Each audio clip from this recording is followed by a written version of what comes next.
Shaddai, tu es très saint, tu es très saint, Yahweh, ton âme, Al Shaddai, je besoin de toi, Yahweh, je besoin de toi. Saint-Esprit de Dieu, Saint-Esprit de Dieu, il est présent au milieu, il est présent au milieu, remplis ma vie, remplis-moi ta puissance, Papa, yeah. Saint-Esprit de Dieu,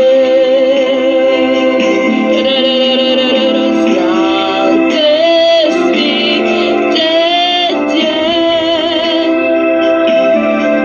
il est présent au milieu, il est présent au milieu, remplis ma vie, remplis-moi ta puissance.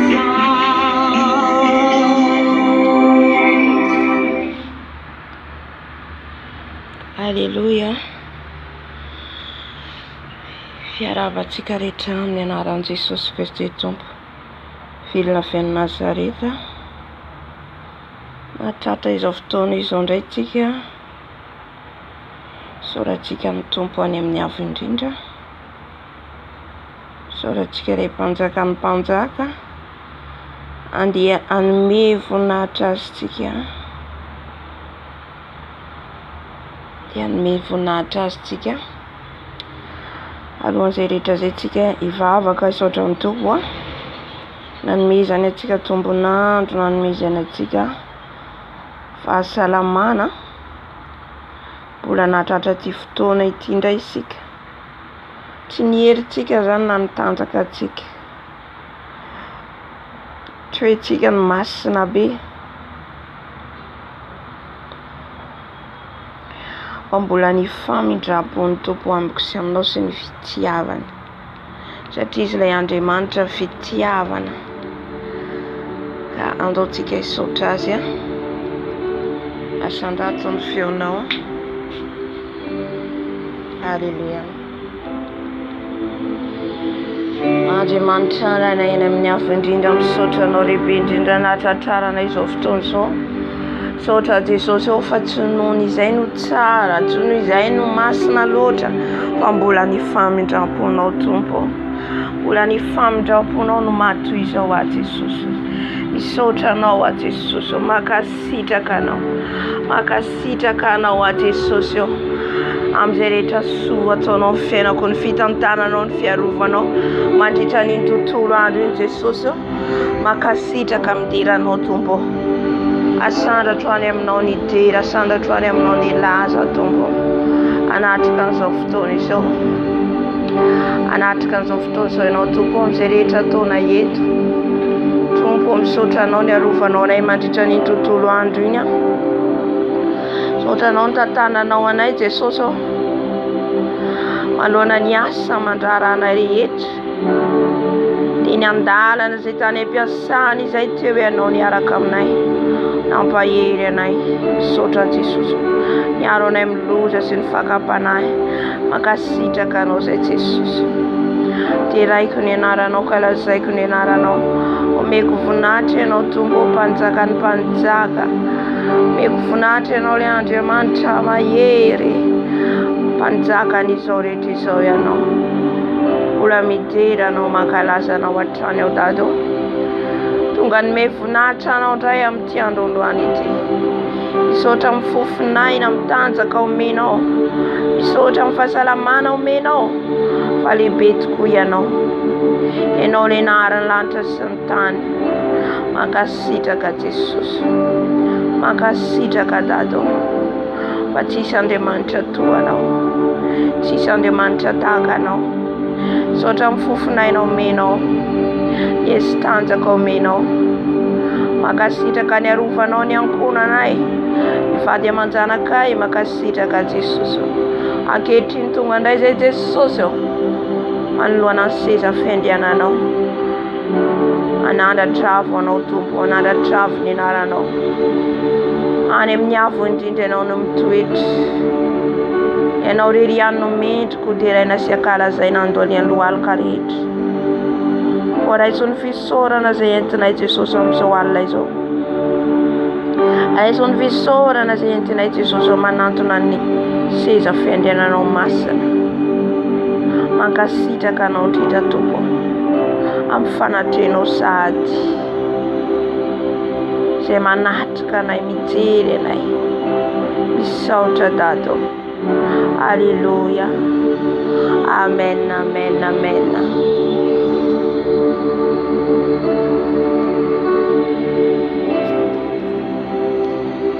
Anantonan Jesosy tsika hifona hibebaka amin'izay rehetra nataontsika tsy mifanaraka amin'ny sitrapony, hifona tsika amin'ny fijery, amin'ny fiteny, amin'ny fitondran-tena, hifona tsika amin'ny fieritreretana, hifona tsika amin'izay ataontsika rehetra.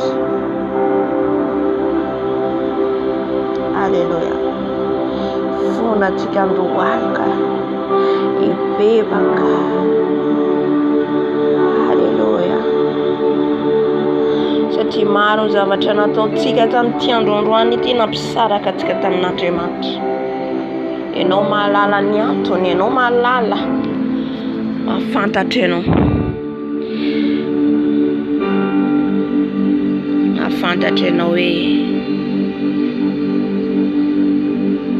ahoana ianao ny ara-panahinao, inona ny zavatra nataonao ka tsy nety tamin'ity androandroany ity.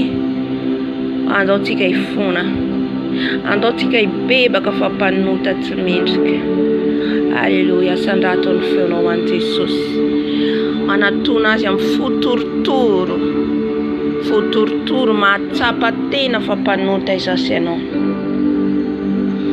Tompo rainay ny an-danitra manantona ny seza fiandiananao indray Jesosy amin'izao alina izao, mifona mibebaka eto anatrehanao a Jesosy, manantona anao afa tsy mendrika Jesosy, tsy mendrika ny anonona ny anaranao, tsy mendrika hiantso ny anaranao Jesosy, mpanota Dado, mpanota Jesosy, mifony eto anatrehanao, mifony eto anatrehanao Dado, mamindrafo amiko Jesosy, mamindrafo amiko Jesosy, kany amin'isy moa Jesosy, tsy manana afa-tsy ianao, tsy manana afa-tsy ianao, koa tia Jesosy, manantona anao Jesosy mibebaka, manantona anao mifona, manantona anao Jesosy amin'ny fo maloto, amin'ny fo tsy mendrika.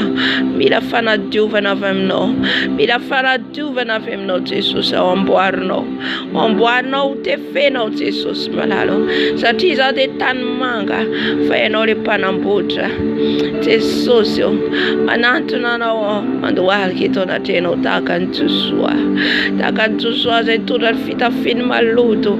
Mila fanadiovana, mila famindrapo, mila famelan-keloka Jesosy. Ianao rery ihany no mamela heloka, ianao rery ihany no mamindra fo Jesosy, koa tia Jesosy mifona, mifona amin'ny fiteny, mifona amin'ny fihetsika, mifona amin'ny fieritreretana, mifona Jesosy ny ataon'ny tanako sy ny tongotro, mifona Jesosy ny amin'ny fijery, ny amin'ny fandrenesany sofina, mifona Jesosy mampanota tsy mendrika Tompo, mpanota Tompo diovy a Jesosy, Jesosy tia manantona anao, manantona ny seza fiandiananao, manantona ny seza fiandiananao a Jesosy, ho amboarinao, ho diovinao, ho sasanao, koa diovy a Jesosy ho afa-keloka, diovy a Jesosy ho afa-pahotana, diovy a Jesosy ho afaka amin'ny tsy fahamarinako rehetra. Jesosy itia manantona anao, itia Jesosy amboaro ny fiteniko, amboaro ny lelako Jesosy, ny amin'ny foko mora tezitra tsy hoe mamela heloka olombelona mpanota Jesosy, ka ny amin'iza moa zay, ka ny amin'iza moa zay Jesosy, afa-tsy aminao le mpamindra fo, ianao le mpamindra fo sy mpamela heloka, afaka manadio anay, manafao anay Jesosy. Inona zavatra nataoko tamin'ity androandroany ity Jesosy, tamin'ny lalan'ny lelako Jesosy, fomba fiteniko nanandratra ny hafa na teny feno fimenomenomana, feno fitsaratsarana, fankalana, fitsikirana, dia mifonako eto anaty anao Jesosy, mifona amin'ny tendretra naloaka ny vavako, mifona amin'ny sofiko Jesosy, ny sofiko zay feno loto Jesosy, feno loto, mihaino resaka, mihaino resaka tsy avy aminao rehetra, diovy Jesosy sasao, mifona Jesosy eo anatin'ny foko, diovy Jesosy, sasao Jesosy, sasao ny foko Jesosy, sasao ny foko Jesosy, diovy ny foko Jesosy. Tompo, ianao rery ihany no manamboatra, ianao rery ihany no manamboatra ny foko Jesosy, sasao afakeloko afa-pahodana Jesosy, mifona eto anaty ianao amin'izay rehetra nataony tanako, nanao zavatra tsy nety ny tanako Jesosy, nitsapa zavatra tsy nakasitrahanao, nanoratra teny tsy avy aminao Jesosy, niantso olona tsy nakasitrahanao, mifona eto anaty ianao, mifona eto anaty ianao, ny nalehan'ny tongotray Jesosy any amin'ny toerana maro samihafa, na ny atsena zany, na tany amin'ny toerana tsy avy aminao Tompo, mifona, mamindrafo Jesosy, mamindrafo Jesosy, tia Jesosy manatonao amarinao sy masinao Jesosy, satria ianao no manamasina sy manamarina anay amin'ny alalan'ilay ranao sotoko, ko ankehitriny dia manatona anao zay Jesosy, ho diovinao amin'ny ranao, ho sasanao amin'ny ranao, diovy amin'ny ranao zay Jesosy, sasao amin'ny ranao zay Jesosy, ny ranao so manasa, manasa ny fisainako, manasa ny lelako, manasa ny foko, manasa ny sofiko, ny ranao Jesosy, manasa ny tanako, manasa ny tongotro, ny ranao Jesosy, manasa ny fieritreretako, diovy amin'ny ranao a Jesosy, diovy amin'ny ranao a Jesosy, lay ranao so, lay ranao so manadio manasa, diovy amin'ny ranao a Jesosy, ny ranao manadio ay manomboka any amin'ny lokatra any amin'ny faladiko, ny ranao Jesosy manasa ny lelako, manadio ny lelako, esono ny lela tsy izy rehetra Jesosy, ny lela tsy avy aminao rehetra, ny lela Jesosy ny menarana rehetra, diovy amin'ny ranao Jesosy, ny foko Jesosy, hiala ny fovato rehetra, ny fofeny fiatsaram-belatsy rehetra, ao fovaovao nomenao Jesosy, ka diovy amin'ny ranao zay Jesosy, ho fotsangatsakatsaka ao alohanao, ka ny rany anaranay voasoratra any amin'ny bokin'ny fiainana, fa ny anaranay voafafa any amin'ny fiainana tsy hita Jesosy malalo, diovy amin'ny ranao ny masoko, raha nijery zava-poana, raha nijery zavatra tsy nakasitrahanao na teny andalana aza zany na tany am-piasana, diovy amin'ny ranao, ny rano Jesosy, ny rano Jesosy, manadio ny masoko, manadio ny lelako ny ranao Jesosy, diovy amin'ny ranao ny sofiko Jesosy, ny teny maloto rehetra tafiditra amin'ny sofiko, diovy amin'ny ranao Jesosy, ny rano sanavondry, manadio ny sofiko, manadio ny sofiko, manasa ny sofiko, ny rano Jesosy, ny rano Jesosy, ny rano Jesosy, manadio ny sofiko, manadio ny sofiko, manadio ny sofiko, diovy amin'ny ranao a Jesosy, diovy amin'ny ranao a Jesosy,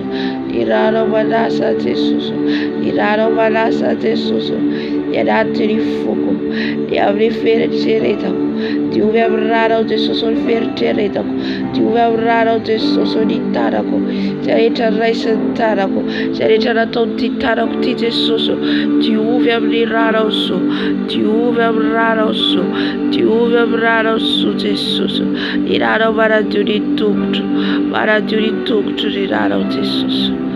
Alleluia, alleluia, diovy amin'ny ranao ny akanjoko, ny fitafiko, ufutagata kiololo dato.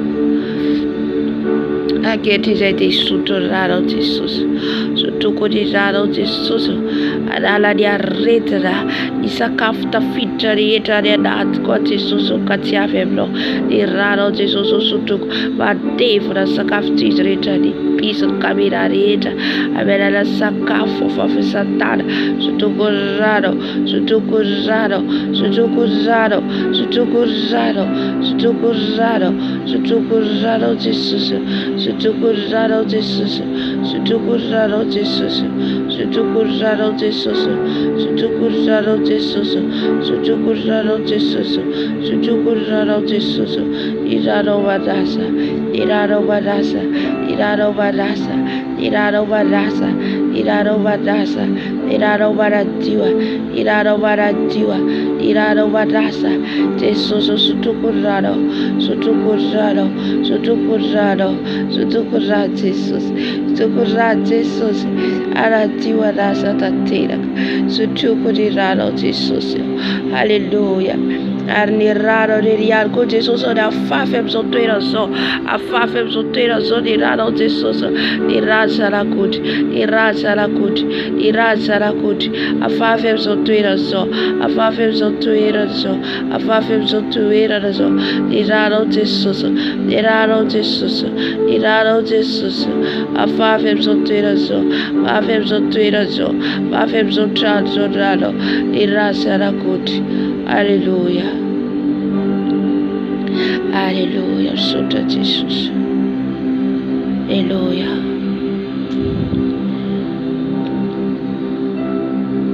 Tompo lalo mangatakan fanainao masina hitinito.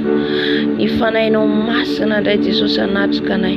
Ny fanainao masina ndray hiteny aminay. Ny fanainao masina ndray nokatran'ny masom-pananay. Fanahy masina ho feno izay manomboka any amin'ny lohanay ka hatrany amin'ny faladinay. Fanahy masina ho manatreza izao fotoana izao. Fa fotoananao izao fanahy masina. Fotoananao izao fanahy masina. Hanomezanay voninahitra ny anaranao. Satria ny anaranao rery ihany no isandratra. Ny anaranao rery ihany no isandratra. Midina fanahy masina. Midina fanahy masina. Midina fanahy masina. Midina mameno anay. Midina mameno anay. Midina mameno anay. Ave fanahy masina. Ave fanahy masina. Miranao izay. Miranao izay nokatran'ny masom-pananay. Ave fanahy ray. Ave fanahy ray. Midina fanahy masina.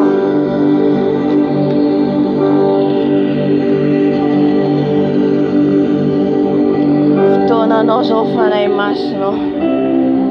Fotoananao izao fanahy masina. Midina fanahy masina fa ambidanao izay.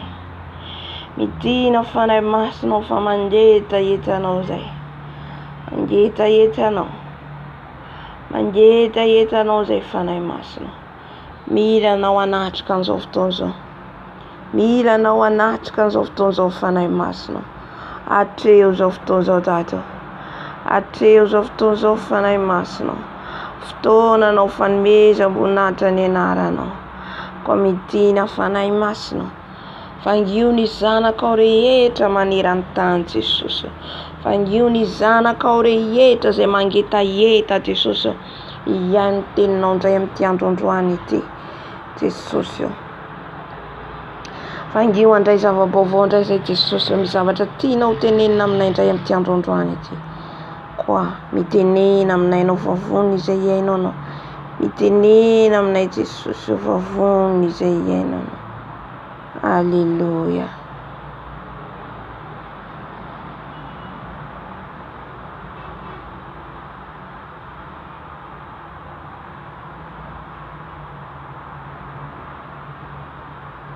So Jesus. All the spirit of magic, of witchcraft, may it get out in this moment in the name of Jesus. Pambula kutu oyo na nzira yako banda pekino kosilisa na kombo na Yesu Kristo. Amen. Bénis cette soirée au début de cette soirée jusqu'à la fin de cette soirée au nom de Jésus-Christ. Amen. Bless this night from the beginning until the very end in the name of Jesus. We have so prayed. Amen. napesi bino nyonso mbote mingi na kati na kombo na Yesu bandeko oyo bozali kolanda na kati ya ndako na église bisika nyonso Nzambe apambola bino. Je vous adresse tous mes salutations partout où vous nous suivez, que Dieu vous bénisse. And I greet you all wherever you're following us. May the Lord bless you. Sikoyo tolingi tobanda témoignage na biso to eloko oyo efandisi biso na kati na esika oyo. Maintenant, nous commençons notre témoignage et la raison pour laquelle nous sommes assis pour ce moment. And now we're going to start our testimony and the thing that has brought us together in this moment. Amen. Amen. Nakanisi lobby tobande ko parler concernant lieu de repos. Je pense que hier nous avons parlé concernant le lieu du repos. I think yesterday we were speaking of the place of rest. Nalobaki na esika oyo na ebisaki na ba ange te bobenda kotoyo na gauche ba mususu bobenda na droite pote porte ekangamaki wana efungwa mapote ngai na kota. J'avais parlé de ce que je disais aux anges, pour ceux qui sont du côté droit de tirer la porte du côté droit, pour ceux qui sont du côté gauche de tirer la porte du côté gauche, afin que la porte qui était fermée s'ouvre, afin que moi je puisse entrer. Like I told you yesterday, I was telling the angel on the right and on the left to pull the door that was closed so I could enter.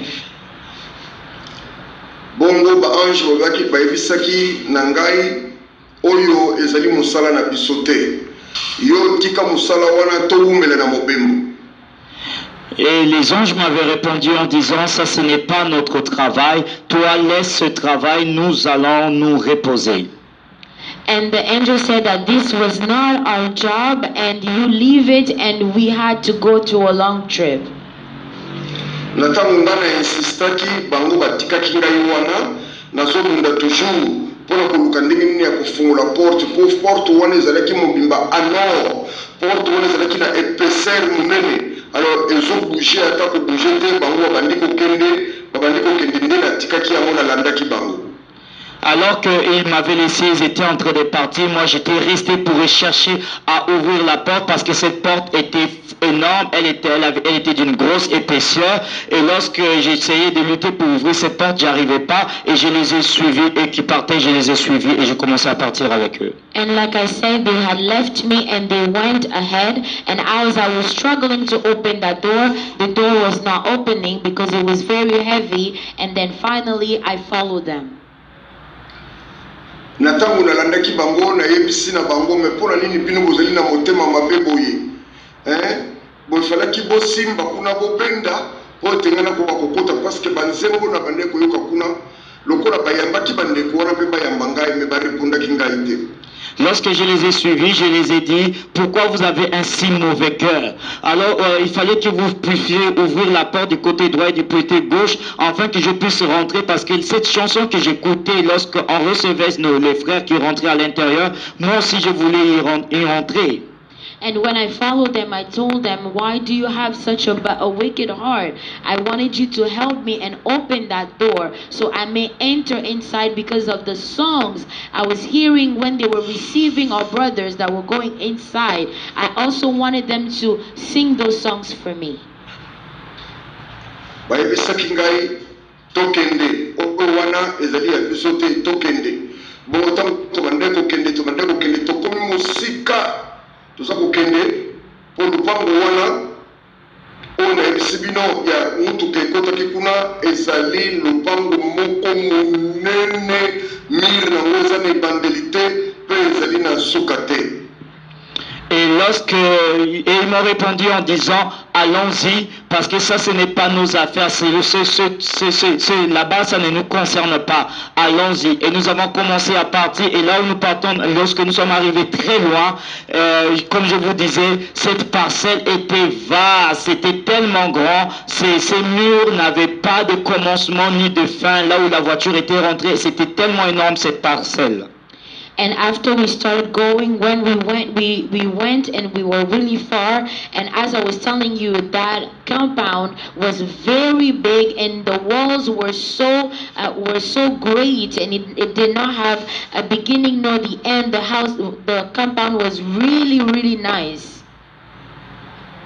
Bongo ayelisaki ngai ete omoni lupango oyo esiko bazali koyamba bato wana ndenge bazali kobenga lieu de repos wana nde ezalaki lieu de repos bongo yaka kotala lieu de tourment yango wana lobi alobaki nasukisaki na esiko ngabaki ete ntango tokendeki liboso balakisaki ngai pancarte ya monene na kati ya pancarte wana bakomi 7 prisons. Et ils m'ont répondu en me disant, tu vois cette grande parcelle où la voiture faisait rentrer des personnes qu'on accueillait avec de la musique, ça s'appelle lieu de repos. Nous allons aller voir ce qu'on appelle lieu de tourment. Et comme je vous disais au début, lorsque nous sommes arrivés, j'ai vu un grand pancarte qui était écrit 7 prisons. And when we were going, they said the compound that you see, the house that you saw where the people entered, that place is called the place of rest. And let us go and now show you the place of torment. And when I told you yesterday, I saw a big poster from afar, which in there it was written 7 prison. Bongo bayibisaki ngai kuna ndezali epai ya bato nyonso basalelaki nzambe baoyo nyonso bandimelaki yesu lokola nkolo mpe mobikisi esika soki bakufi kuna na mboka na bino tala esika bayaka oyo ezalaki lieu de repos yango wana na soko olingi komona yango malamu ofongoli na kati ya mokanda Apocalypse chapitre 14 verset na yango 13 kuna yo ndeko motangi yo ndeko oyo ozali koyoka koma ba verset biblique oyo okotanga yango okoyoka tina ya esika wana liloba na nzambe lobete tika bakufi kati na nkolo bapema na kati na kimia na bwale na bango parce que wana mokili balingi bakristo te mais alobete bokanga motema bozala makasi po ete misala na bino ekolanda bino. Et ils m'ont répondu en disant, là-bas, ça s'appelle lieu de repos. C'est l'endroit où tous ceux qui ont accepté le Seigneur Jésus-Christ comme Seigneur et Sauveur personnel de leur vie, c'est là-bas tous ceux qui l'ont servi de tout leur cœur s'y retrouvent. Et il m'a dit, ce lieu, tu pourras le trouver dans le livre de Apocalypse, verset 14, verset 13. Et c'est la parole de Dieu déclare, et j'ai entendu du ciel une voix qui disait, écrit, heureux des présents les morts qui meurent dans le Seigneur, oui, qui l'Esprit afin qu'ils se reposent de leurs travaux, car leurs œuvres les suivent. And they said the place of rest, that's where all the saints, those that believe in Christ, those that serve Christ with all of their heart, that's where they will go when they enter there. And also you can find this place in the book of Revelation 14 verse 13. You can see it in the book of, it says, then I heard from heaven say, write this, blessed are the dead who die in the Lord from now on. Yes, says the Spirit, they will rest from their labor, for their deeds will follow them. Bandeko na ngai eloko mosusu tokota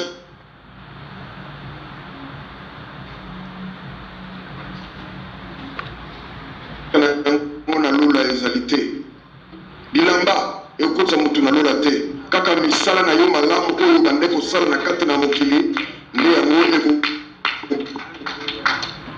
ekotisa yo na lula oyebi kuna bible ndenge elobi ete yo moto na misala malamu umela kaka na bolamu na yo po ete na mokolo yango nzambe akofuta moto na moto selon misala na ye na ntango azalaki na bomoi. Mais bien aimés, il n'y a rien de ce que nous suivons sur terre qui pourra nous amener à rentrer au ciel. Mais pour rentrer au ciel, ce n'est que nos bonnes actions qui nous donnera accès au ciel. Comme il disait, il sera donné à chacun selon ses œuvres. And beloved, nothing on the earth can help us enter heaven. Not our clothes, not anything that is here on earth. Like he said, if you're doing good, continue to do good, because it's through those good things that you will be rewarded.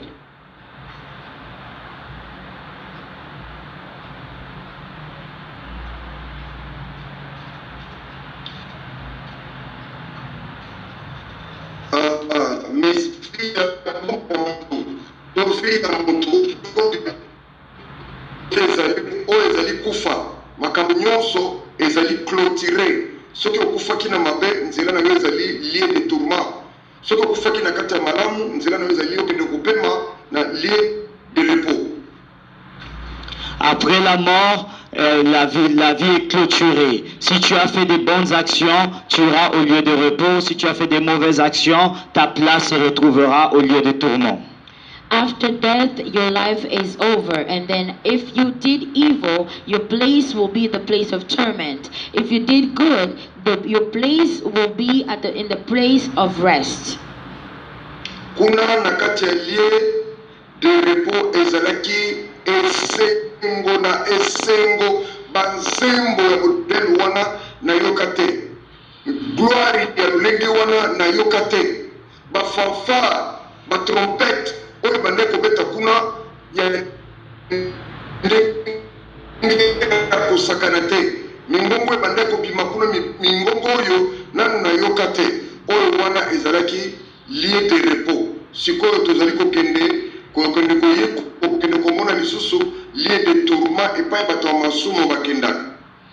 Là-bas, au lieu de repos, c'était la joie sur la joie. Des chants que j'ai écoutés là-bas, c'est des chants que je n'ai jamais écoutés. Les instruments qui jouaient à l'intérieur là-bas, c'est des instruments extraordinaires que je n'ai jamais vus.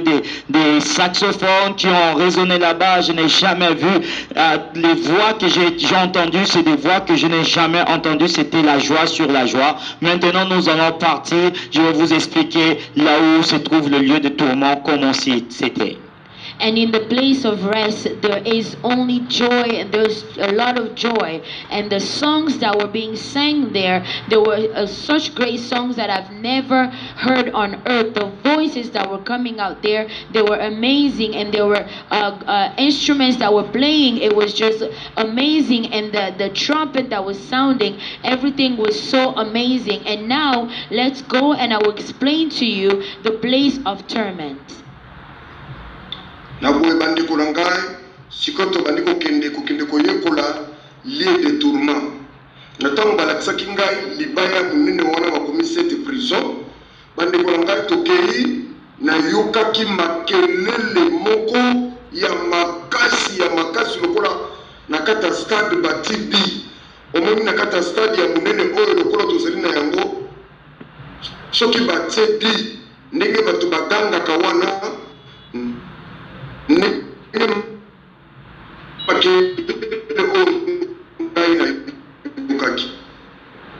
Et bien aimés, nous sommes partis vers le lieu du tourment. Et lorsque nous arrivons vers le lieu du tourment, comme je disais, dans cette par-contre, c'était écrit les 7 prisons. Le bruit que j'ai entendu résonner de cet endroit, c'était tellement fort. Vous voyez, lorsque nous sommes à l'intérieur d'un stade, lorsqu'on marque un but, comment le bruit que les spectateurs font résonner, c'était un bruit aussi intense et fort. And now, as we were going to the place of torment, like I said, I saw a big poster that was written 7 prisons on it. And before even arriving there was a lot of noises that were coming out. It was if there was a soccer game in a stadium, and when they go, and the noises, the way people scream at a stadium, it was almost similar to that. ezali somo leli ngai natuni bango wana awa pe stade ezalaka bayebisi ngai tokei omona okende komona bato ya masumu esika nini bazali. Mais bien aimé, c'était effrayant. Là, moi, je les ai posé la question en demandant, ici aussi, il y a un stade. Ils m'ont dit, allons-y, nous allons voir là où les pécheurs partent, comment ça, cet endroit-ci est. And I was astonished, and I asked them, do you also have a stadium here? And they said, let's go and you will see where the sinners, where they end up. Bandeko na ngai na tangu na ye komona tangu na ye komona bandeko na mona ki somo komona ba prison oyo ezalaki visible, ba prison oyo ezalaki na mabende ozomona bato baza kuna na kati, mais bato wana baza lisusu na pouvoir ya kokima te, kima ya komata mire bakima okokimela place nini, esika ya kokima ezali te. Nde esika wana bandeko na ngai eloko ya liboso oyo ngai namonaki. Mais bien aimé, cet endroit c'était très effrayant.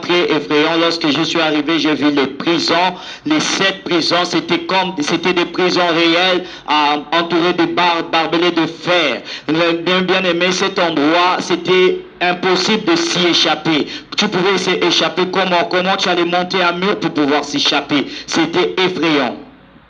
And when I entered to that place, and the first thing I saw, it was people that were inside prison. They were almost like inside of the cells, and they were in there in those prison, and they did not have any more power to get out of that place. Bandeko kotanga na misu namona ki sheya moko na kati ya prison wana alekaki bato nyonso bazalaki kuna na mulai na munene tala loboko munene. Bongo na ekomona nini, na ekomona kikalungu oyo bamama bakalingaka biloko ya munene na kati ya kikalungu wana basopi mafuta ekalingami epetre couleur ekomi lokola mai. Mais bien aimé, la première chose que j'ai vu dans la première prison, j'ai vu un géant. Ce géant dépassait toutes les personnes dans cette prison à la hauteur et était aussi grand plus que tout le monde dans cette prison. Et qu'est-ce que j'ai vu? J'ai vu une grande poêle. La poêle, vous voyez comme la poêle que nous cuisinons avec, et cette poêle était remplie d'huile chaude. Et cette huile était chauffée tellement chaude que c'était devenu comme de l'eau.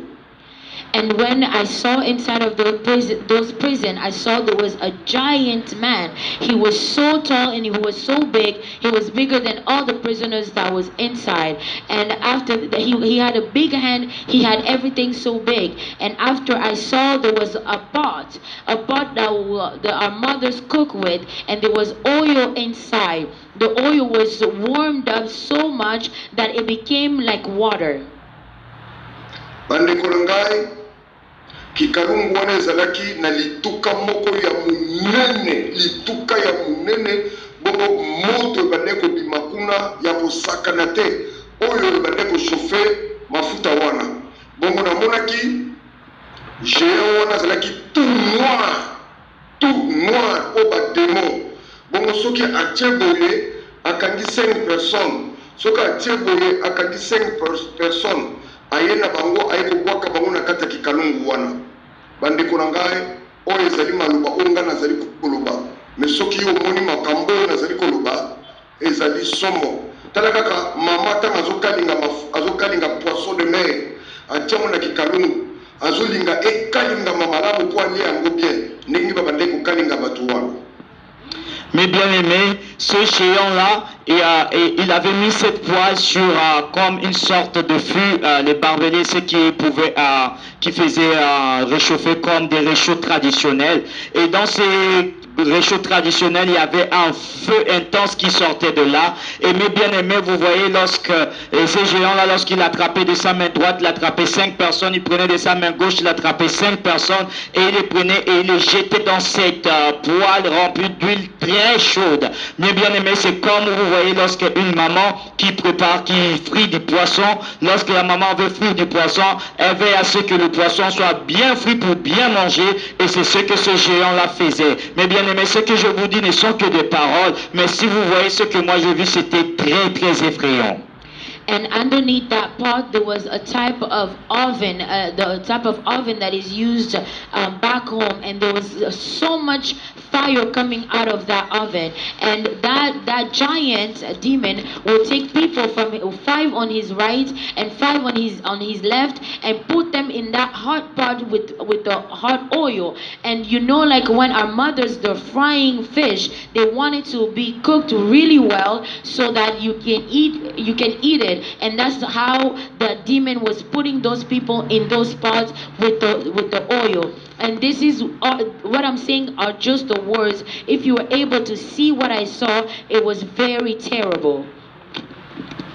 Bandeko na ngai na ebisio ndenge batu babandaki kolela ngana kokati lisusu kotelema wana te pona komona ndenge nini bato oyo bazali kolela na kati kuna tango ya repose ati kikalungu wana ezalaki moko te bato bazalaki na kati kuna epi na minito nga na telemaki bato bazokwea na kati ya lie wana lokola zelo bato bazokwea lokola zelo bongo bato baza kolela na ndenge ya somo kuna repos ezalite. Mais bien aimé, à l'intérieur de cette prison, il n'y avait pas de repos. Et cette poêle-là, il n'y avait pas qu'une seule poêle. Et là où je me tenais, je ne pouvais pas rester là pour regarder comment les gens criaient. C'était très effrayant.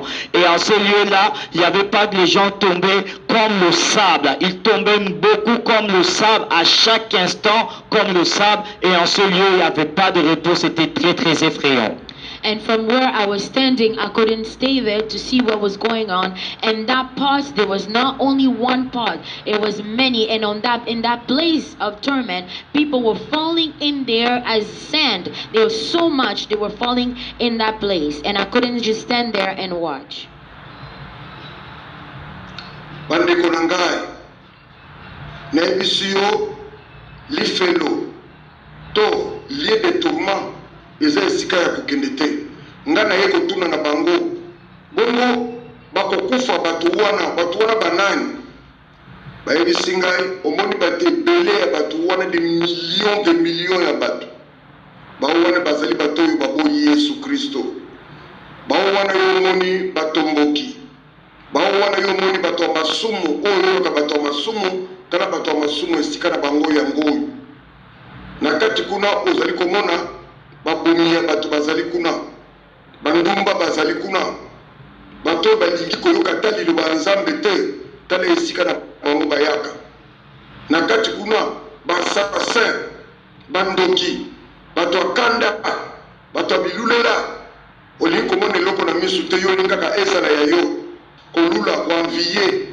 ekomema yo na lifelo bato na misala mabe nyonso bandoki banganga bamazisien bango nyonso tala esika na bango yango oyo bakomyokoma bongo tina mokolo ya kosamba.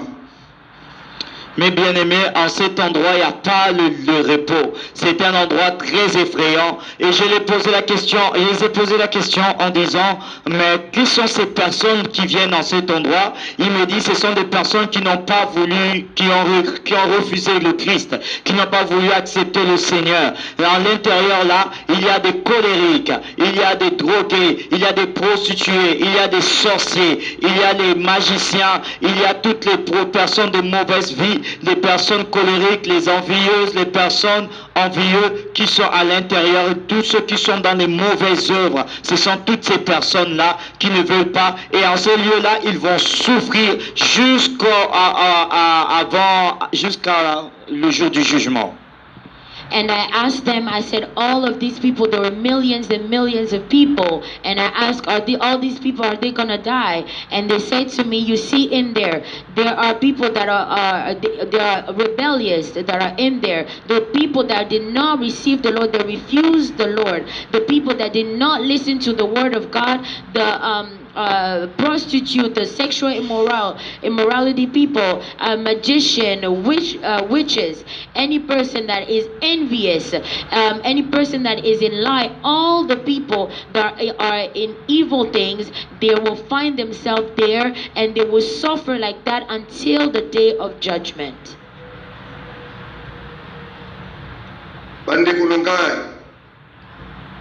Yesu alobete ngai nazali nzela solo pe bomoi. moto nani oyo akoyoka maloba na ngai akotambola na kati ya erreur te. Soki alobaki makambo oyo ayebaki ndenge nini makambo ezali. Mais bien aimé, Jésus a dit, je suis le chemin, la vérité et la vie. Tous ceux qui vont écouter ces paroles ne vont pas marcher dans l'erreur. Donc s'il a dit ces choses, c'est parce qu'il connaît comment les choses sont. Beloved, Jesus said, I am the way, the truth, and the life.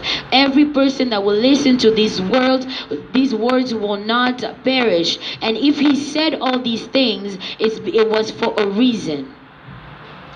Bandeko esika wana repos ezalaki ata moke te po banzungu wana bakikalungu wana ezalaki ebele soki balongoli yo kuna bakitisi yo oyo akoto bazwi yo bazwi mosusu na kikalungu so bakitisi yo bakokuna mosusu bazwi yo cela veut dire que tant kuna ezali kolela na kolela pasi na pasi soki yo oyebaka ndeko moko akufa ya 20 ans ke atambolaka malamu te lokola akufa lokola kufaki na kati ya nzela ya mabeti na moya lelo oyo yalelaka kaka esika ezali te mpona ye. Mais bien aimé, là-bas, il n'y a pas de repos. Si on t'a pris d'une poêle, on t'a fait sortir, l'autre t'a pris, il te met encore dans une autre poêle parce qu'il y avait plusieurs poêles et ainsi de suite, il n'y a point de repos. Si tu as connu une personne qui est morte il y a 20 ans de cela et que cette personne a marché une mauvaise vie, sache que jusqu'aujourd'hui, cette personne vit dans le tourment, dans les pleurs, dans les pleurs, dans les pleurs sans repos. And in that place there is no rest.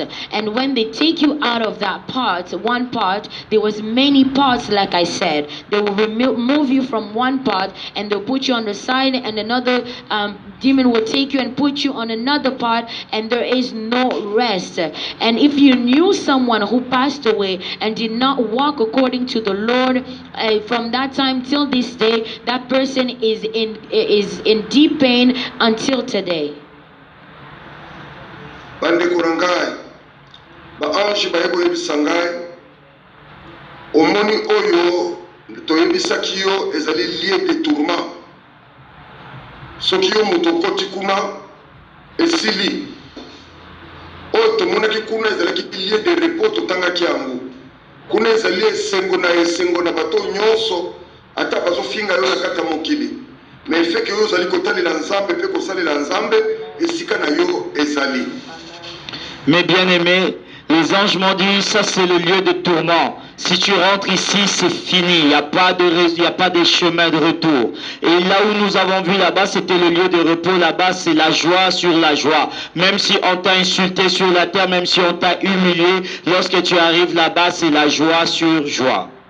And the angels told me this place that you see right now is the place of torment. And the place that we saw before, that is the place of rest. Here, when you enter in the place of torment, there is no going back. And in that place of rest, there's only joy and there's only joy. Bandeko na ngai, kuna totangaki na kati na Apocalypse, chapitre 14, verset na yango 13. Liloba na nzambe lobete esengo bazali kokufa kati na nkolo po ete bakopema na kimia misala na bango nyonso basalaki malamu na kati na mokili ekolanda bango sikoyo tokomi na kati ya lieu de tourment okotanga yango na kati ya mokanda Apocalypse chapitre 14 verset 11 yo motangi tanga po oyo bakokomprendre kokesenisa lieu de repos pe lieu de tourment. Mais bien aimé, là-bas c'était le lieu du repos. Et comme la Bible dit dans le livre de Apocalypse 14, verset 13, heureux dès présent les morts qui meurent dans le Seigneur, oui, qui dit l'Esprit, afin qu'ils se reposent de leurs travaux, car leurs œuvres les suivent. Mais pour ce qui concerne le lieu du tourment, vous allez le lire dans Apocalypse 14, à partir du verset 11. La Bible déclare et la fumée de leur tourment monte au siècle des siècles. Et ils n'ont point de repos ni jour ni nuit, ceux qui adorent la bête et son image, et quiconque reçoit la marque de son nom.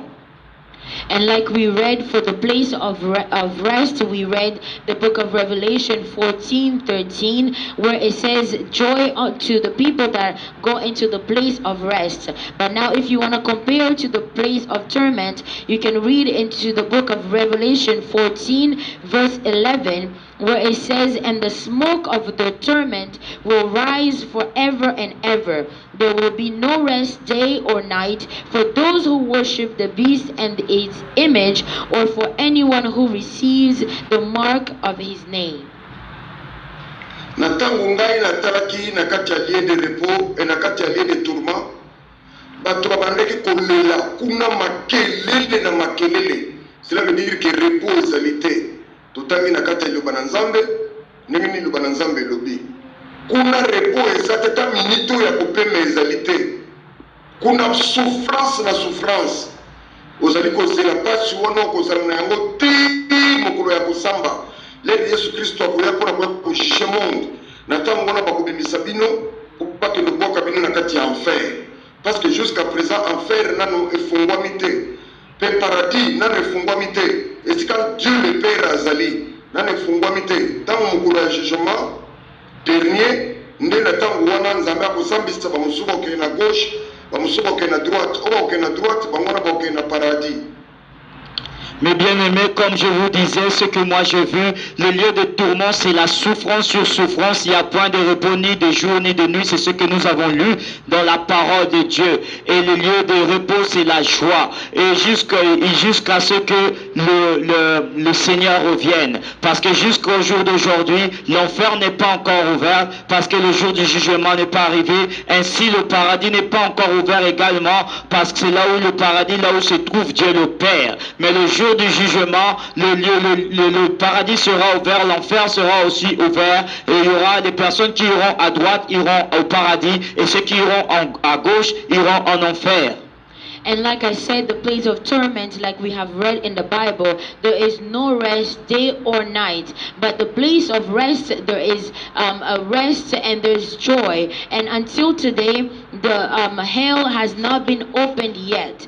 And until the day of judgment, when the people will be judged, the Lord will open the paradise. The people will go on the left, and other people will go on the right. Some will go in paradise, and others will go in hell. Na ebisaki bino mutu akabwani na biteni misato. Mutu azali na corps, esprit na âme. Corps ezongaka na mabele ndenge liloba na Nzambe elobi ete nous sommes tirés dans la poussière, tokosongaka lisusu kaka na mabele.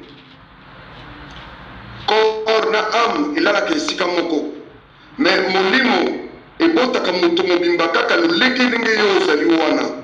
Nde yango oyo molimo akenda kofuta makambo nyonso oyo nzoto ebande kotinda yo na bahotel, kokende koyiba, kokende kosopa bazemi, kokende kofinga, kokende kosala makambo nyonso moto akofuta ngo ezali molimo.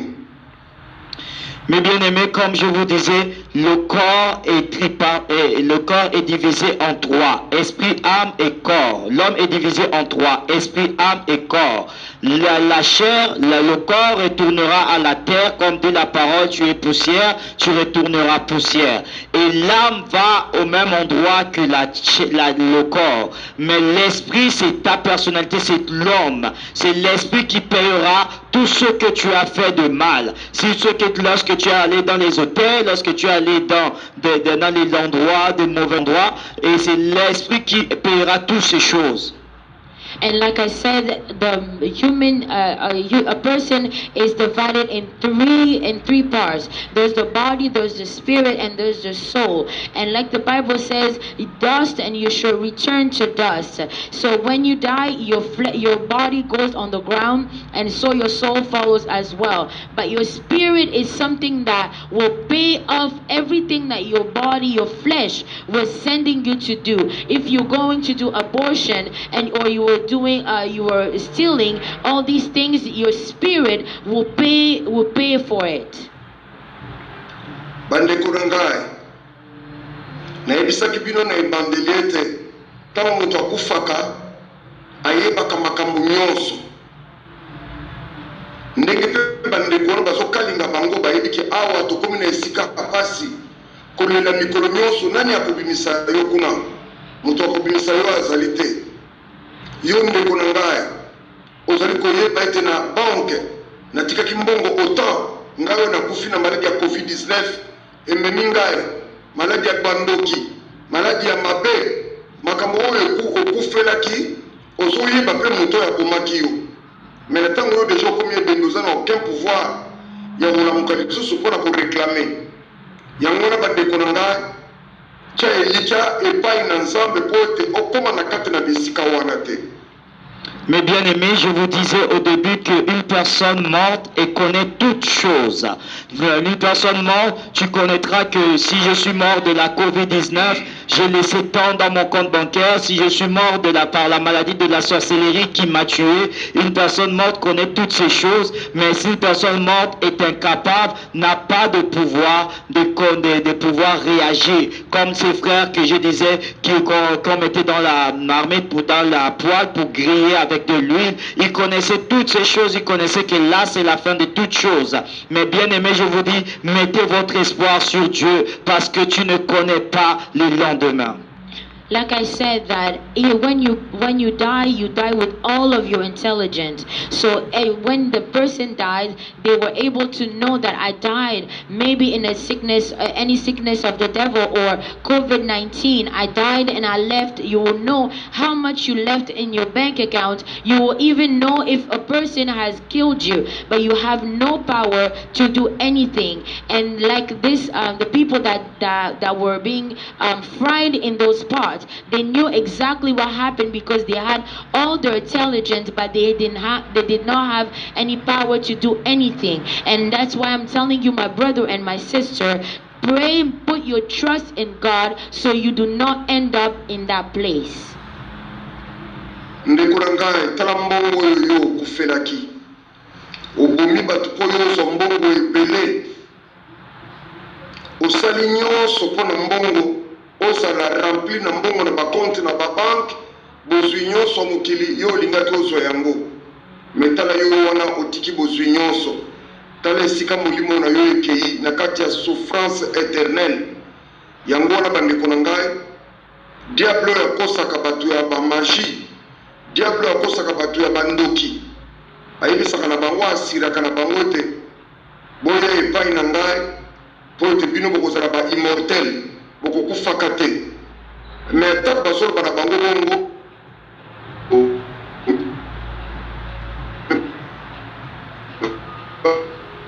bazomona bandeko na bango bazokufa me lokola bazali envoûté moyen bana bino pombo. Mais bien aimé, regarde toi qui l'argent pour lequel tu meurs, l'argent pour lequel tu tues les gens, l'argent pour lequel tu commets toutes ces mauvaises choses. Lorsque tu meurs, tu laisses tout cet argent pour lequel tu as voulu gagner, conquérir le monde entier. Lorsque tu meurs, tu laisses tout cet argent. Regarde les personnes qui vont chercher de la magie, qui cherchent les biens chez le diable. Le diable les ment en les disant que je vais vous donner la vie éternelle, vous allez être immortels. Et pourtant, ils voient que leurs frères meurent. Tous ceux qui vont aussi avec eux plus meurent. Mais tellement ils sont envoûtés, ils sont incapables de croire à ce que le diable leur dise. And you, a person who is killing people, you killed people because of money and you left a lot of money. Everything will remain when you die. And the devil lies to these people, telling them that you will not die, you will be immortal. But because they are bewitched, they are blinded, they see their friends dying, but they're so blinded that they do not understand. Bongo kuna na kati ba prison wana babandaki kolela. Baanjo bisinga biyoka kolela ya batu wana bazolela boye. Oh nzambe ya lola. Oh nzambe ya lola.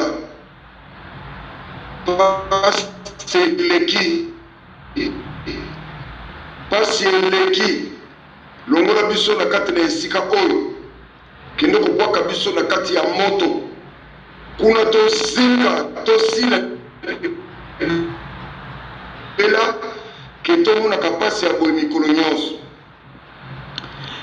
là l'ange m'a dit là-bas au lieu de tourment comment les gens pleuraient. Il m'a dit, écoute comment ces personnes pleuraient. Il disait, oh Dieu du ciel, oh Dieu du ciel, notre souffrance est trop, notre souffrance est forte.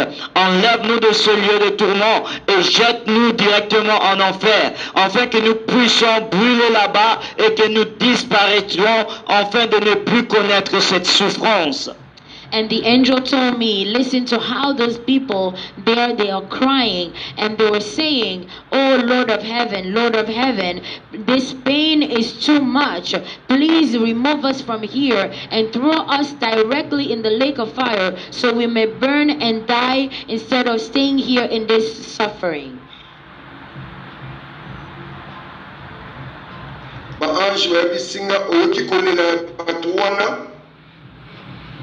Les anges m'ont dit, tu as écouté les pleurs de ces personnes? And the angels told me, have you heard the cry of these people?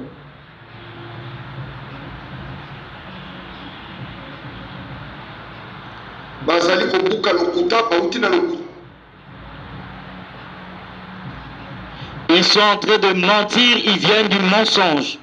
They're still lying because they came from lying. Nzambe kamata biso obwaka biso akenda na kati ya lifelo tozika libela tosila ke tomona pasi ya boye. Est-ce bango basi bamona lifelo? Et ils sont en train de dire que Dieu enlève-nous de ce lieu de tourment et jette-nous dans le feu afin que nous puissions brûler et disparaître et ne plus connaître cette souffrance. Est-ce que eux ils ont déjà vu l'enfer? They're saying, please Lord, remove us from this place and throw us in the lake of fire, in hell. And they're lying. Have they even seen hell?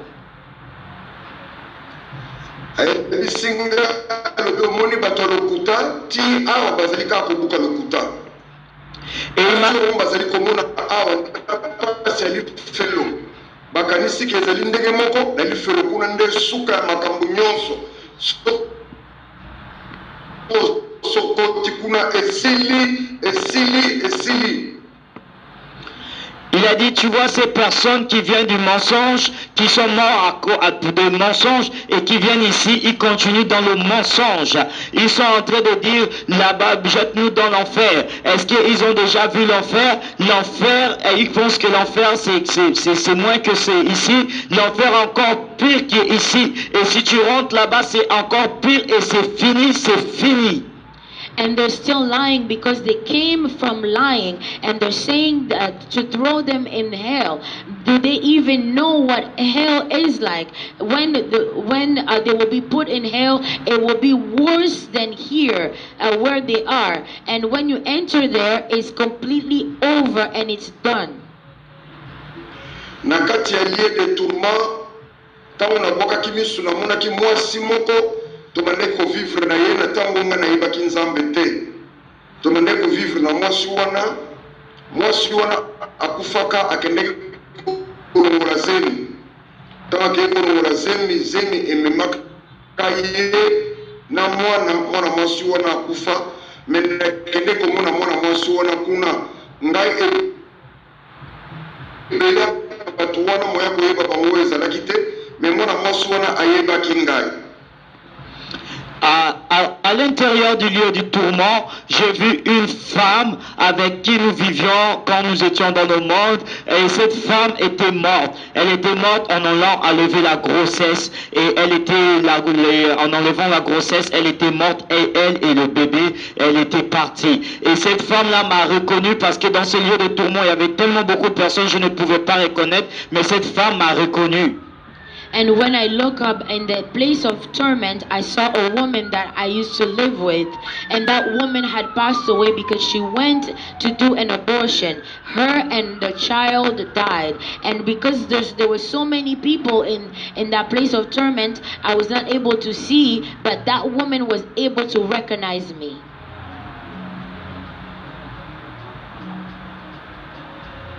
Natangu ye amonaki ngai abandiko bele kombo na ngai Jean-Paul ngabitala mwana mwasi wana nayebi ye eske moyen azali te tokende tobimisa ye na esika wana azali kosouffrir baange bayebisaki ngai omoni esika mwana mwasi wana azali lokola ye asa koti kuna opportunité ezalaka te. Et cette femme m'a reconnu et a commencé à m'appeler Jean-Paul, Jean-Paul. Et j'ai reconnu la femme et j'ai dit, mais je connais cette femme. Et j'ai demandé aux anges, voilà, regardez cette femme. Est-ce qu'il n'y a pas un moyen que nous puissions aller la prendre pour la faire sortir de ce lieu? Et les anges m'ont répondu en disant, que tu vois là où cette femme s'y trouve, en cet endroit, il n'y a pas d'opportunité.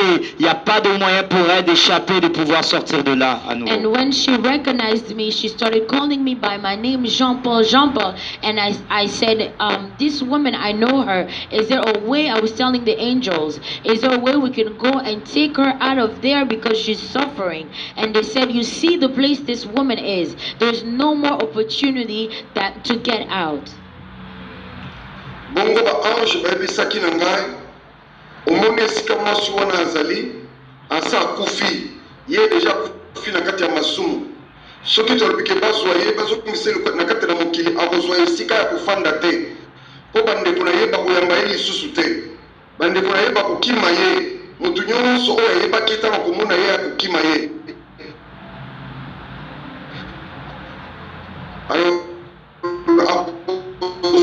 tala kopesa kimia kuna te yango namoni esika ko.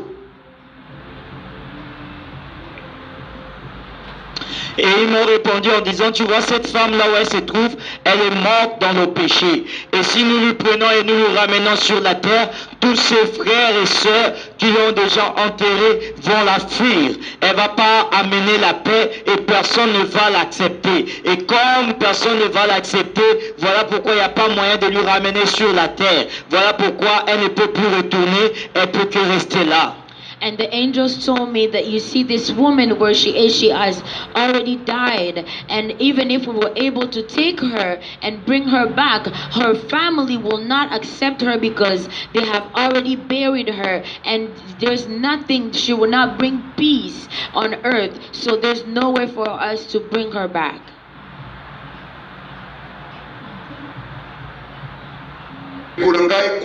Souffrance na souffrance.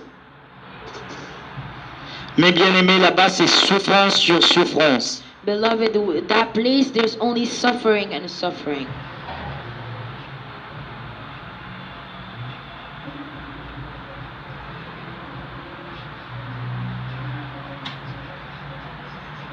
Première prison, namonaki ba autorité ya mboka na biso ya tous les plans.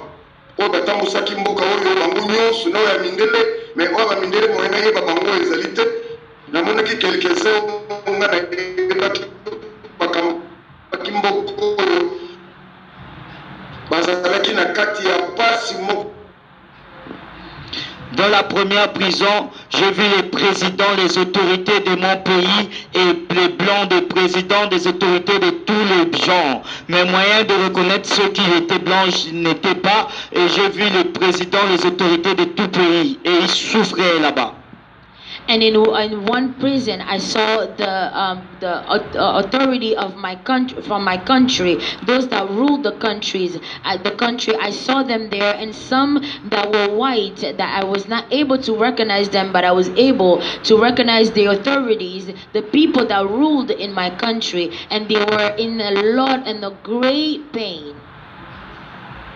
Bongo ba ange webisaki ngai yaka otala ba tuya mo kana ino namonaki bakonzi oyo bakambaki mboka oyo si ya somo mafuta bazosopela bango bazozikisa bango na mafuta donc repo ezali te nayoki mokonzi moko ayebisi ngai kende zonga lisusu na kati ya mokili kende oyebisa na baninga na biso totiki kuna na kati ya mokili bazokufela bokonzi na bango kende oyebisa na bango batika nzela wana balanda nzela ya nzambe tala esika oyo biso tozali epai toya bakosaka biso tokende kofanda na kimia me awa kimia ezali te pasi na pasi kende oyebisa na bango noli te bango mpe bakoya kaka na kati le même endroit epai biso tozali.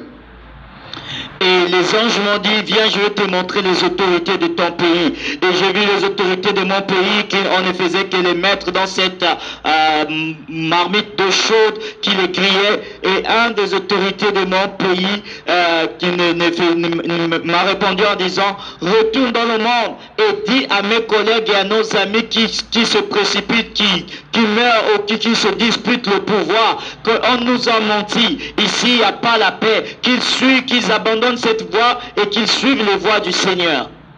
And the angel said to me, come, I will show you the authorities from your country, the people from your country. And when I got there, I saw the authorities, the presidents, the previous presidents of my country. They were in a great amount of pain, and they were throwing that oil, that hot oil on them. And one of them called me and said, go back on the earth and tell our colleagues to stop what they're doing.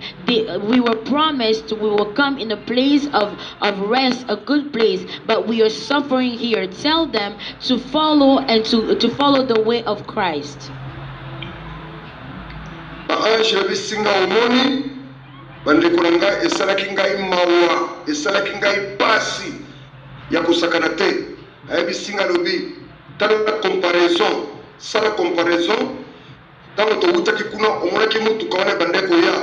Combien de personnes bazalaki na kati ya mutuka wana? Bazalaki 9 pamba, kolongola chauffeur bazalaki 8. Bazalaki kuna kati ya mutuka wana. Me wana esbatu wana basome mabango na le repos. Metal out seconde. Baso ko selo. Makambo nyonso. Oya koyoka sambela pona ye atika banzela nyonso oya mabe parce que Salomon alobaki ete vanité de vanité, tout est vanité.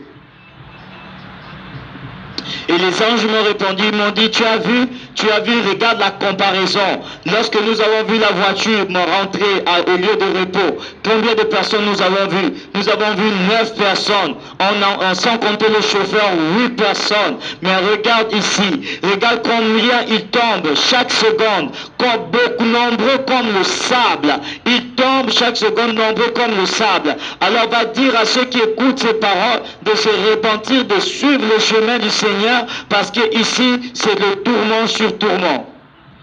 And the angels told me, look, do a comparison. When we saw that jeep going into the place of rest, how many people were inside? There were 9 people. Apart from the driver, there were 8 people. But here, they are every second, they're falling like sand. There's so many people coming here. And go and tell the people that will listen to you, pray for them so that they can come out of those evil ways. And because the place of torment, there's only pain and pain.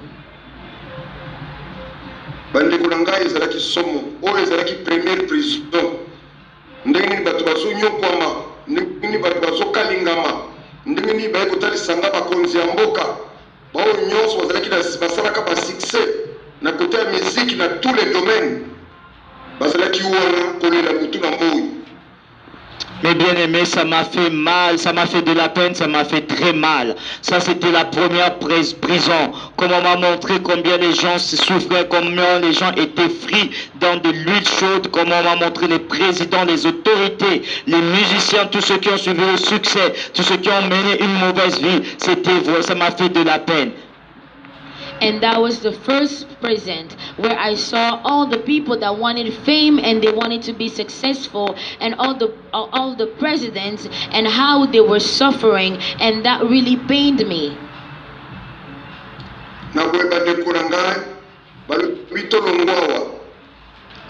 deuxième prison.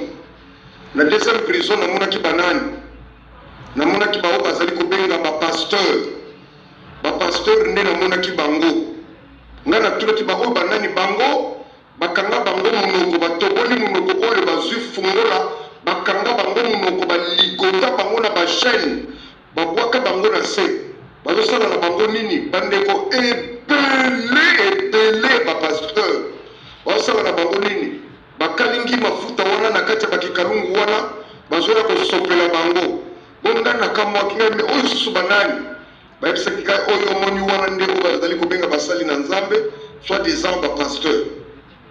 Mes bien-aimés, ils m'ont dit, allons-y, nous allons partir voir autre prison. Et nous sommes arrivés aux deuxième prison. Qu'est-ce que j'ai vu? J'ai vu des personnes qui étaient ligotées, fermées la bouche avec le cadenas. Ils étaient ligotés, on prenait de l'huile chaude à griller, de l'huile chaude sur les poils et on les versait sur eux.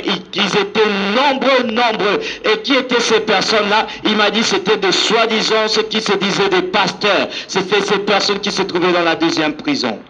And at the second prison, I saw there was a lot of people, and they had a sort of a lock that they put a lock in their mouth, and they were chained up. There was many of them, and they were putting the way they were torturing them. They would take the hot oil and throw it on them. And I asked, who are those people? And they said those are the men of God. They call themselves pastors. Baeko tel sanga 5 prisons. 5 prisons wane bandeko se présenter 5 ministères. Na kati ya musala nzambe basali na kati ya musala nzambe bazalaka na 5 ministères oba exerçaka. Na kati kuna tomoni ba pasteur, tomoni ba évangéliste, tomoni ba docteur, tomoni ba apôtre, peut-être komona ba prophète. Tous les 5 ministères ndeko bandeko se présenter tous les 5 prisons.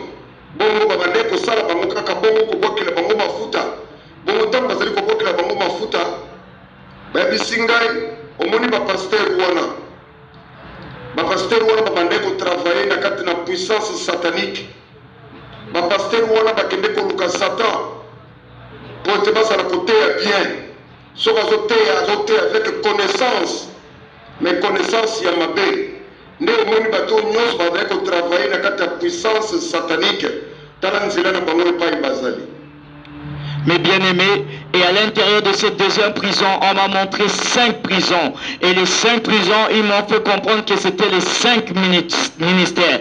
Et à l'intérieur de 5 ministères-là, il y avait des pasteurs, il y avait des évangélistes, il y avait des docteurs, il y avait des apôtres, et il y avait des prophètes. Et ils m'ont fait comprendre, ils m'ont dit que ce sont des personnes, des pasteurs, des docteurs, des apôtres, des évangélistes qui travaillaient avec la puissance satanique. Ils prêchaient la parole de Dieu avec la connaissance, mais c'était la connaissance diabolique. Et c'est là où ils se retrouvaient. And inside of the second prison, I was shown 5 other prisons inside. And as it is in the Bible, 5 ministries, we see that the 5 ministries are the pastors, the doctors, the evangelists, the prophets, and the apostles, and the doctors. So those are the people that went to seek for Satan. They wanted to get the power to preach well with wisdom, but it wasn't wisdom from God, it was wisdom from the devil. Bongo ba pasteur wana babandeki kolela alobi boye ba pasteur wana sont des pasteurs corrompus bazotelema loba na nzambe ya kokata bazwi liloba na nzambe bazali kokabola yango baverse mosusu bateyaka te mpona nini bayebi ke partenaire ya église na bango azali moto ya magie balobelaka magie te lokola partenaire na bango azali moto ya badebauche kuna na kati église wana bateyaka debauche te bazali kobanga mpo soki bateyi debauche partenaire ya kokima yango moni epai bazali awa. Alors ange ayebisi ngai liloba na nzambe elobi ete bolongola te mpe bobakisa te boteya vérité. Et ce pasteur-là pleurait. Et l'ange m'a dit, il a dit, tu as vu ce pasteur-là? Ce sont des pasteurs corrompus. Ils ont pris la parole de Dieu, ils ont divisé la parole de Dieu. Ils ont pris la parole de Dieu, ils ne prêchaient pas sur la magie. Ils ont pris la vérité, ils cachaient la moitié de la vérité. Ils ne prêchaient pas sur la magie parce qu'ils savaient que le partenaire de leur ministère était dans la magie. Ils ne prêchaient pas sur la débauche parce que les partenaires ou les financiers de leur ministère étaient sur la débauche. Ils ne prêchaient pas cette vérité sur la débauche parce qu'ils ne voulaient pas que les âmes puissent partir et puissent fuir. Et il m'a dit encore que la parole de Dieu dit que tu ne retrancheras tu ne retrancheras pas la parole et tu n'ajouteras rien de la parole. and those pastors were crying, and the angel of God told me that these pastors, they preached the word of God. There were certain things that they said, and there were certain things that they did not say, because the partner were in magic, so they couldn't preach magic.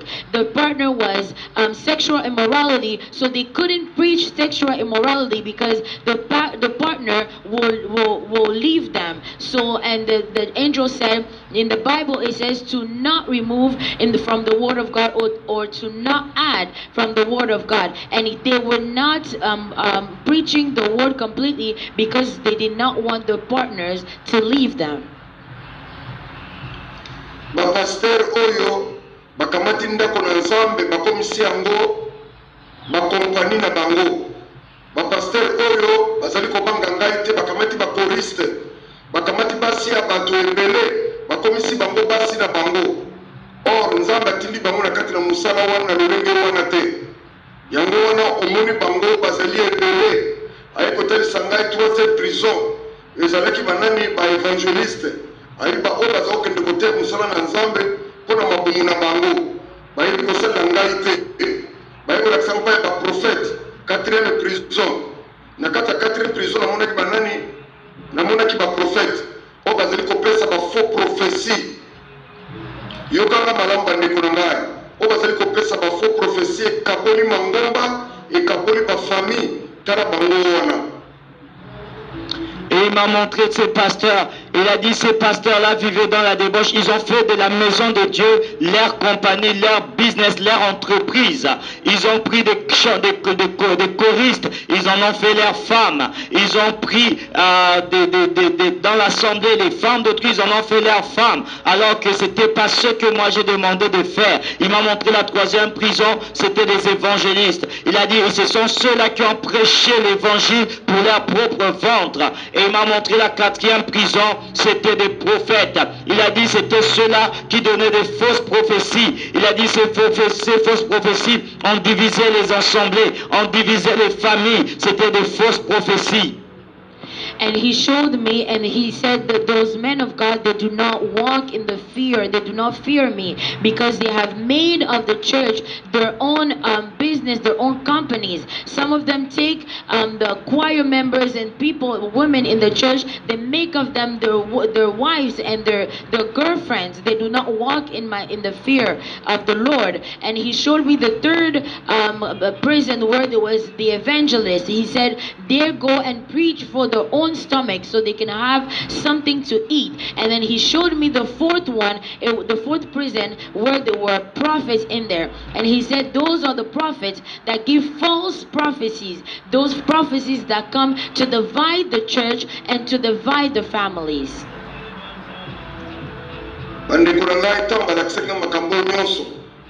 Yoka babana na Nzambe foko keba na ba prophétie foko keba makasi parce que diable asalaka mingi ba prophétie. Lelo prophète azaya koloba na yo ki mwana na yo azandoki. Mais notre Dieu Nzambe biso tondimeli azali Nzambe oyo apesaka vision mpe azali kopesa provision. Cela veut dire que tant yo moni ke mwana wana azandoki, mais ozali na makasi ya kobimisa kindoki wana na kati ya mwana wana pote mwana wana bika.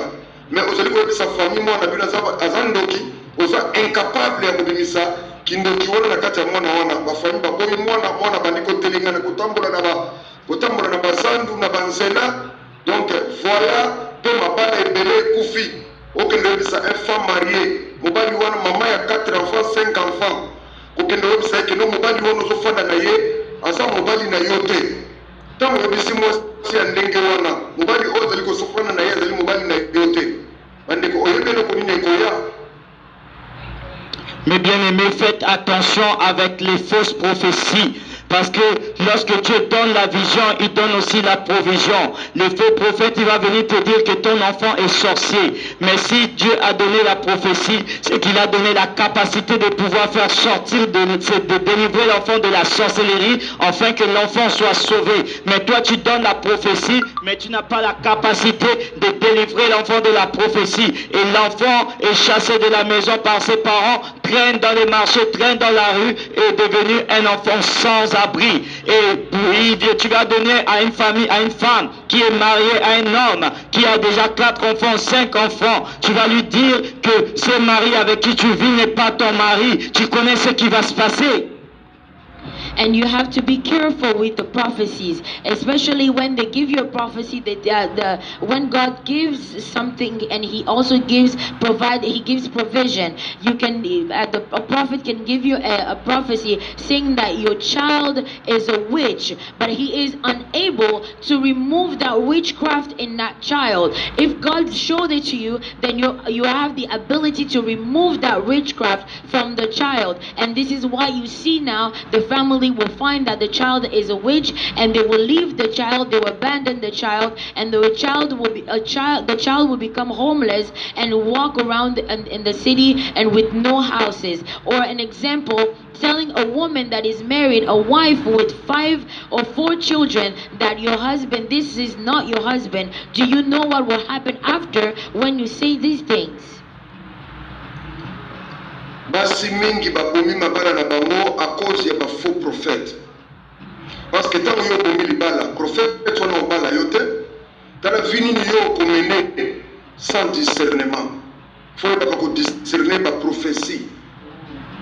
Ndenge moko ba mama mingi baboki bana na wa famille comme divisé kaboni na ba faux prophétie.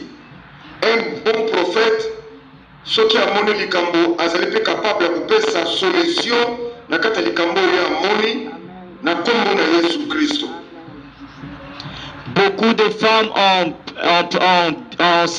perdu leur mariage à cause de la fausse prophétie. Lorsque tu donnes la prophétie à quelqu'un et les familles sont divisées à cause de la prophétie, qu'est-ce qui va se passer? Qu'est-ce qui va arriver à cette personne? Beaucoup de femmes, de mères ont abandonné leurs enfants, ont rejeté leurs enfants à cause de la fausse prophétie, à cause du manque de discernement. Ayez le discernement. Un vrai prophète, lorsqu'il donne une prophétie, il a aussi la capacité ou la possibilité de pouvoir trouver la solution au nom du Seigneur Jésus-Christ. And you have to discern some prophecies. Many women have left their marriages because of the false prophecy. Many women have abandoned their children outside because of the false prophecy. A prophet is capable, is able to give the prophecy, and also needs to be capable to bring the solution. And also we also see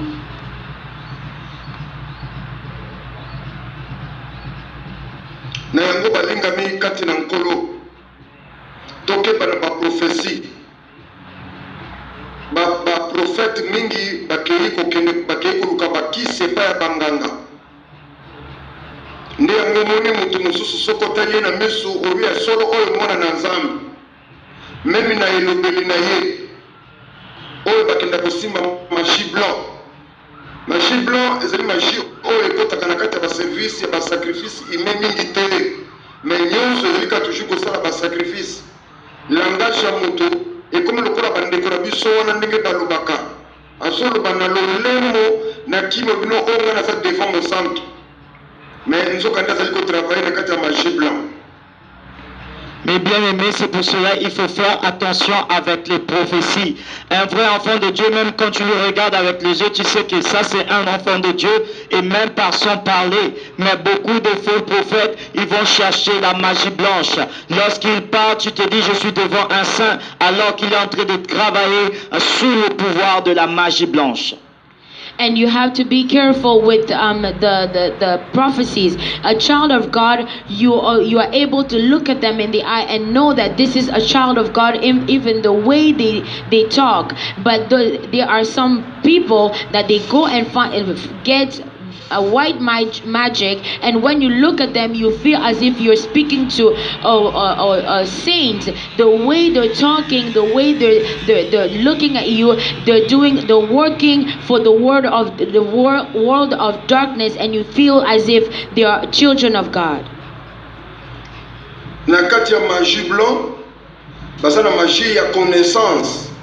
Soki atelemi pona koteya liloba na nzambe koloba non oza na ntango tya ata hésitation te, nzoka nde ezali ye te moto azoteya eza bademo nde bazali koteya na kati na ye. Alors nzambe alobi nalingi sorte lolenge ya baserviteri ya lolengo oyo te. Ngai nazali nzambe nalingi sorte ya baserviteri ya qualité ba oyo te. À l'intérieur de la magie blanche, ils ont la magie de la connaissance. Lorsqu'ils se mettent à parler, à prêcher, tu te dis non, non, non, non, non, il a la connaissance. Alors que c'est des démons qui parlent à travers de cette personne. Et Dieu dit, je ne veux pas cette sorte de serviteur. J'ai besoin de serviteurs de qualité et pas ce genre de serviteurs. And inside of magic, white magic, they also have the magic of knowledge. When you see them preaching, you will see that they're preaching so well, they're speaking so well, but it is not them, it's the demons inside of them that are talking, they are preaching. And that the Lord is saying, He does not want those kinds of preachers, of pastors. He wants the teachers of quality. Nango bandeko na ngai basali nyonso tous les 5 ministères bazalaki na souffrance ya modèle wana baligote bango na bachaîne koto bazokosopela bango mafuta pasi ya ndenge wana ntango bamonaki biso yoka ndenge bandeko loba nkolo nasalaka bamiracle na komona yo te nkolo nabikisaki babeli na komona yo te. Bongo nkolo akolobete na mukolo yango akowanga na bango na miso ya tata na ye na likolo pe na miso ya baange ya tata bolongo na ngai basali ya mabe baye kopesa ngai na kati ya mokanda ya Matthieu chapitre 6 verset 21 oyoka maloba na bango. Et à l'intérieur de cette 5e prison, qu'on voyait les serviteurs de Dieu qui étaient ligotés et on versait de l'huile sur eux. Et tu voyais comment ils criaient et ils disaient, Seigneur, Seigneur, nous n'avons pas prêché à ton nom. Seigneur, Seigneur, nous avons prophétisé à ton nom. Seigneur, Seigneur, nous avons guéri les malades à ton nom. Et il leur a répondu en disant, en ce jour, je leur répondrai devant mon Père et devant les anges, éloignez-vous de moi, serviteurs d'iniquité, car je ne vous ai pas connu. Et cette parole-là que le Seigneur va leur répondre, on va le retrouver sur Matthieu 6, verset 21. Après la mort, c'est fini. Mais toi, va leur témoigner ces choses, parce qu'après la mort, il y a la vie. And he said, the angel said to me, everything that you've seen here, go on earth and tell the people. Because on earth they say, eat and drink and enjoy, because once you die, you will not enjoy of these things. But go and tell them after death, there is another life.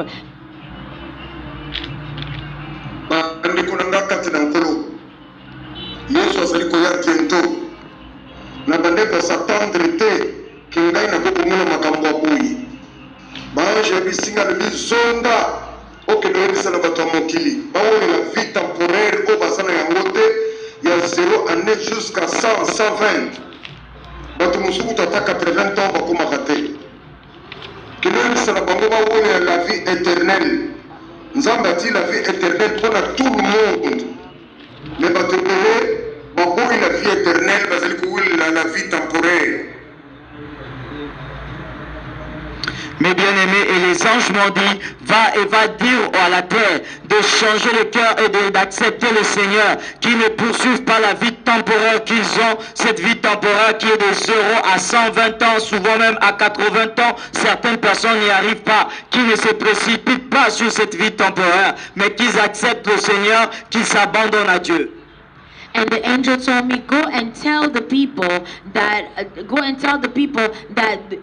to accept the Lord and to walk according to the Lord, to not be content with this temporary life that they have from zero to 100 years. Some don't even get to 80 years. So tell them to come to Christ.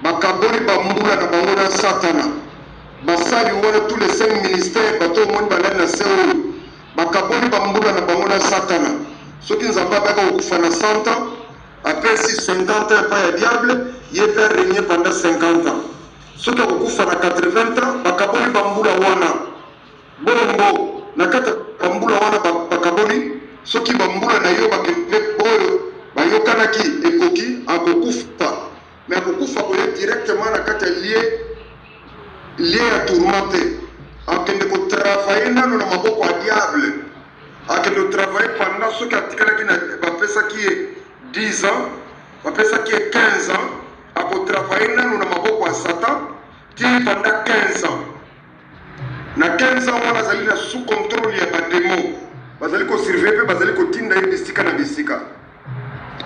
Et il m'a dit, tu as vu tous ces pasteurs-là qui sont morts, ils ont divisé leur année, ils ont vendu leurs années au diable. S'il s'était prévu que quelqu'un puisse mourir à 100 ans, il a divisé son année, il a donné 50 ans au diable. Si c'était 80 ans, il divise et il donne ses années au diable. Et lorsqu'il meurt, si c'était 15 ans dont ils se sont entendus, il va pas aller directement au lieu de tourment après sa mort, il va aller entre les mains du diable et il va travailler pendant les 15 ans de ces années qu'il avait donné au diable dans le monde mystique, qui sera surveillé par des démons, et le diable l'enverra dans les lieux pour travailler pour lui jusqu'à ce que ces années s'accomplissent et qu'il aille au lieu de tourment. And he said, you see, all these pastors, all these people, they have divided the number of years with the devil. So if the Lord has given them 100 years to live, they will give 50 to the devil, and they will also reign for 50 years. If it was 80 years, they will do the same. And when these people die, they do not come straight away in the place of torment. They first go in front before Satan, the devil, to work for him. So if they had, let's say, 15 years left, they will go to the devil and work for 15 years, and they will work under the ruling of the demons. And when they accomplish that, that's when they go in the place of torment. Bande konangai, Satan azali père de mensonge. Soki yo kendeke pa Satan na bandako banganga. Na âge ya 50 ans, alors que Nzamba beko kufa na 100 ans. Lelo yo na 50 ans, cela veut dire que tu na 50 ans lisusu ya mobimba ya ko vivre.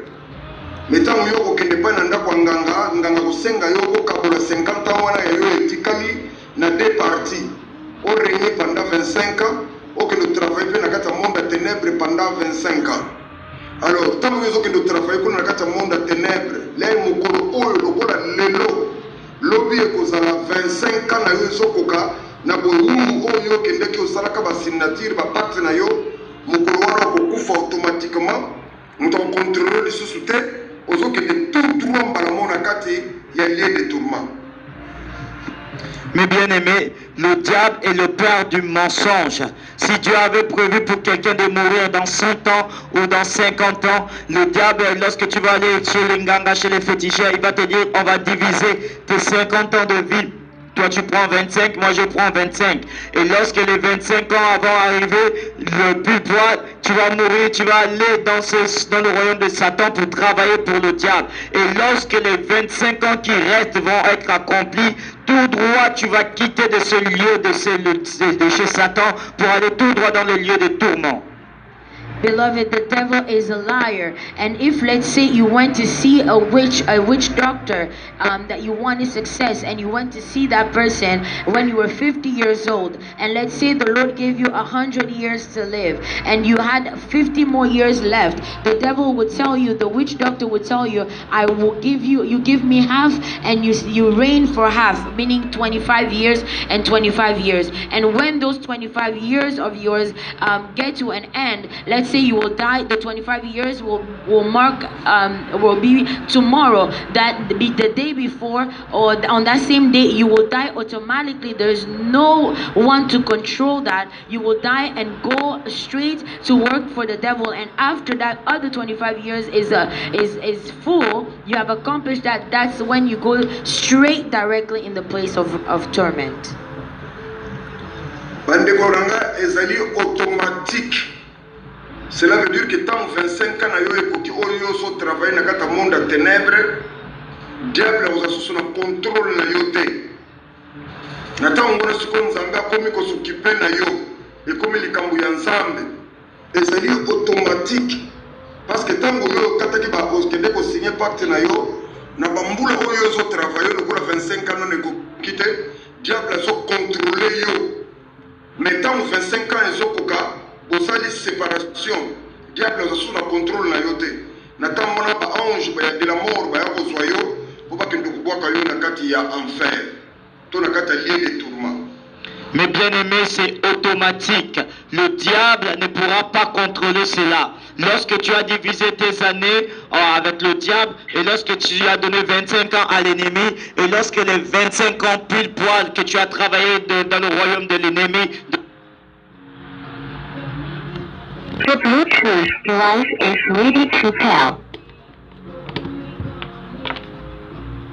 The Bluetooth device is connected successfully. Et les anges de la mort viennent te récupérer automatiquement pour aller te jeter dans les lieux du tourment. Beloved, you have no other control after that. So after you worked for the devil for 25 years, the years that you have served him, after you finish that, that's when it's no longer under his control. It's automatically happening. So you will no longer be under the control of the enemy, of the devil. Then it will be now in the control of God. The angel of death will come and take you from there and put you in the place of torment. Bandeko langa kati na nkolo, diable azali père de mensonge. Diable nzambe abokaka ye na likolo a cause ya lokuta. Yango wana nkolo ya bisinga lobi omoni makambo oyo nyonso. Nga lobi na moni alobi kobomba yango te. Kende koyebisa na bango. Oyo nyonso koyoka sambela pona ye. Oyo pe akoboya koyoka tika ye esika na ye yango oyo moni na kati ya lieu de tourment. Sambela pona ba oyo bazali koya kotika mitema na bango epai na nkolo. Même ba Kristo nyonso, ba pasteur, kategori nyonso oyo na kati ya musala na ngai. Oyo amoni tazali kotambola na kati na mabe koyoka soni te po ete na mokolo wana Yesu Kristo akoyoka yo soni na misu ya tata na ye na likolo pe liboso ba ange ya tata na ye. Mais bien aimé, le diable est le père du mensonge. Et les anges m'ont dit, tu as vu toutes ces choses que tu as vues, va le dire sur la terre. N'aie pas honte. Celui qui va t'écouter, tu pries pour lui et le Seigneur aura pitié de lui. Et celui qui ne va pas t'écouter, tu le laisses aussi. Voilà sa place où ça se trouve. Que toutes les personnes que tu vas voir, toutes les catégories, que ce soit des serviteurs, des frères et sœurs, toutes les personnes que tu vas parle-leur et dis-leur, parce que le diable, ceux qui auront honte de moi, si tu as honte de moi, ils m'ont dit, en ce jour, Jésus aussi aura honte de toi devant son Père et devant les anges. Beloved, the devil is the father of lies, and he was thrown down from heaven because of lies. And the Lord told me, have you seen these things? Go and tell to the people and tell everything that you saw, because the people that will listen to you, every person that is walking in a wicked way, the pastor, men of God, or anyone that is walking in these ways, talk to them. Those that will listen to you and pray for them. Those that will refuse, leave them. Their place is where you see here. Because if you are shy, you are ashamed of me. If you're ashamed of me, the Lord will also be ashamed of you before his Father. Liloba na Nzambe lobi na biso bobanga bango te bayebi koboma nzoto. Me bobanga oyo ayebi koboma nzoto na molimo. Tala Satana bomi nzoto azali kotambusa esprit, me ayebi koboma esprit te. Esprit ezali Nzambe ye moko asokipaka na esprit. Mutu akoboma esprit, Satana c'est un esprit. Mutu akoboma esprit ezali kaka Nzambe ya lola. Oyo asala likolo na se ezali na pouvoir ya détruire corps humain, puis ya détruire esprit. Mais bien aimé, il m'a dit, la Bible, il m'a dit que n'ayez pas peur de ceux qui peuvent tuer le corps, mais ayez peur de ceux qui peuvent tuer le corps et l'esprit. Le diable peut tuer le corps, mais il fait marcher l'esprit. Il n'est pas capable de tuer l'esprit. Mais celui qui peut tuer le corps et l'esprit, c'est Dieu. Le diable est un esprit et il n'y a que Dieu qui pourra tuer l'esprit. And they told me the word of God says, be afraid of the one who can destroy the body and the spirit, because the devil can only destroy or kill the body, but he cannot kill the spirit. And he himself, he is spirit, and he makes the spirit go wander around, but he is unable to kill the spirit. But the Lord is the only one that can kill or destroy the spirit and the body, the flesh. Na boye na moni ba ange balobi na ngai tolongwa awa wana ezalaki 6e prison. Et comme ça, j'ai vu les anges m'ont dit quittons ici, et là c'était la 6e prison. And then the angels told me, let's leave this place, and that was the 6th prison. Na boye tango to bandai ko kende na 7e prison na monaki banani. Et quand nous étions en train de partir à la 7e prison, qu'est-ce que j'ai vu? And as we were going on the 7th prison, who did I see? Namonaki bana ya mike epele moya kotanga nombre na bango ezalite. J'avais vu les petits enfants, beaucoup nombreux. Je ne pouvais pas compter leur nombre. I saw a lot of small children. I saw them. There were so many, and I could not count their number. Ngai na tuleke pa ya ba ange na bi bango pe bano ya mikyo basali nini ba ange wa bisingai basali eloko te pona maboko na bango bazalaki na bapake moko basimbi yango na maboko basolela na bapake wana na maboko. Ngai na tulaki bongo eloko nini wana bango basimbi na maboko ba ange bisingai bapake wana moni basimbi na maboko ezali bakisi oyo ba mama na bango bakende kosalela pona kosala avortement nde yango moni basimbi bapake wana na maboko na bango balelaka mikolo nyonso pona baboti na bango. Et j'ai vu ces enfants, j'ai posé la question aux anges, mais et ces petits enfants, qu'est-ce qu'ils ont fait? Et il m'a dit, ces petits enfants n'ont rien fait. Et sur leurs mains, ils avaient beaucoup de paquets. Et j'ai posé la question en disant, que c'est quoi ces paquets qu'ils tenaient entre leurs mains? Ils m'ont dit que les paquets que tu vois qu'ils tiennent entre leurs mains, ce sont des médicaments que leurs mères se sont servis avec pour pouvoir commettre l'avortement. Et ils sont en train de pleurer et attendre leur mère avec ce paquet de médicaments. And when I saw those children, I asked the angels, what have they done? Have they done anything wrong? And the angel said, no, they did not do anything wrong. And in their hands, they had packages in their hand. And I asked, what are those packages? And the angel said to me, those are medication their mothers have taken so that they could abort them. And every day here, they cry and they wait for their mothers.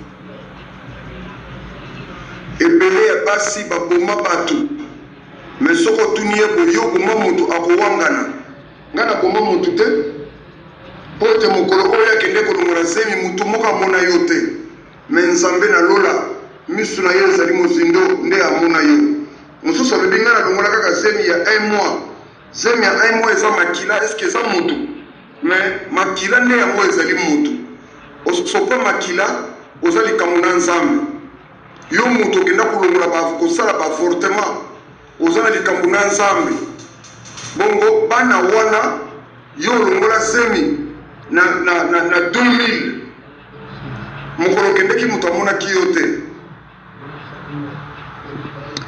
Et beaucoup de femmes ont tué des personnes. Et lorsqu'on leur pose la question, vous avez tué des personnes, ils nient en disant que moi je n'ai tué personne. Parce que lorsqu'elles sont allées commettre l'avortement, personne ne les a vus. Beaucoup de femmes ont commis des avortements et se disent que ce n'était qu'une grossesse de 1 mois. Ce n'est pas tuer quelqu'un, ce n'était que le sang. Mais le sang est une personne. Lorsque tu as commis l'avortement, même de 1 mois, tu as tué une personne et tu as un problème avec Dieu. Et beaucoup se sentent innocentes parce que lorsqu'elles ont fait en cachette, personne ne les a vus. And many women, when you ask them, have you killed anybody? They say, no, I have not killed anybody. But when they went to do those abortions, no one was with them to see what they have done. And some of them say, no, I did not commit an abortion because it was only 1 month. It was only a 1 month lateness. But you have, they say it's only blood. But that blood is it's a human being. So if you have done those things and you have shed blood, you have a problem with God. ezali ba mibali ebele oyo ayebi ki azali marié azali kolinga mwana mwasi ya batu to mwana mwasi oyo azwi zemi azwi mbongo apese pai na ye kende kolongola zemi mpona alingi te mwasi na ngai yeba kende kolongola zemi na ba mibali wana bapesaka basi bambongo bakende kolongola bazemi bazali na likambo liboso na Nzambe yango wana omonaki bana wana babandeki kolela.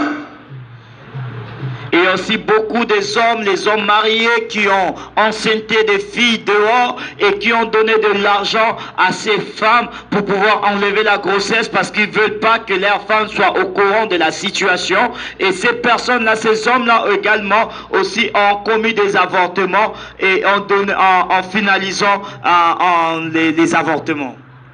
And you can see that there is married men. They're married, but they'll have a girlfriend on the side. And once the girlfriend is pregnant, they will give the money so that the woman will go and do an abortion. So his wife will not know. And when you have done those things, you know that you are also accomplished with that act, that same act. Bandeko na ngai, Nzambe asala mwasi nyonso ndenge mope asala mibali nyonso mwasi nyonso ayibike mwasi oyo akobota bana 4 na vie na ye mwasi oyo akobota bana kaka mibale na kata vie na ye mwasi mususu akobota bana 6 bongo siko soki yo akobota bana 4 olongola pe basemi nyonso tous les 4 otikali na nini otikali na eloko te. Mais natamu siko yo kozwa libala po ete okende kofana ndako ya libala okomi kuna ozokende koluka kobota eza lisusu te obandi kokanga bato bandoki o noko na ngai o mama na ngai o famille na ngai nde baloki ngai te omitala malamu bandeko na ngai ndoki ezali kaka yo moko. Mais bien aimé, Dieu a créé toutes les femmes en connaissant que certaines femmes auront 4 enfants, certaines femmes auront 2 enfants, certaines femmes auront 6 enfants. Mais si toi tu as commis l'avortement, si tu devais avoir 4 enfants, tu as commis l'avortement, tu as enlevé plus de 4 grossesses. Qu'est-ce que tu auras en retour? Et voilà pourquoi certaines se marient et rentrent dans le mariage et n'ont pas des enfants. Et elles commencent à accuser que ce sont mes oncles qui m'ont attrapé mes enfants dans la sorcellerie, ce sont mes parents, c'est ceci, ma famille. Mais tu vas accuser les gens alors que c'est toi qui es la sorcière. Mais c'est toi-même qui es la sorcière. And beloved, is when God creates a woman, He knows that this woman will have two children. This woman will have 4 or 6 children. But when you do all these things and you abort 4 babies, and you have nothing else remaining. And when you will get married, that's why you see some women are married, but they're unable to have children, and they start saying that my uncle, my aunt is a witch that is doing this to me. But no one is a witch but yourself. You are the witch of your own life.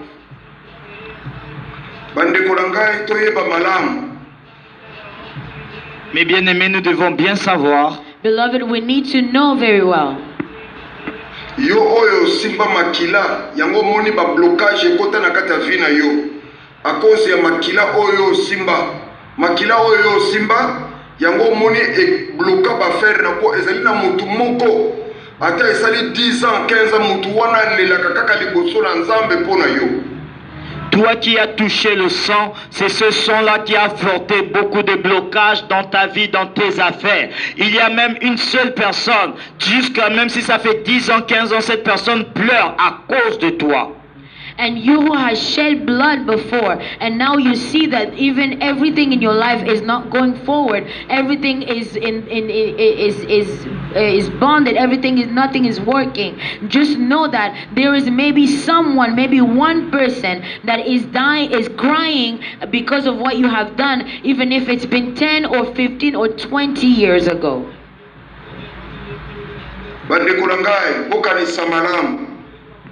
Mes bien-aimés, pensez bien. David atongela ye temple pona nini, c'est parce que David maboko na ye etondaki na makila. Mes bien-aimés, pensez-y. Mes bien-aimés, pensez-y. Le Dieu avait refusé que David puisse lui bâtir un temple. Pourquoi? Parce que la main de David était remplie de sang. Beloved, think about it. Why did the Lord refuse for David to build a temple for him? Why? It was because David, his hand was full of blood. Nzambe alingi maboko oyo etondi na makila te, mais Nzambe alingi maboko oyo ezali pembe. Po ete notre Dieu Nzambe na biso azali mosantu, azali pembe. Dieu ne veut pas une main pleine de sang, mais Dieu veut une main pure, parce que notre Dieu est saint, il est rempli de sainteté. God does not want someone who has a hands full of blood. God wants people that have pure hands, because our God is holy and He's full of He's pure. Na tangu wana totelemaki na moni ba ange babi yoka kolela ya bana wana bazolela boye. Oh Nzambe ya lola, oh Nzambe ya lola, yokela biso mawa, benga ba mikolo mikumba na bango, baya kukumba mikumba na bango po ete biso pe tokumisa yo na esengo. Benga ba mikolo ba mikumba na bango, baya kukumba mikumba na bango po ete biso pe tokumisa yo na esengo. Ba ange bisinga lobi oyoki maloba bana wana, mwasa zwa kazemi ye moko te. Bayokani na mobali na ye babimisa zemi, bomba kanitike likambo esila te liboso na Nzambe, jugement, dernier jugement ezali kozela yo. Et les anges m'ont dit, écoute les pleurs de ces enfants. Et ces enfants disaient, oh Dieu du ciel, appelle les propriétaires des fardeaux de venir prendre leur fardeau, de venir prendre en charge leur fardeau. Oh Dieu du ciel, appelle les propriétaires des fardeaux de venir prendre leur fardeau, afin que nous puissions te louer dans la paix. Et les anges m'ont dit, est-ce que tu as écouté les pleurs de ces enfants? La femme n'attrape pas la grossesse par elle-même, mais elle attrape la grossesse avec un homme. C'est-à-dire que l'homme et la femme ont été mis d'accord pour avorter. Ces enfants, elle les appelle à venir prendre leur fardeau. And the angel told me, are you listening? Can you hear how these children are crying? And I was listening, and they were crying. They were saying, oh Lord of heaven, make so that the owners of these burdens may come and take these burdens. And the angel said, did you hear the way they're crying? Because when a woman and a man decides to abort the child, it's the both of them, it's the woman and the man. So these children are crying so that both of them to come and take their burdens.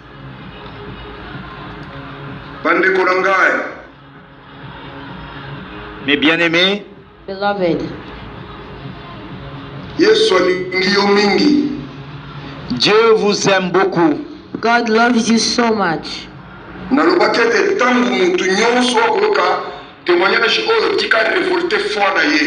Je disais que toute personne qui va écouter ces témoignages, que leur foi soit révoltée. I was saying, let anyone that is listening to this testimony, let their faith be revolted.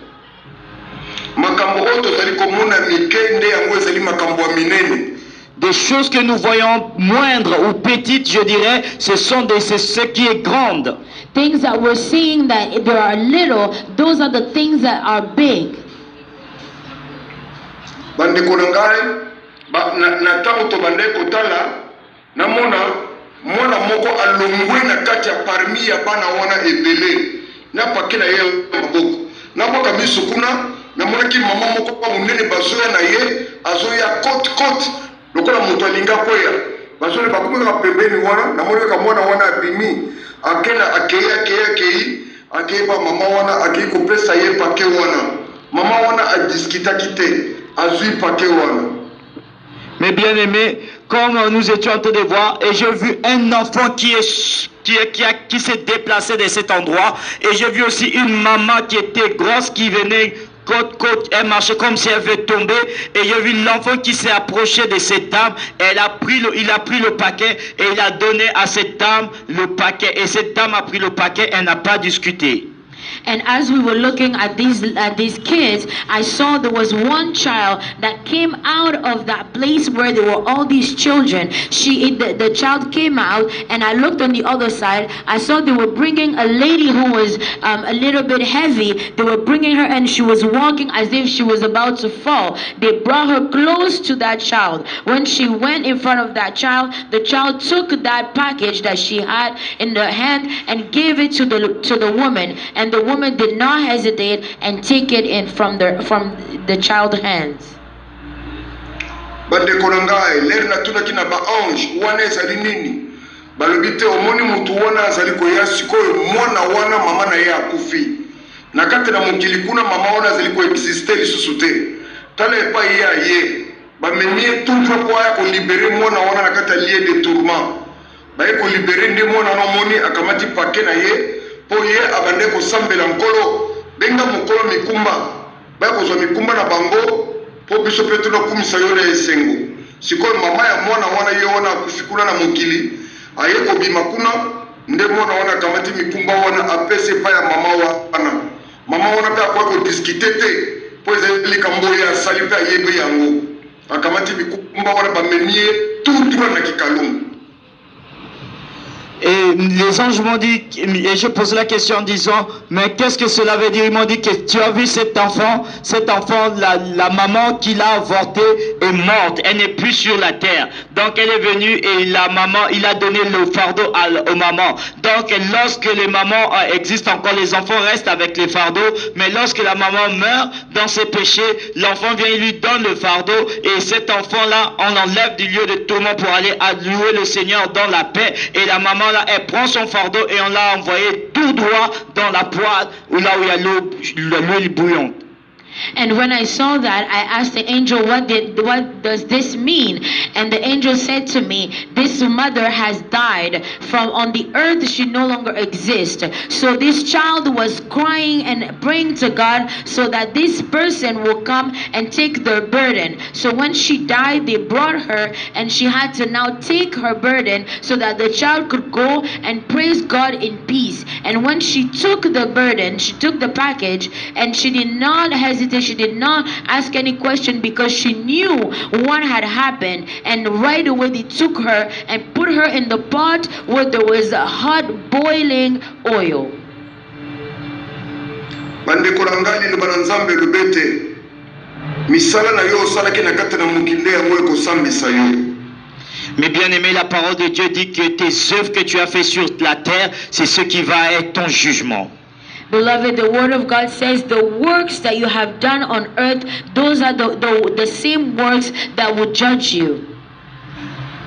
Bana wana balelaka liboso na nzambe yango moni mwana mwasi oki kozwa libala ya malamu po kobota ekomi problème ekomeli mindondo bana wana bareklamaka liboso na nzambe tokokende lisusu epai ya motu wana te ye babotaki ye avivre na mokili ye aliki te biso tovivre mpe na kati ya mokili tala epai ye kotya biso na kati ya boloko oyo tozali kosufrir tokokende lisusu kuna te epai ya motu wana ebela basi mingi batikala basterile babota te ntina moyo ya lelo mpe bamibali mosusu babota te ntina moyo ya lelo atambusi bambongo akei na bambongo bipai na badokteur basala yeba baexamen mais ameli bakisa ndenge na ndenge me mabota ekoya te mpe ekotikala mpe lisusu okoya te na kati na bomoi ya motu ya ndenge wana.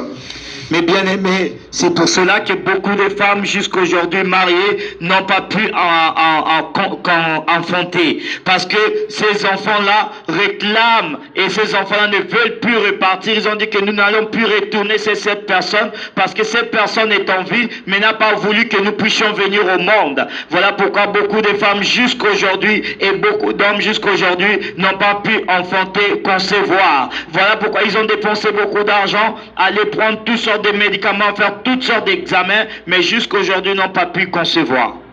And that's what you see, beloved. There are many women or men, when they have a good marriage, but they're not able to conceive, they're not able to have children, and they went and see doctors and took all the medication, but they are not able to have these children because these children are saying that they did not want them to live in the world on earth, so they will not return back to them. So that's what you see until this day.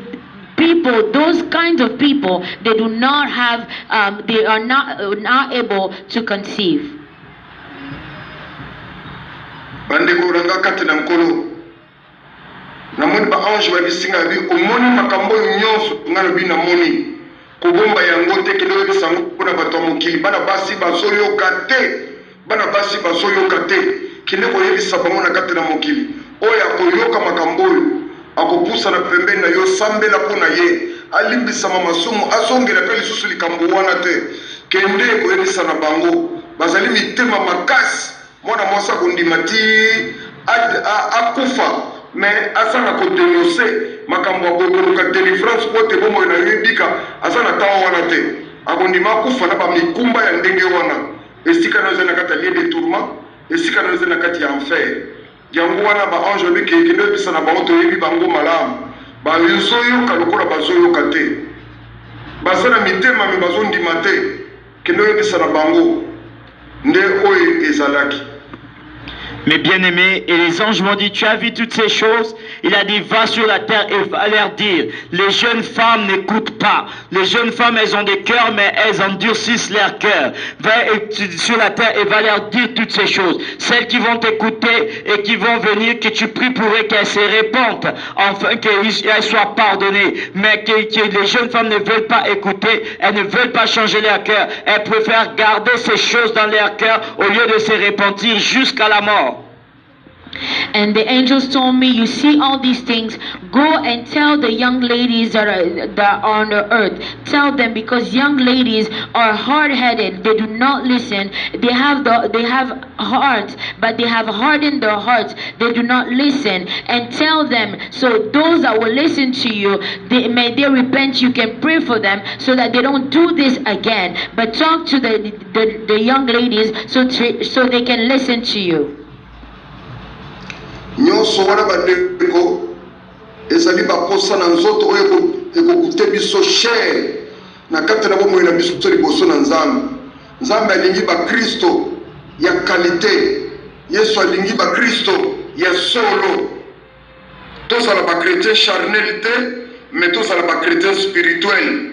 Nde kalite oyo Seigneur Jésus Christ azali kosepela na bango. Nzambe alingaka lisumu te.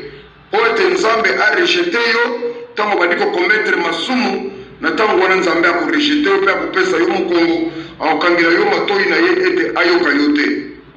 Mes bien-aimés, tout cela, ce sont les œuvres de la chair. Dieu ne veut pas les chrétiens charnels, mais Dieu veut les chrétiens de qualité. Il veut que nous soyons des chrétiens de qualité, que nous changeons et que nous soyons transformés, que nous marchons, que nous soyons des chrétiens qui marchent dans la vérité et qui marchent dans la sainteté de Dieu, afin que lorsque nous allons mourir, que Dieu ne nous ferme pas les portes du ciel. Beloved, the Lord does not want Christians that are full of the flesh. He wants Christians that are full of the Spirit, and that's why you have to. The Lord said He wants Christian of quality, not Christian that follow the things of the world. So let's do that, so that the Lord will not close the heaven on us. Bandeko na ngai namoni ba ange balobi kende bisa na bato mokili oya koyoka maloboyo sambe na pona ye ope akoboya koyoka makambo oyo problème na ye ezali esika na ye ezali kuna na lieu de tourment ali biso tolongo awa tokende.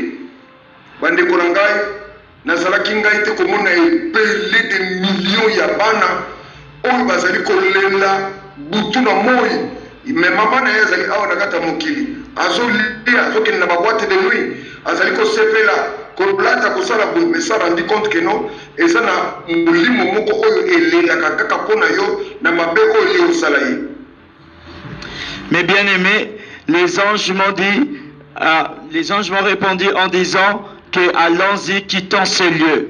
Et je n'étais pas moi-même parce que je vis des millions d'enfants qui étaient en train de pleurer. Et alors que leur maman était sur la terre, elle est en train de manger, elle est en train de boire, elle est en train de se réjouir, elle est en train d'aller en boîte de nuit sans savoir qu'il y a un esprit, il y a quelqu'un qui pleure tous les jours à cause de lui afin qu'il vienne lui retrouver en cet endroit.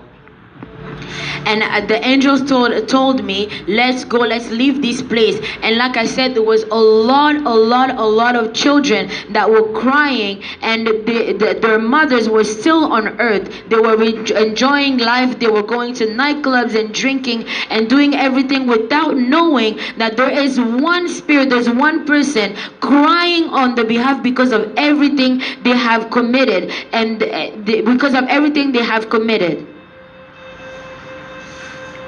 Bande kolongai alobi tokende tobandiko kende ngana zeleka kukama kumona ebele ya batu boyi tobandiki ka kokende na tangu boto zali kokende na moyi toye kokoma esika moko esika otokomaki baye kotuna ngai eske yo zali nani eske yo zali mo Kristo ngai na kamwe tolongwe na bango nzela musika totambwe na bango nzela musika batuni nga likambo yote ne tokoma awa baye kotuna ngai ba question modelo oyo nga na kama nga bino nga na sa mu Kristo balbete yo tanga ka Biblia nga bina tanga ka Biblia ayebisi na ngai bon tokoyeba soki yo zali mu Kristo ngai na telemi na mona mbala moko bapesi ngai kiti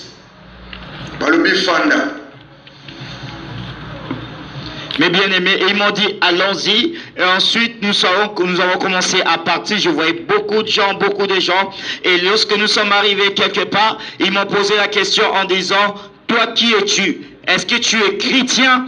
J'ai répondu, moi je me suis étonné en disant, oh, nous avons marché avec eux beaucoup de chemins, nous avons fait beaucoup de routes ensemble. Ils m'ont pas demandé ils m'ont pas posé ces genres de questions. Pourquoi ils me posent la question si je suis chrétien? Ils m'ont encore posé la question en disant, tu es chrétien? J'ai dit, oui, moi je suis chrétien. Et ils m'ont posé encore la question en disant, est-ce que tu lis la Bible? J'ai répondu en disant, oui, je lis la Bible. Ils ont dit, ok, nous allons savoir si tu es chrétien. Et ils m'ont fait asseoir devant une table. And as we were walking, we left that place. We got to a place, and the angel asked me, "Are you a Christian?" I said, "Yes, I'm a Christian." "Do you read your Bible?" I said, "Yes, I read my Bible." And I was surprised that we did all this way together. They did not ask me these questions, and it is now that they were asking me. And when they said that, they said, "We'll see if you're a Christian and you read your Bible." So they gave me a chair and made me sit there. Bandeko makambo ya kukamwa ongana kende komona kuna na bandeko s'attendre jamais que makambo ezali ko exister. Il y a des mondes physiques et il y a des mondes spirituels. Bandeko langa ezalaki somo nzokande tango mutu abotamaka nzambe apesaka makoki nyonso na mwana tango mwana azali kobotama. Mais bien aimé, chose étonnante, les choses que moi j'ai vues, j'étais loin de savoir cela. Alors qu'il y a le monde physique, il y a aussi le monde spirituel, le monde invisible. Et lorsque les choses que moi j'ai vues, lorsque Dieu, un enfant né vient au monde, Dieu donne toutes les capacités à cet enfant.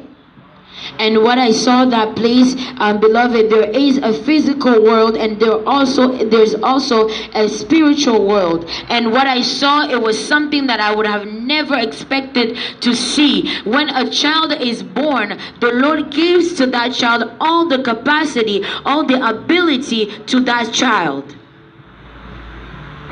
Bisinga yaka kutala. Tana kende kutala namona ki bébé ya muke bébé wana azana mission batinda ina kata planète Terre. Bébé wana azana mission batinda ina kata planète Terre. Tant nzambe azali ko bongisa bébé pona kotinda ye, na mwana nyonso na mutu nyonso azali kobotama na kati ya planète terre. Eloko nini nzambe azali kosala? Eloko nini nzambe azali kosala? Nzambe azali kokamata sede azali kotia na kati ya mutu ya mwana wana. Ati sede na kati ya mutu ya mwana wana abibosama sikoyo kende mwana ye kobotama na kati ya planète terre na mabelo ya biso. Remarquez malamu soki mwana botami maboko na ezelaka ya kokangama. Même olalisi ye alalaka maboko ya kokangama. Oyebi le pourquoi? Mais bien aimé, chose étonnante, et ils m'ont montré un enfant et un bébé qu'on préparait, et cet bébé avait pour mission de pouvoir aller dans la planète, sur la planète Terre. Et ce bébé, lorsqu'il était on était en train de lui préparer pour aller sur la planète Terre, et je vis Dieu, il a pris une disquette et il a mis à la tête de cet enfant. Et lorsque cet enfant est allé sur la Terre, sur la planète Terre, et cet enfant est né, remarquez bien aimé, lorsque un enfant naît, un bébé naît, il a toujours les mains fermées, les poings fermés. Est-ce que vous connaissez pourquoi le bébé a toujours les poings fermés? And I saw a baby that was being prepared to be sent on earth. And all of a sudden I saw the Lord putting a CD in the head of that, inside of the head of that baby. And when that baby left to go on earth, and that's why you see when a baby is born, their hands are always closed. Even when you make them, you lay them down, their hands are always closed. Do you know why? Mwana abota makamaboko ya kukangama parce que chance na ye nyonso ezalaka na maboko na ye. Nde omoni na tango kala awa epai na biso ezalaki na bato mo babande kobenga bango ba philosophe.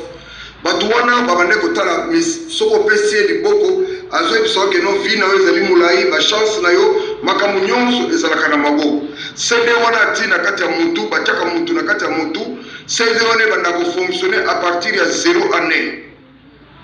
Mbula na yo mobimba nyonso ezali kosala na kati ya planète terre.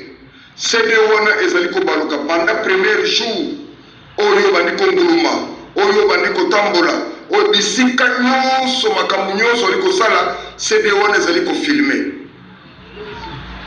L'enfant naît toujours les mains fermées. Lorsque l'enfant naît de la naissance, il a toujours les poings fermés. Pourquoi? Parce que sur les poings, dans les mains de l'enfant, il y a ses chances, c'est-à-dire toute sa vie, son avenir qui est tracé. Voilà pourquoi il y a des personnes qu'on appelle des philosophes. Lorsqu'ils regardent, ils lisent les mains, et lorsqu'ils lisent les mains, ils peuvent te dire que ta vie sera longue ou ta vie sera courte. Et la disquette qu'on met à la tête de l'enfant, ça tourne sur la tête de l'enfant à partir de 0 âge.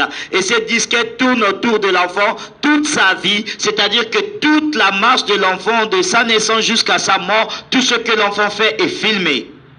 And that's why you see when the baby is born, the hands are closed, the hands are closed. And this is why in our country they used to have psychiatrists. They used to look into the hands of a person, and they can tell you what is your future, what are the things that can happen to you in the palm of your hand, because in the palm of your hand there's all your luck, there's all your chances in there. And that's why when the Lord puts that CD in the head of the child, it's recording. So everything the child is doing, everything you're going to do all your life, it will be recorded on that CD. Bandeko na ngai ezali somo na moni babi na ngai fanda na fandi na tango akala awa tozalaka na ba place moko babandeli kobenga ngo ba cinéma, peut-être na bamboka mindele nde yango ezali na koexister jusqu'à présent. Mais pas na biso aba cinéma wana ezalaka lisute ezalaka na bapare bande kotia babobine omoni ntango mosusu bande kotala wana omona batie première bobine, deuxième bobine, troisième bobine. Siko appareil wana batie elamba ya pembe liboso, appareil batie yango na nsima ezali koprojecte liboso. Na ntango tobande kokola tobande kokota na basinema ndenge wana namoni babila ngai bonfanda totala soto yeba solo soki ozali mokristo soki mpe ozali mokristo te. Bandeko nafandaki namoni bafongoli appareil wana baprojecte liboso leki natali namonaki bébé moko oyo baprojektaki bébé oyo azali na 0 année soki yango ekomi boye ekomi date ekomi jour ekomi heure ekomi minute ekomi seconde na année nga natangi me oyo ezali ngai na 0 année me nayebi ete ata mama oyo abota ngai akoki koyeba date akoki koyeba année mais seconde minute akoki koyeba te mais epai na nzambe nyonso ezali mentionné. Mes bien-aimés, c'est vraiment très effrayant. À l'époque, il y avait ce qu'on appelait les cinémas. De nos jours, ça n'existe pas. Il y avait comme une sorte d'appareil, comme était des bobines, et on projetait devant quelque chose, un ruban blanc qui était derrière, et on projetait les images. On mettait première bobine, deuxième bobine, troisième bobine, au fur et à mesure que le film passait. Et lorsque moi je suis, aujourd'hui de nos jours, ça n'existe pas. Mais lorsque je suis arrivé, ils m'ont dit, assieds-toi, nous allons savoir si tu es vraiment chrétien. Et je me suis assis et ils m'ont projeté ces projecteurs. Ils ont mis ce projecteur devant moi et ils ont projeté un film. Et ils ont montré un bébé. Et je regardais, j'ai vu un bébé. J'ai vu le bébé, ils ont montré le jour, la date, l'heure, la seconde, la minute, à toute chose. Même, j'ai regardé ce bébé, j'ai dit, mais ça c'est moi. Même ma mère qui m'a mis au monde, elle peut connaître le jour, elle peut connaître la date et l'heure, mais elle ne peut pas connaître les secondes, la minute. Mais devant Dieu, toutes ces choses sont mentionnées. And so when they told me to sit down, I sat down, and they brought in front of me a type of things that we used to have back in the days, a type of thing, sort of cinema. So it was like a projector that were projecting something that they were putting a white cloth in the front to project the film. And when I sat down, they projected the film, and I could see there was a baby on that projector. So when I saw the baby, it was written the year, the month, the day, the time, the hour, and the second. And I looked at it and I said, this is me. But even my mother could have known the day, the time, the year, but not the second. Because for the Lord, in front of the Lord, everything is recorded, even the seconds.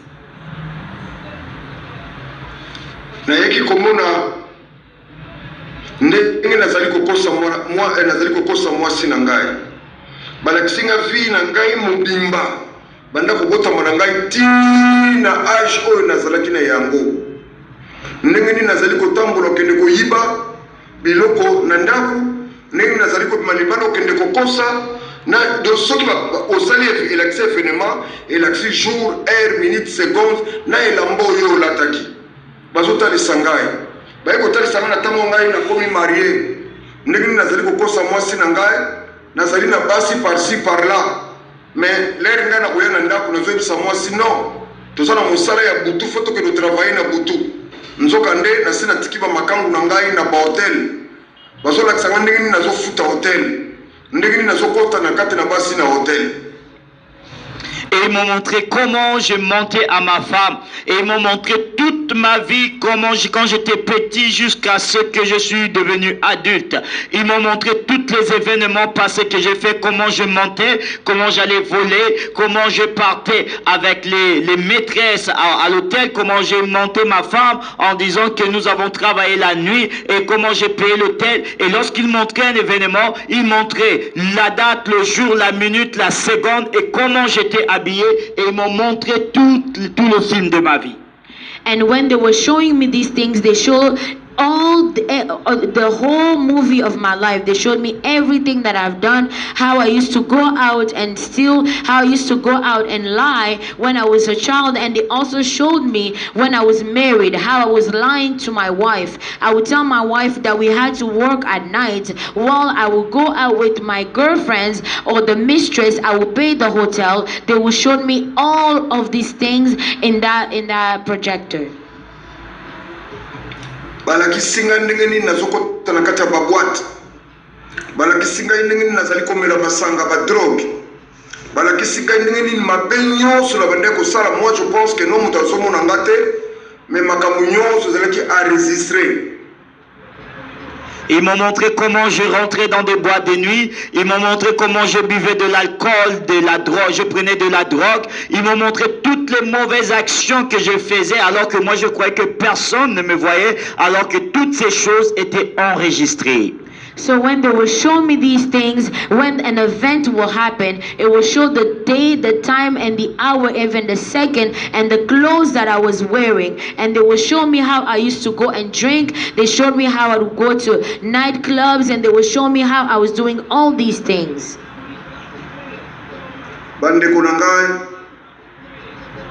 natango balakisi ngai nazofuta hotel namonaki makambo wana ezali makambo ya bana na nzambe te. Nazolongi na ngai na kitisi na se tanga na kitisi longi na ngai na se nazomona kaka makambo wana bazolakisa kuno bazoprojecte kaka na se nazomona yango.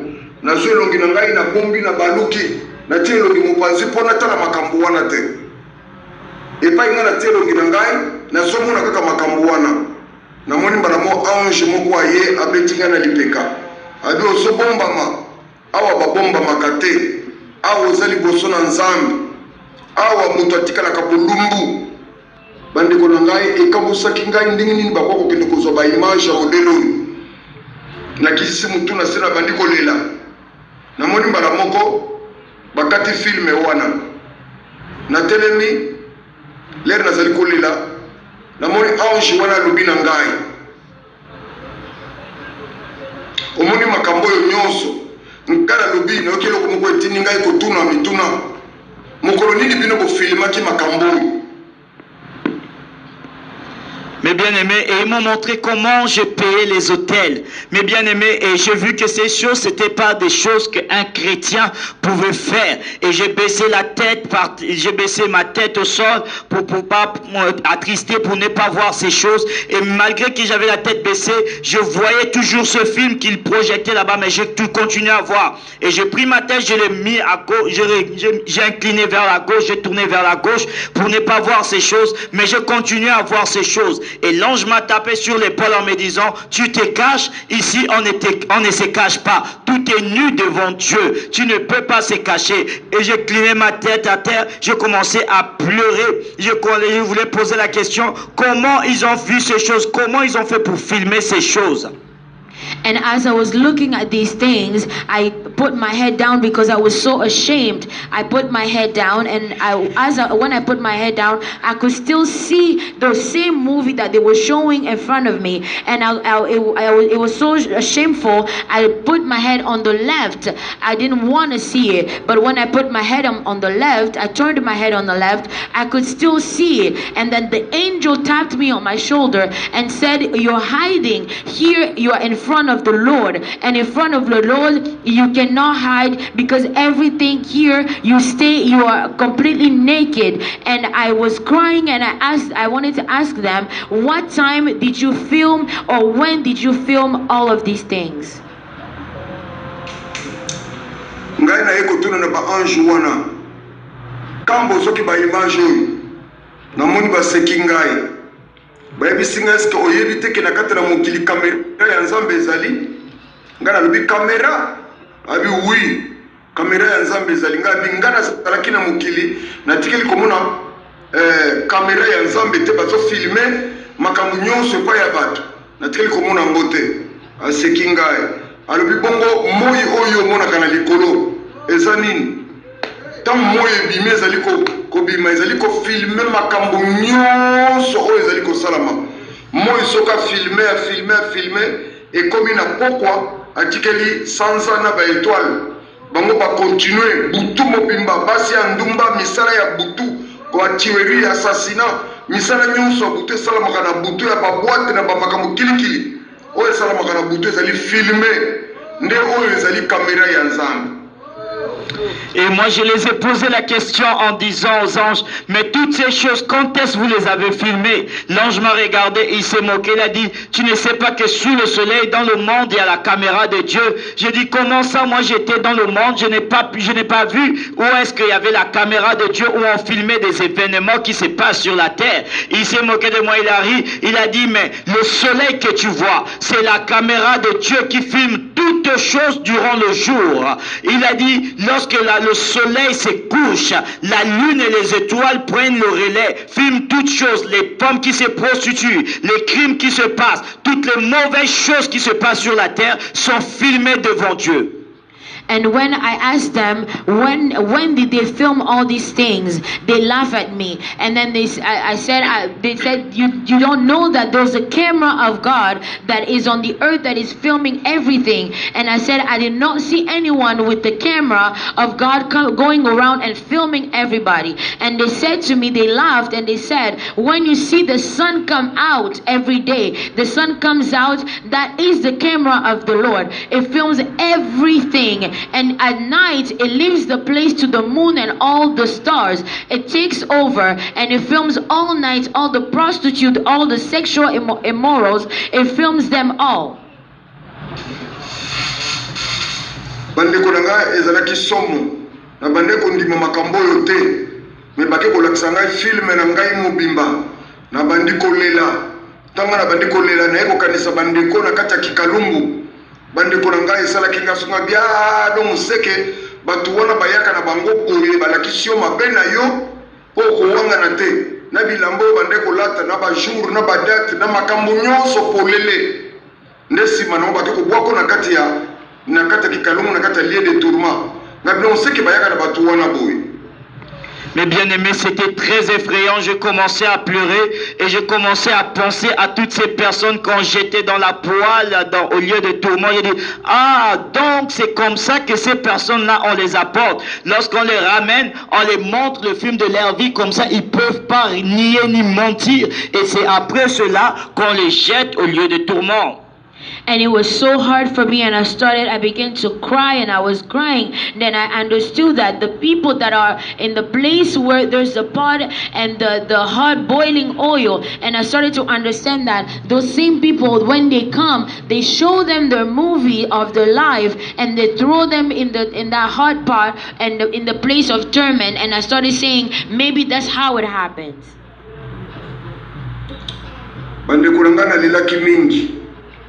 Na liboso na ngai namonaki filme wana lisute namonaki buku moko ya munene buku wana moyen ya kotaka bafei nango ezali te buku wana ezalaki na mesa moko ya ano buku wana efungwami buku wana ezalaki ya kofungwama namonaki buku ya kofungwama me na kati ya buku wana eloko na konstataki ngambo moko ezalaki na bafei ebele ngambo moko ezalaki na bafei ebele ngambo moko ezalaki na bafei moke donc na droite ezalaki na bafei moke na gauche tala ebele ya bafei na kati ya buku wana kombo ya mutu nyonso na kati ya mokili eza na kati ya buku wana ezala mwana moke azokotama lelo kombo na ye ezali na kati ya buku wana bongo bakombo ya bato ezalaki ya kokomama bamosusu na gauche bamisusu na droite bongo batindaki nga balobi kende kotala kombo na yo na kati ya buku wana kombo na yo ezali wapi bandeko na kiminga bia peut-être na filme wana oyo balakisinga peut-être kuna kombo na ngai ekozala chance ezala ta na liboko ya mobali na droite pour nazala quand même sauvé na kimimba. Mes bien-aimés, ça m'avait fait tellement de la peine, ça m'a causé tellement de la peine, je me suis mis à pleurer et après, je n'ai plus vu ce film-là. Ils ont retiré ce film-là au-devant de moi et au-devant de moi, j'ai vu un grand livre blanc et ce grand livre était posé sur une table en or. Et ce qui m'avait étonné, bien-aimé, dans ce grand livre, il y avait beaucoup de feuilles, mais chose étonnante, sur ce livre, il y avait beaucoup de feuilles du côté droit et il restait peu de feuilles du côté gauche. Et ils m'ont posé la question en disant, vas-y, regardez, dans ce livre-là, il y avait des noms de toutes les personnes, même les enfants qui sont nés aujourd'hui, leur nom était inscrit dans ce livre.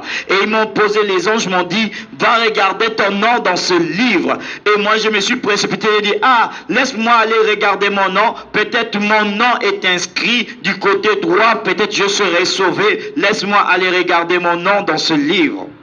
And beloved, it was really hard, it was painful, and I cried so much that I was not able to see that movie again.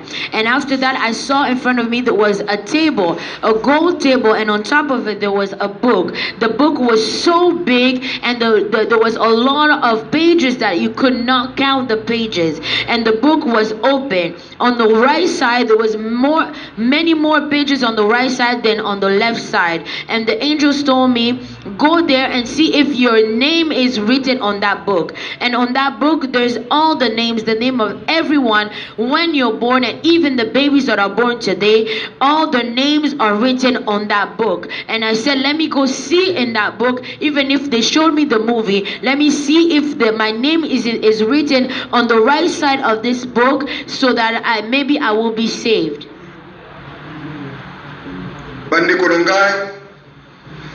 Lere na komi devant ya buku wana ya munene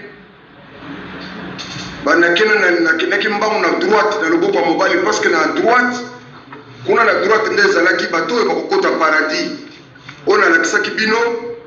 Kote ya gauche ezalaki épaisseur munene, mais kote ya droite ezalaki kaka na mwa épaisseur muke. Nga nakimaki mbangu nanu na droite parce que bao bakokende na droite nde bango bakokende na paradis. Na bandi koluka kombo na ngai, na bandi koluka kombo na ngai.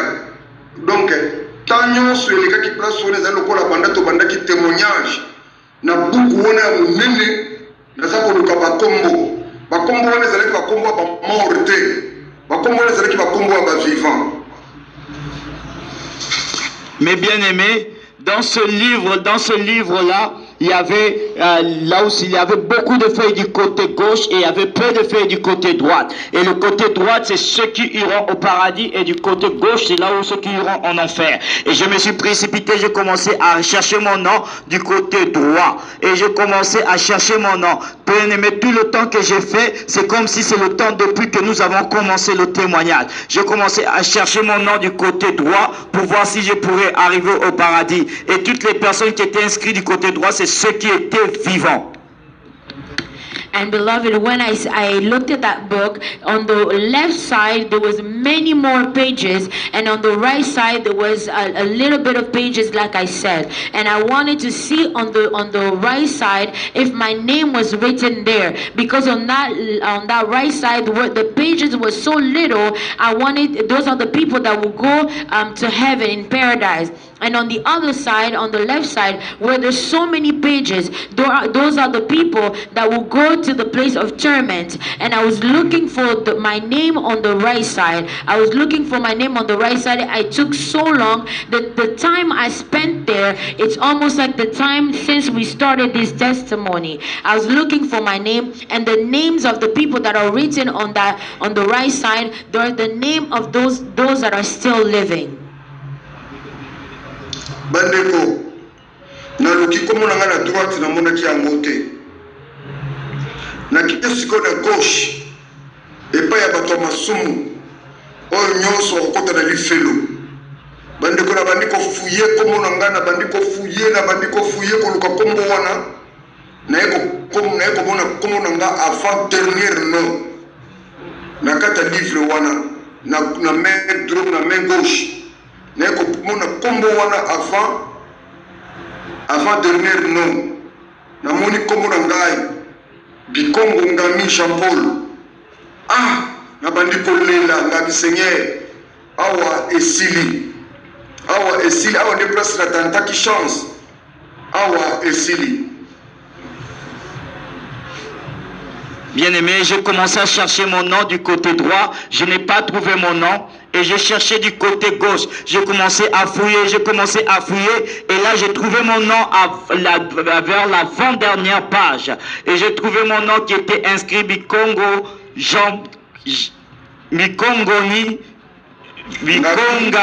Jean-Paul. Du côté gauche des noms des personnes qui allaient partir en enfer. And when I was looking for my name on the right side, I could not find my name. And I went on the left side where there are so many pages and where the people that are supposed to go in the place of torment. And I was looking for my name there. And on the last page, I saw my name on before the last name. So my name was right before the last name on that page. When I looked at that name, I saw my name there, Jean-Paul. I saw it. Bandeko na ngai nakamoke nini bayedi kombo na ngai ekokomona na kuna yango moni Yesu azali koloba ba oya ngai bayedi nga na kombo na ngai ngape na yedi bango na kombo na bango bongo na bandi kolela sikola koi na mabele na bandi kolela na mo ba ange baye ba telemi bazota na ngandi nga na zakolela na moni ange mo baye abeti nga na lipeka alobi ozolela nini nga bino tala komo na ngai yango wana na esika na liboko ya mobali do nazali bamoko ya lifelo tala komo na ngai ayebisinga eloko moko. Mes bien-aimés, lorsque je regarde, j'ai vu mon nom. C'est pour cela la Bible dit que ceux qui sont en moi, mes brebis me connaissent et je connais mes brebis par leur nom. Et bien aimé, lorsque je vis mon nom du côté gauche, je me suis écroulé par terre, j'ai commencé à pleurer et l'ange m'a tapé par l'épaule et ils m'ont dit, pourquoi tu pleures? Je dis, regarde, mon nom est inscrit du côté gauche, au côté là où les personnes vont aller en enfer. J'ai commencé à pleurer. And when I saw my name, I fell on the ground and I was crying. And the angel came and asked me, why are you crying? I said, I saw my name was at the very last. It was on the side where people are destined to go in the place of torment. And the Bible says that my sheep they know my name, and I know them by their names. And I was crying, and the angel now tapped me on my shoulder and said, why are you crying? Bandeko na ngai ezali somo. Bandeko na ngai nadelaki mingi mpo natalaki pasi ya bato bazonyokoma na kikalungu kuna. Donc awa na filme batalisi ngai, na buku wana batalisi ngai. Bandeko na ngai namoni awa esili lelo alobi na ngai telema pangusama ya misu na yo, ngolo ya nzambe ezali na likolo na yo. Sikoyo yekola kosala malamu eza na motu moko oyo azali na pouvoir ya kochange kombo wana longola ngo na gauche aya kochango na droite. Amen. Mais bien aimé, lorsque j'ai vu cela, j'ai commencé à pleurer. Je disais, c'est fini pour moi. C'est pour cela ils m'ont montré le film et j'ai vu mon nom dans ce livre. Je me suis dit, c'est fini pour moi, c'est fini pour moi. Et l'ange m'a répondu, a dit, arrête de pleurer. Arrête de pleurer. Pourquoi tu pleures? J'ai dit, mon nom est inscrit dans ce livre. C'est fini pour moi. Il a dit, arrête de pleurer. Il y a la grâce de Dieu est sur toi. Il y a eu maintenant, apprends à faire le bien. Car il y a une personne qui a le pouvoir d'enlever ton nom du côté gauche pour l'inscrire du côté droit. And as I was crying, the angel asked me, why are you crying? And I said, see, my name is written on the side of the people that are destined to go to the place of torment. So that's what I said. That's why they showed me my movie, and I also saw my name on the left side of the book. So I was crying, and the angel said to me, do not worry, you have found grace before the Lord. You need to now learn to do good, and there is one person that is capable, that is able to remove your name on the left side to put it on the right side. Bandeko na ngai atako ba ange balobaki na ngai bongo balobi na ngai telema na telemi balobi pangusama ya misu na yo tokumela na mobembo to continuer voyage tokende. Bandeko na ngai namoni awa esili lokola deja okomema nga boye bakokoka nga na kati ya lieu de tourment nakende zika na kata kikalungu nayebaki nzela bazokende na ngai te bandeko batikaka na katikati esika mpe ya kokima ezali te na bandiko nazokende elongi ya pasi elongi ya mawa nazokende tokomi liboso namona mbala moko ange oyo azalaki na gauche akwei na se afukami ange oyo azalaki na droite akwei na se afukami bayebisi ngai tala liboso natala liboso namona mutu moko mutu moko azali kongenga makasi moya misu na ngai tala ye malamu ezali te afongoli maboko na elobi mon fils viens à moi bandeko na ngai komuna oyo namonaki ye kimia oyo ekotaki na kati ya motema na ngai nani namona modele ya kimia wana te peut-être ngai nazalaki tourmente mais komona ya pamba bandeko na ngai ya solo notre Dieu azali mokonzi ya kimia. Amen.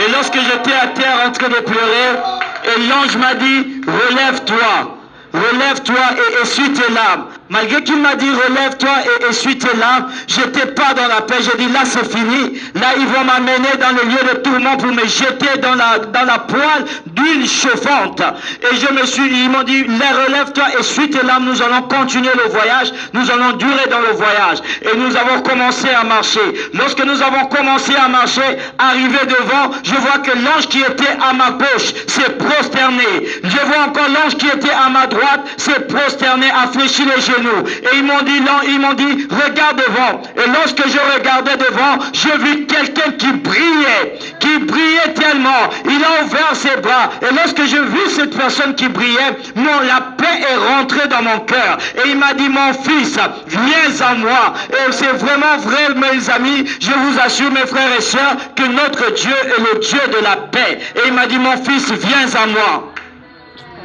And when I was crying and the angel told me to get up and let's go, and when we were walking and I said that's it, it's finished for me. Now they have shown me everything. I think now they're taking me to put me in that pot where there's the hot boiling oil to put me in the place of torment. As we were walking, we were going, it was like a place we were walking nowhere. And when we got to one place, the angel that was on my left went on his knees, and the angel on my right also went on his knees, and they told me, look in front of you. When I looked in front of me, there was a person that it was so much light on that person. There was strong light, and when I saw that, I saw the Lord. He opened his arms and he said, my son, come to me. Only the look that I fixed upon him, there was so much peace in my heart. Beloved, I'm telling you, there was no such peace that I felt, because I just came out from a place of torment and my heart was so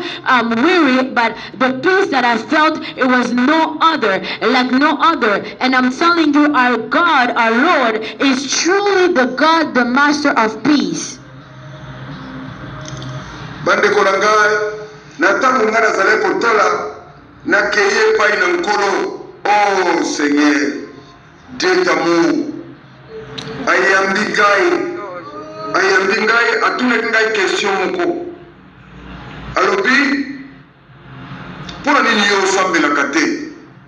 Ngai nalobi te, ngai nasambelaka. Alobi te, yo osambelaka te. Yo kana yebisa yo banda lelo banda kosambela me ya mibale naza koloba yo kozala awa te okozonga lisusu na kati ya mokili okende koyebisa bango makambo nyonso oyo omoni.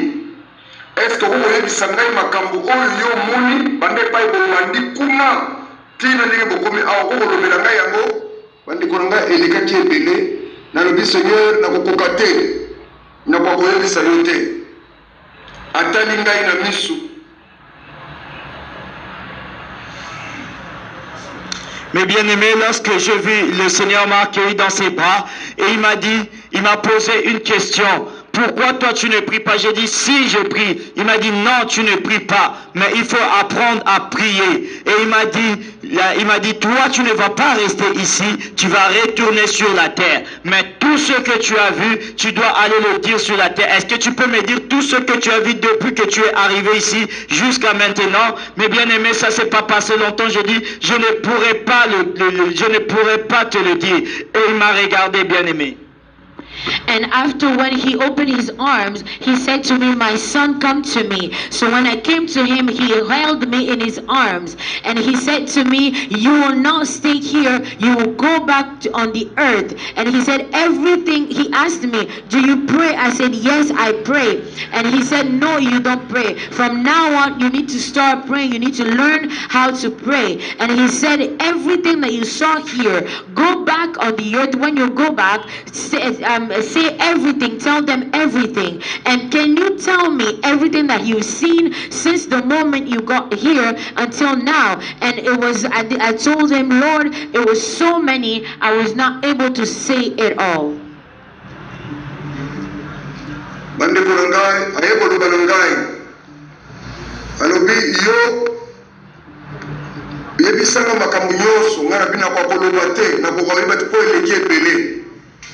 na mona lobi na ngai fukama na fukami liboso na nkolo azwi liboko na ye atingai na mutu alobaki maloba misato ya liboso alobi boye tata nazali kotinda ye lokola ye otindaki ngai na kati na mokili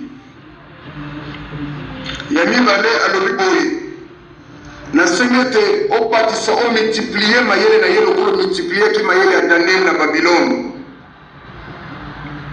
Pe ya misato ayekoloba boye alobi boye na nzela nyonso oyo akotambola mutu nani oyo akopambola ye ngai na kopambola mutu wana jusqu'à 4e génération na ye. Pe ayekoloba na ngai te na nzela nyonso kotambola oyo akobundisa yo akobunda na yo te makobunda na ngai na boye asimi ngai na liboko atelemisi ngai. Et il m'a dit, est-ce que toutes ces choses que tu as vues, tu pourrais les dire? J'ai dit, non, je ne peux pas les dire. Il m'a dit, mets-toi à genoux. Et je me suis mis à genoux et il a dit 3 choses. Il a dit, Père, comme tu m'as envoyé, je l'envoie sur la terre. Et la deuxième chose qu'il a dit, il a dit, Père, multiplie son intelligence, renouvelle son intelligence comme tu as renouvelé l'intelligence de Daniel à Babylone. Et la troisième chose qu'il m'a dit, il a dit que toutes les personnes qui vont le bénir seront bénies jusqu'à la 4e génération. Et il a encore ajouté en disant que tous ceux qui vont le combattre, ça ne serait pas lui qu'ils vont combattre, mais c'est moi qu'ils vont combattre. Et il m'a relevé, il m'a dit, lève-toi. And after that, he asked me to say everything that I have seen. I said it was so many, I could have not say it all. And he told me to go on my knees. When I was on my knees, he put his hand on my head. And he said 3 things. He said, Father, the same way you have sent me on earth, I am also sending him. The second thing he said, I am increasing his wisdom, the same way, his intelligence, his wisdom, the same way I did for Daniel in Babylon. And the third thing he said, every person that will bless him, I will also bless them until the 4th generation. And the last thing he also added, it was every person that will fight him, they will not fight him, but they will fight me. And then at that moment, he took me by the hand, he made me stand up. Naboye atelemisi ngai tango atelemisi ngai ayebisika mon fils courage mbala misato abetinga na lipeka aye mon fils courage yo kozala awa te ozozonga na kata mokili nga nayebi bato wana baza bato atembe nayebi bato wana baza bato ya mitema makasi nayebi bato wana bazoyoka lokola bazoyoka te me yo kozonga na kata mokili okotambola mokili mobimba mpona kosakola sango malamu na kati ya nzela oyo ya sango malamu mutu nani oyo akopambola mosala oyo ngai na kopambola mutu wana jusqu'à 4e génération naïe. Alors là, il m'a dit, mon fils, lève-toi, et je me suis levée. Il m'a dit, mon fils, ne pleure pas, ne pleure pas, ne pleure pas 3 fois. Il m'a frappé à l'épaule et il m'a dit, je t'enverrai sur la terre, tu vas donner la bonne évangile partout dans le monde, tu iras partout dans le monde, je t'enverrai partout dans le monde. Et après, il m'a dit, toute personne, je sais que je t'envoie dans un peuple qui est incrédule, un peuple qui écoute, mais c'est comme s'il n'écoute pas, mais tu partiras et tu vas donner la bonne parole, la bonne évangile. Et toute personne qui te bénira, je leur bénirai jusqu'à la 4e génération. And when I stood up, he tapped me on my shoulder and he said, be strengthened, be courageous. And he said that I know that I'm sending you to a people that are hard-headed, the kind of people that they listen, they hear as if they don't hear, they listen as if they don't listen. They have hard head, the hearts are hardened. And he said, be courageous and go and say, preach the word in all the earth, and every person that will bless you during in your ministry, I will bless them as well until the 4th generation. Naboye ayewe bisangai. Eske bisangai makambo nyonso oyo moni banda kuna ti awa o bandeko na ngai makambo nyonso komi grave na moto. Na lina banda ko yebisa ye na moni achenga ko kolobate kanga munoko na yo okende kuganga makambo o na matoyi ya bato ya mokili bayo ka makambo nyonso oyo yo moni awa ko bomba te kende o yebisa na bango oya koyoka samela pona ye abika oya pe ko boya koyoka kika ye esika na ezali kuna e place oyo monaki na kati ya kikalungu. Na boye ayebisi ngai na yo kelo komuko matelinga tanga zoloba elo komuko matelinga na motema na tuna nkolo question na tuna ki nkolo question na bi Seigneur mais kuna na mokili pona kotambola mokili mobimba ezali ko senga mbongo menga na sana mbongo te na kotambola ndenge nini. Et du coup, il m'a dit, est-ce que tu peux me dire toutes ces choses que tu as vues depuis que tu es arrivé ici jusqu'à maintenant? Et bien aimé, je vous dis que toutes ces choses sont montées dans mon cœur. C'était comme si c'était gravé dans ma tête. C'était gravé dans ma tête. Et lorsque je commençais à vouloir m'exprimer en lui disant, il m'a fait chut. Ne dis pas, toutes ces choses, tu vas les dire sur la terre. Tu vas aller les crier partout dans le monde entier. Tu vas aller les dire sur la terre. Et en même temps, quelque chose est monté dans mon cœur pour lui poser la question. Et j'ai posé la question en disant, Seigneur, mais dans le monde, pour pouvoir aller partout dans le monde, il faut de l'argent pour pouvoir voyager et annoncer toutes ces choses. And after that, he asked me again. He said, tell me all these things that you've seen since you came here until now. And then, beloved, I'm telling you, everything that I have seen, it was like it was engraved in my head. I was about to tell him, but he shushed me. He said, no, don't say it. You're going to say all these things in the whole world. And as he was saying that, I felt in my heart to ask him a question. And then I asked him, I said, Lord, on the earth, in order for me to go and say these things to the whole world, I need to travel. I need money. And when I need money, but me, I don't have anything. I don't have money.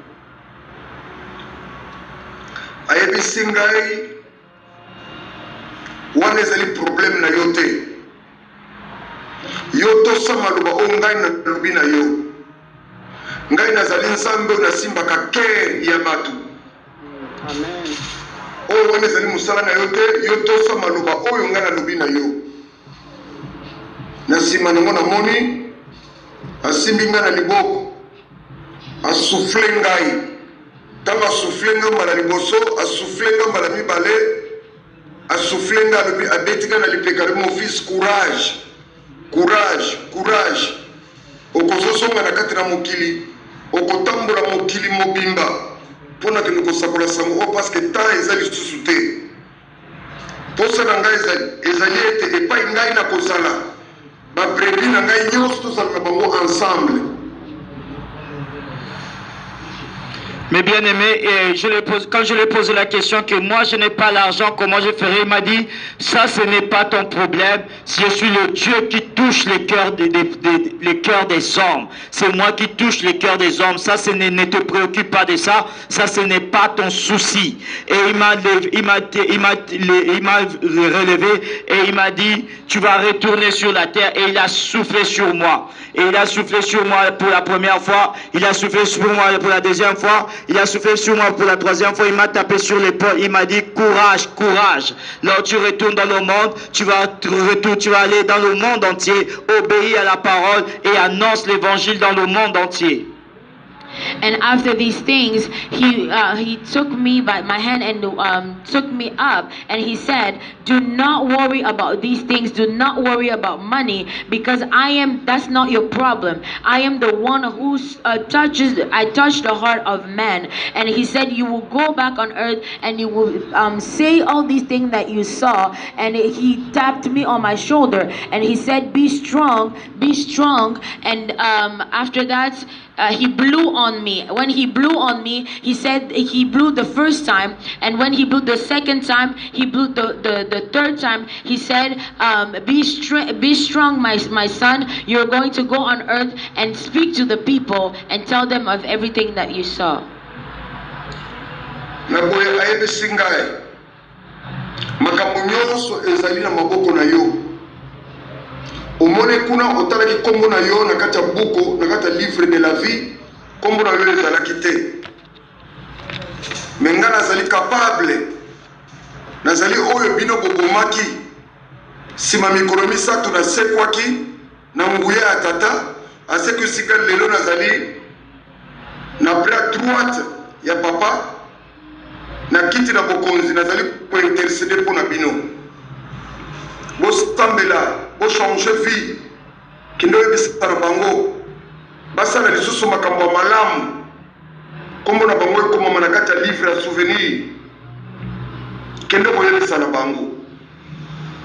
Et il m'a dit courage, et il m'a dit tout est entre tes mains, tout est entre tes mains. Il a dit, est-ce que tu as vu ton nom dans le livre du côté droit? Il a dit non. Il a dit, moi je suis capable de changer les choses, je suis capable d'écrire ton nom du côté droit. Toi, vas-y, va dire, annoncer toutes ces choses que tu as vues.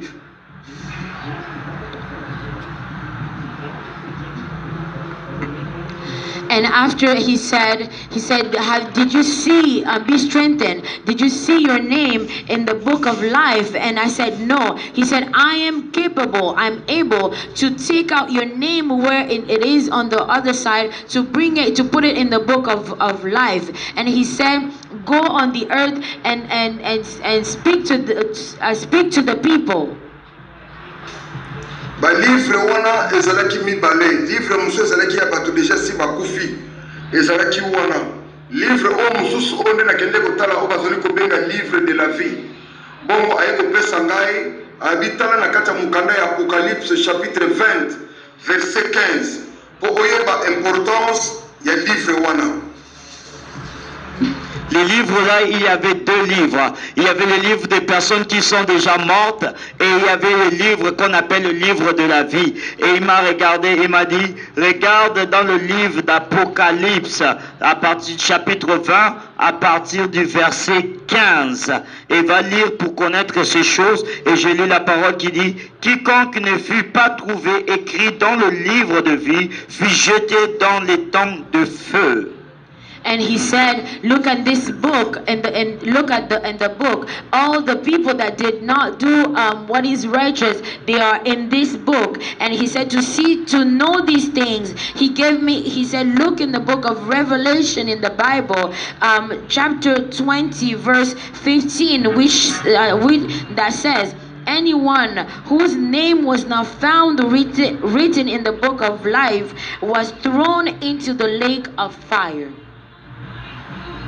Ayebisaki ngai sikoyo songa epa ya batu wana oyo yaki na bango. Ngai na refisaki na boyaki. Pona ebe kinoko songa na ngai batu na balimba memanga na kati ya liede tukuruma na kati ya kikalungu.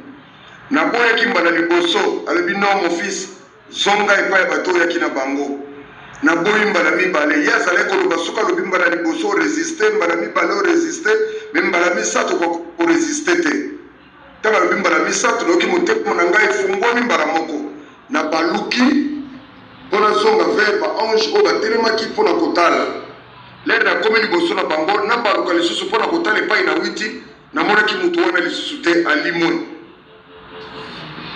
Et il m'a dit, retourne auprès des personnes, les anges avec qui tu es venu. Moi, je refusais parce que je me suis dit, si je retourne avec eux, ils vont encore me ramener dans les tanks de feu. Mon cœur ne voulait pas, je refusais. Et il m'a dit encore la deuxième fois, retourne auprès des personnes avec qui tu es venu. Je dis non, je refusais. Et comme lui, quand il parle la première fois, la deuxième fois, la troisième fois, même si tu n'es pas, tu ne peux pas résister. Et il m'a dit encore pour la troisième fois, retourne auprès des personnes avec qui tu es venu. Et je vis directement mon cœur s'est ouvert et je suis retourné vers les anges qui étaient venus avec moi, qui étaient debout, qui m'attendaient. Et lorsque je suis retourné vers eux et lorsque je me suis tourné pour voir là où je viens, la personne avec qui je parlais, il a disparu, il n'y était plus.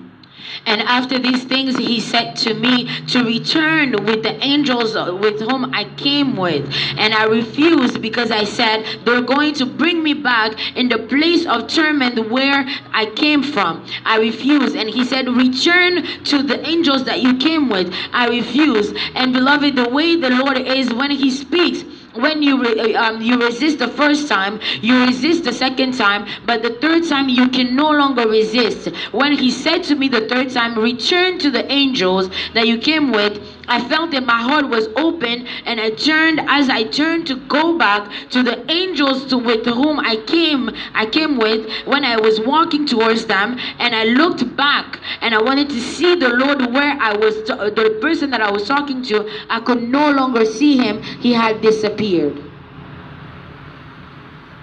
Natango nazongaki baange batuninga question moko balobi eske motu wana yo solo na ye eske oyebi ye nga habite namoni motu wana azali motu ya kimia nde oyo nga nake koyamba motu wana nayebi ye nde ayebisi nga alobi oyo yo oyambi wana nde oyo azali kobenga ye sauveur du monde moto oyo bino bobomaki bobakisaki na ekulusu tala ye wana azali na bomoi azali na fungola ya David ya kokanga pe ya kofungula nde oyo wana kobomba makambo oyo nyonso te kende koyebisa ngo na bato ya mokili bayeba makambo nini oyo ezali.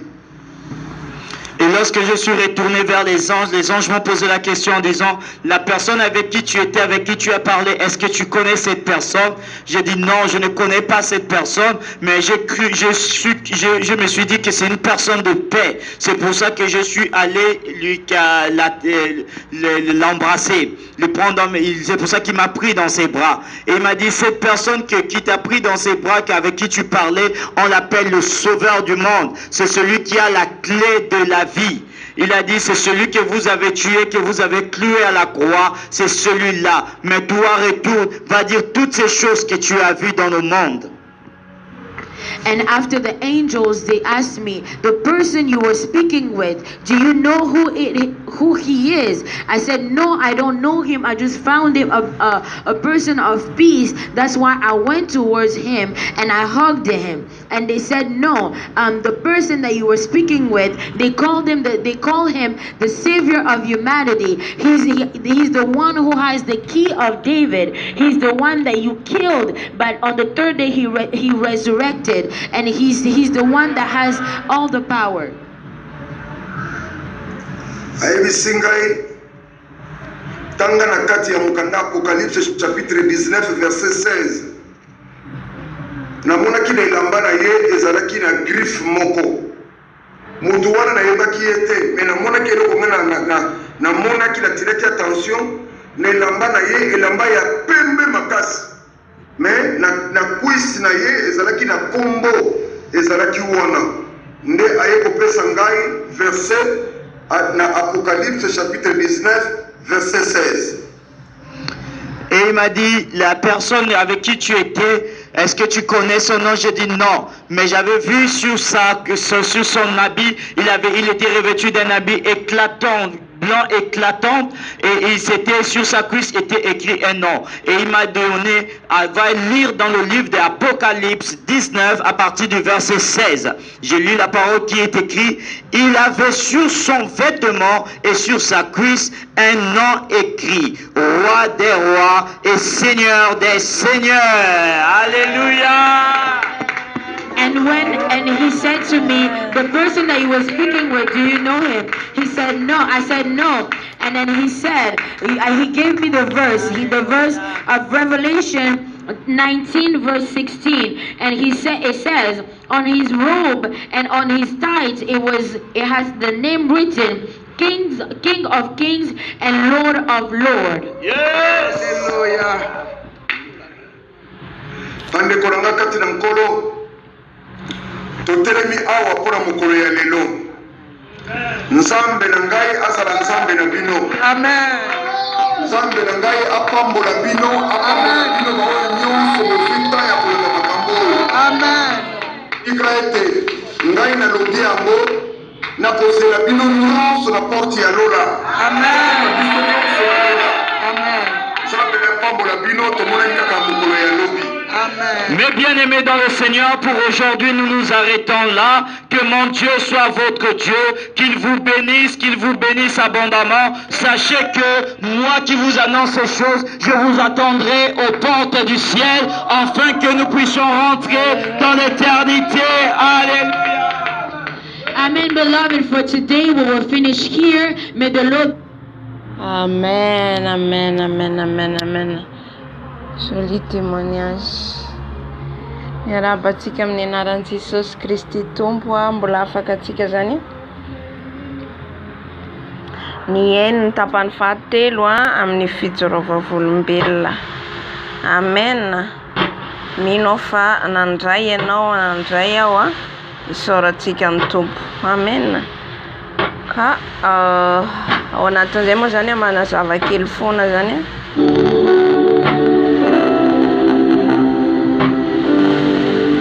manazava kely foana orian'izay dia orian'izay tsika mibebaka satria orian'ity fijorovam-belona tsika zany dia maro zavatra voaraitsika ao dia mifona foana tsika satria tsika tsy mendrika. Halleluja.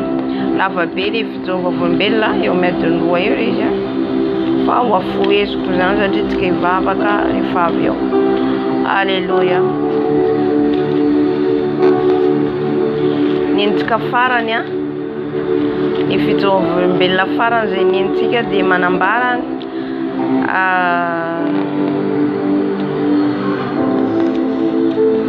misy tsy voateny koa tamin'ny farany teo le olona voavonjy, le voavonjy, l'olo-masina zay voavonjy ao an-danitra ao, i Abrahama, Paoly, Moïse, Maria reny Jesosy zay nasehon'ny Tompo azy, zay nasehon'ny Jesosy azy zay tsy nino izy satria hoe lasa ohatra ny eritrerina zany hoe olona ifantitra be zany ny olona hoe tongany, fa ny ao an-danitra ao zany rehefa tsika tongany dia ovana amle vatantsika zany miova, tsy fahalovana, tsy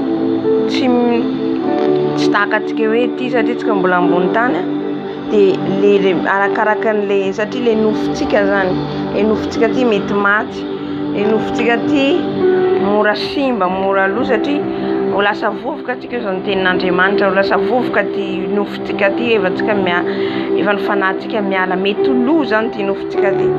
Ka zay zany le mahatonga hoe raha mbola tsika ty ambony tany dia iny zany le hoe zao heritaona, roa taona, telo taona, miakatra le taona dia miantitra, miatanora dia miantitra.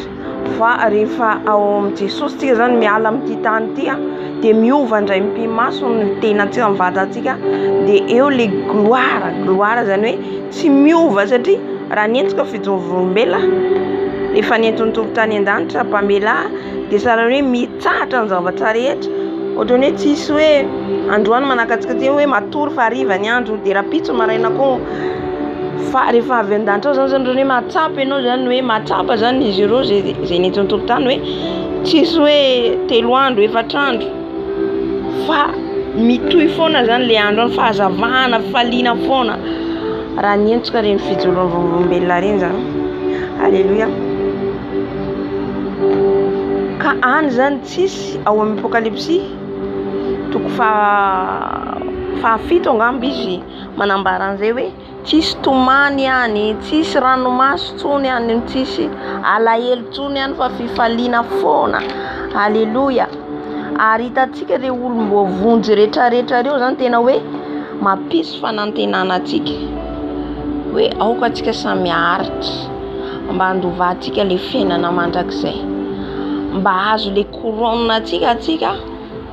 Hitantsika ny an'i Paoly ny an'i Paoly tena nazava be tsy nasalan'ireny masoandro reny, arakaraka ny asa vitanao tety zany io. Alléluia. Ny an'i Moïse ceinture araka nazavainy, ny an'i de iza koa ty Abrahama arakaraka le asa atsika zany. Ary ny hitany reny taonan'izy ireo de tsara ny tanora 16 ans 17 ans satria tsisy antitra ny tsisy hoe ity ary rehefa tonga antsika mitovy daholo, fa ohatra hoe re olona entin'i Jesosy any atorony le révélation zany, ampahalalany le zavatra misy any mba hitondrany le hafatra ety ambony tany. De asain'ny tompo zany ampahitany tompo, ampahalalany tompo hoe ty Paul, ty Moïse, ty tena hoe mahafinaritra, tena hoe mampangetaheta ny zavatra ny lanitra ka samy angetaheta atsika samy ho any an-danitra. Alléluia. Ka tsy hovariana amin'ity tany ity zany tsika. Alléluia. Tsy hifikitra amin'ity tany ity tsony fa hompon'ny lanitra izao sianao. Amin'ny Apocalypse toko fahafito izy manambara ny hoe tsy honona na angetaheta tsony ireo ary tsy haninona azy ny masoandro na izay hafanan'akory fa ny zanak'ondry zay eo afovoan'ny seza fiandrianany no ompiandry azy ka hitondra azy ho amin'ny loharanoranony aina. Ary fafan'Andriamanitra ny ranomaso rehetra amin'ny masony. De amin'ny Apocalypse ihany koa izy manambara an'io Apocalypse toko 1:20 ary tsy nahita 2:20 ary tsy nahita tempolo teo aho fa ny Tompo Andriamanitra de tsy toa sy ny zanak'ondry no tempolony, ary ny tanàna tsy mba mila ny masoandro na ny volana mirapiratra aminy fa ny voninahitran'Andriamanitra no nanazava azy, ary ny zanak'ondry no fanazavana azy. Hitantsika amin'izay tsisy volana tsony ny manaka antsika ty ekintaneta fa fahazavan'Andriamanitra ary ny rehetrarehetra zao hoe mazava aminao. Alléluia. Ka aoka atsika zany hoe samy angetaheta an'izay. De hitra amin'le fanazavana teo zany hoe hitondran'ny tompo any Jean Paul moa zany fa amin'izay rehefa pastera tany amin'ny séjour des morts. 7 prison natoron'ny tompo azy zany prison anankifito. Ny enfer de mbola tsy misokatra. Alléluia. Ny enfer mbola tsy misokatra fa prison zany arakaraka ny valinasany zay zavatra nataontsika ty zany ohatra, de arakaraka an'izay zany idiranao amin'le prison idiranao de tourmenté satria hoe lieu de tourment izy, zany hoe toerana fampijaliana le olona zay nanao zavatra zay anao ihany zany safidy le zavatra nataonao. Alléluia. Satria tsisy afaka andà zany olombelona rehetra ety ambony tany hoe tsy naheno filazantsara. Zay mahatonga an Jesosy miteny hoe, ny Tompo miteny hoe tsy maintsy toriana any amin'izao tontolo izao ity filazantsara ity vao tonga ny farany, mba tsisy afaka andà hoe za tsy naheno an Jesosy zany, za tsy nahalala an Jesosy zany, fa tsy maintsy misy foana ataon'Andriamanitra iraka. Alléluia. De amin'izay fotoana zay vao tonga ny farany. Ka itsika efa nandre ihany, efa malala, efa maheno ny zavatra rehetra, zao tsy mety, zao tsy azo atao, de itsika no misafidy hoe anaraka ve za sa tsy anaraka, anatanteraka ve za sa tsy anatanteraka. Alléluia. De arakaraka an'izay zany ianao ihany zany manao safidy. Zay zany hoe Tompo tsy manery mihitsy Jesosy, tsy manery izy fa apetrany le choix. De le olona amin'izay misafidy, miverimberina izy miteny indroa, intelo, inefatra, efa mimerimberina Tompo de efa mampitandrina zay. mba andiniantsika tena zany hoe mba hahatonga antsika hiverina aingana. Izay mahatonga hoe rehefa miverimberina le tena dia mikapoka ny tompo rehefa avy eo rehefa tsy mihaino tsika. Halleluja. Satria tsy mahatsara antsika no any amin'ny fahaverezana. Dia ny prison zany voalohany nitondrany ireo anjely azy anankiroa rehefa avy any amin'ny paradisa izy natoron'ny tompo-tany izay hitantsika ao amin'ny fakomaly, dia nentiny any amin'ny fahaverezana amin'izay ihany koa izy lieu de tourment, toerana fampijaliana. Dia naheno bruit terrible izany hoe feo be dia be mitabataba zany, mikikika ny olona any, mitomany ny olona any, miantsovonjy ny olona any. Halleluja. Any zany ny olona vao tena hoe mahatsiaro mibebaka. Amen. Ny fibebana nefa efa fantatsika hoe tsika mbola ety ambony tany no mibebaka, tsika ety no mibebaka ry havana. Hitantsika fibebana Jean Paul, izay le fibebana tena hoe raha enao tena hoe tena hoe mahatsapa ny fananao hoe aiza mieritreritra anao aiza ny fanako zany. Raha tena tsapanao zany ka tena hoe te ho any an-danitra anao, an-dranomaso anao mitady an'i Jesosy mba hanoratana ny anarantsika ao am-bokin'ny fiainana mandrakizay. Tsy fantatsika zao ny anarantsika aiza amin'izao fotoana zao, ao amin'ny livre des morts ve sa ao amin'ny bokin'ny fiainana sa amin'ny bokin'ny fahafatesana. Fa ny anaran'i Jean Paul dia hitany tao amin'ny bokin'ny fahafatesana, fa ny tompo mihitsy no nidina. Kanefa kosa raha nientsika teo tsy niteny tompo eo no eo dia andao fafafako ny anaranao ataoko ato ianao, fa zaho izy capable manala ny anaranao any amin'ny bokin'ny fiainantsika, amin'ny bokin'ny fahafatesana, apetraka ho soratana amin'ny bokin'ny fiainana mandrakizay. Zaho izy capable. Fa izy teo no nanolo fa tsy maintsy mijery ny asa ataony izy ety ambony tany. Arakaraka an'izay nanovana eny amin'ny famindranao, nanovana ny anaranao ao amin'ny bokin'ny fiainana mandrakizay. Fa tsy eo mihitsy ny tompo na mahafazy. Halleluja. Fa arakaraka ny ataony satria izy vao alefan'ny tompo hoe ndeha any ianao, la zao zay hitanao. Amen. Dia toizantsika izy hoe na eno izy bruit, na eno izy tabataba, dia misy grand poil vilany may feno menaka. Le menaka sahala amin'ny fijerena zany menaka, amin'ny tontolo ara-panahy zany izy menaka. Fa jerena izy sahalany hoe rano, la jerena zao sahalany rano nefa rano io dia lasa menaka, sahala menaka. Dia reny manendy naka reny hoe manendy trondro, manendy hena reny, mba eritrereto fotsiny zany hoe manendy zavatra ho endasina ampidirina ao anatin'ny lapoaly zany may. Io moa arakaraka izay tenenako hoe Jesosy zany arakaraka ny olona entiny ny révélation mahandriamanitra azy. Le zavatra fonosiny, zavatra tenenin'le olona iray ihany satria fanahy iray ihany. Fa le zavatra asehon'ny tompo misy endrika maro isan-karazany zany, tsy voatery hitovy. Halleluja. Eto dia poil menaka indray no hitany eto amin'ny vilany ngezabe, amin'ny lapoaly ngezabe. Démon géant, devoly ngezabe no maka olona 10, 9, 7 arobony ao anatin'le menaka. Mba hitreretintsika amin'izany hoe fijaliana any amin'ny elo, fijaliana any amin'ny fahaverezana. Tsy sindra fo ny Satana, tsy mamindra fo amintsika zany. Tsika ety ambony tany mbola tambitambe satria mbola hitany hoe mbola manana fotoana, mbola misy ny fotoana antsika ety tambitambezy ny lalao fahotana. Raha azo atao ry havana aoka antsika zany tsy lalao fahotana. Marina fa misy ny ohatra tsinahy, misy zavatra tseritreretintsika na miferitreretintsika, misy zavatra mandalo efa nanota antsika zay le ohatra tsinahy antsika, tsy sitrapontsika. Fa tsika mafaka mifona, mifona tsika vao mandalo le izy, mifona Jesosy, mifona tombo fa nanota, mifona Jesosy fa zao ndray tsy nety. Halleluja. Fa tsika miezaka zany manao ny marina, zavatra efa fantatsika tsy azo atao dia miezaka tsika zany hoe tsy hanao an'izay Jesosy, fa tena efa tsy ekeny tompo dia tsy ekeny zay. tsy afaka zany tsika hoe ny sitrapontsika nataotsika. Zay le hoe tsy ny sitrapontsika tsony natao fa ny sitrapon'i Jesosy. Tsy ny sitrapontsika tsony ny atao fa ny sitrapon'i Jesosy. Tsy hoe Jesosy manaraka izay tiako atao fa za manaraka izay tiany Jesosy. Averiny foana zay teny zay. Alléluia.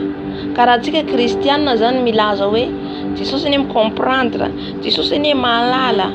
Hoy izy anao fahotana ka fantany Jesosy ihany tsy tia fahotana ny to. Alléluia. Fa raha tsika mibebaka tahaka ny Jean Paul teo, izay an-dranomasiny tomany par terre nijery ny fiainana izay natorony anjely azy, ka mibebaka tahaka tsy zakany tompo, tsy zakany Jesosy mahita antsika ohatry zany. Jerojo soara nibebaka izy ny tomany andeha hoaiza nga izy tamin'izay. Ina nga ny bebany iny? Nisy ny zanak'Israely ny zavatra tsy nety nataony. Par terre Joshua manomboka maraina jusqu'à rivanandro ny tomany. Fa ny tompo nampitsanga anazy. Tsy zakany tompo mahita antsika malahelo ohatry zany. Zay maharay azy. Raha tsapanao fadisoanao ka mitomany ianao manatona ny tompo, aza mijery ny olona manodidina anao, fa ahoana koa zany olona mitomany tsy vita mibebaka. Avelao itenen'olona ny anao ny etahitanao hiditry ny lanitra, ny fanahinao no vonjenao. Misy menatry ny mitomany amin'ny fahotana, nahoana zao menatra amin'ny fahotana? Tsy menatra an'izany efa mila za mitsotra mitomany eo amin'ny Jesosy mba hanavotany fanahiko. Misy manafokafona tsy samy laza. Hoy izy ny teny hoe raha menatra anareo izy dia homenatra anareo koa anatrehany ray, eo anatrehany anjelo. Raha tsika menatra an Jesosy tsy samy miteny ny fahotantsika, tsy voatery mitory ihany, ao koa ny mitory menatra, ao koa menatra manambara an Jesosy, efa menatra anao koa Jesosy, ao ihany koa menatra amin'ny fahotana. Ina menatra antsika? Jesosy namorona antsika. Aza mijery ny olona eo akaikinao. Ninona tenin'olona? Zao hoe ho any an-danitra. Ho any an-danitra zany manana fo tahaka ny zazakely. Halleluja. Manana fo tahaka ny zazakely. Mba samy atsapa zany tsika hoe izay hoe mitomany amin'ny Jesosy ianao. Eto amin'ny Jesosy. Eto amin'ny Jesosy. Mifona amin'ny Jesosy. Vavaka tsika rehefa avy amin'ny fona amin'ny Jesosy ianao. Ianao mahalala ny tandrify ianao. Aiza ny anarantsika, aiza ny anarako ny anaranao. Alléluia. Ny olona milatsaka ny sahala amin'ny fasika efa voatenin'ny Jehovambela rehetra zao dia tovy amin'izay daholo. Zara ny robinet tsy mijanona milatsaka miraraka foana. Nefa makany amin'ny fiaina mandrakizay araka nambarany teo hoe olona anakivalo fa 7 ny sofera no hitany tao anaty tôbily. Vitsy ny olona makany an-danitra ary havana, vitsy. Izay mahasarotra le lalana. Sarotra le lalana. Malama le lalana. Ka raha tsika manaraka le lalana ny lalana malalaka izay andehanan'olona dia lasa koa ianao, no tsy izay. Fataro ny lalana izay azoanao le fiainana. Havovonjy ny fananao. Amen. Tsy ny fampianarana rehetra hitondranao any an-danitra. So dia fampianarana mampavelombelona ny nofonao. Ny nofo anefa mila maty. Alléluia. Nofontsika mila maty. Fa raha vao fampianarana mampibotsina ny nofonao, mampifalifaly ny vatanao foana. Alléluia, amen foana. Na anaty fahotana sy makany an-danitra zany ry havana. Alléluia. Dia araka nazavainy hoe ny prostituée any, ny mpijangajanga, ny mpifoka rongony, ny olona matezitra lava, tsy mahay mamela heloka, ny mpifoka sigara, izay rehetra hoe mandeha amin'ny lalana tsy izy, efa fantatsika eo. Fijaliana mandrakizay. Mbola tsy any amin'ny fahaverezana, any amin'ny elo le enfer. Mbola tsy misokatra ny enfer. Mbola tsy misokatra. Le paradis n'est pas encore ouvert. Anteny koa izy hoe ny paradis mbola tsy misokatra. Le Jérusalem vaovao. Miandry antsika le paradis. Fa misy toerana zany niandrasana hoe amin'izay miandro farany. Tahaka ny enfer ihany koa misy lieu de tourment. Alléluia. Dia niteny ihany koa izy voalaza an'izay izy amin'ny Apocalypse 4:17. Zay zany nahatonga ny fanahy masina nanome an'ilay teny hoe Apocalypse. Raha ny endrika fijovombela dia amin'ny Apocalypse daholo ny teny nomeny. E voalazany ato le teny lohateny nomeny Apocalypse 4:40 nozaraiko amintsika. 9 dia milaza hoe sambatra izay manasa ny akanjony. 5:10 indro avy toy ny mpangalatra ao, sambatra izay miambina ka miaro ny fitafiany, fandrao mandeha mitanjaka izy ka hita ny famenarana. Zay zany tonga ny fanahy masina nanome antiten'Andriamanitra aty fa voalazany daholo ny Apocalypse ato. Ny teny ihany koa izy Apocalypse 4:17 vakitsika. Apocalypse 14:13 inona no teneny ato. Ary nareo feo avy any an-danitra aho nanao hoe sorato sambatra soraty sambatra ny maty dia izay maty ao amin'ny tompo hatramin'izao. Eny hoy ny fanahy fa hitsahatra amin'izay nisasalana izy fa ny asany manaraka azy. Halleluja. Reo le olombovonjy le hitany tamin'ny Tobila, le tsenaina amin'ny fiara mihitsy eny antsika. Hitantsika le niakarany izy aty Eli niakatra tamin'le chariot. Halleluja. Mba ho izany ny zasianao. Amen. Dia manaraka ny fanazavana ihany koa ny vatantsika io dia mizara telo.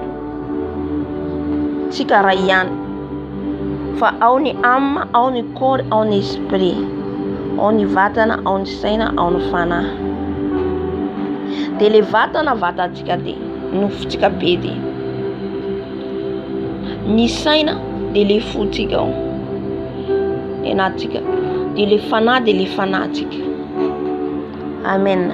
Tahaka an'izay koa le Andriamanitra telo izay iray. Ray ihany izy. Andriamanitra zanaka fanahy. Mitovy nohariny. Itsika ne nataon'Andriamanitra hitovy aminy. Nohariny tahaka azy. Fa itsika tsy mihaino. Jerentsika raha mihaino tsika teny tompo isaky miteny izy. Dia ndanao izy torio. Any amin'izao tontolo izao izay rehetra hitanao lazao. Fantatro izy fa le olona tsy mety mibebaka, le olona tsy mety mihaino mandre ihany izy. Fa landalovany ny sofiny. Mba tsy ho izay ny sofintsika. Mahita ihany izy fa tsy mahita ny masony. Loza raha izany no isy atsika. Maheno antsika fa sahalan'ny rano tondraka gisa ho izy nohatra zay.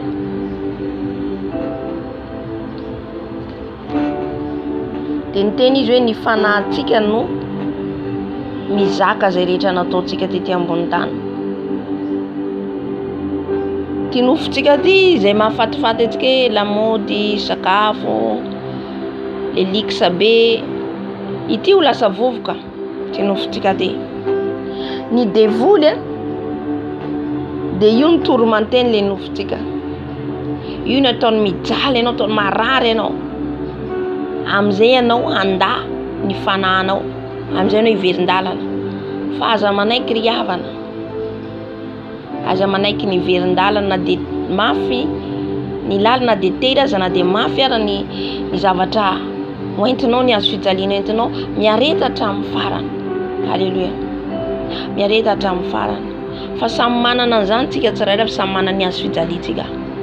Tsy mitovy mihitsy. Ka na dia mararirary ary ny nofonao mety tsy ho zakanao. Ao ny manenjika, ao ny mankahala, ao ny miteny ratsy ianao.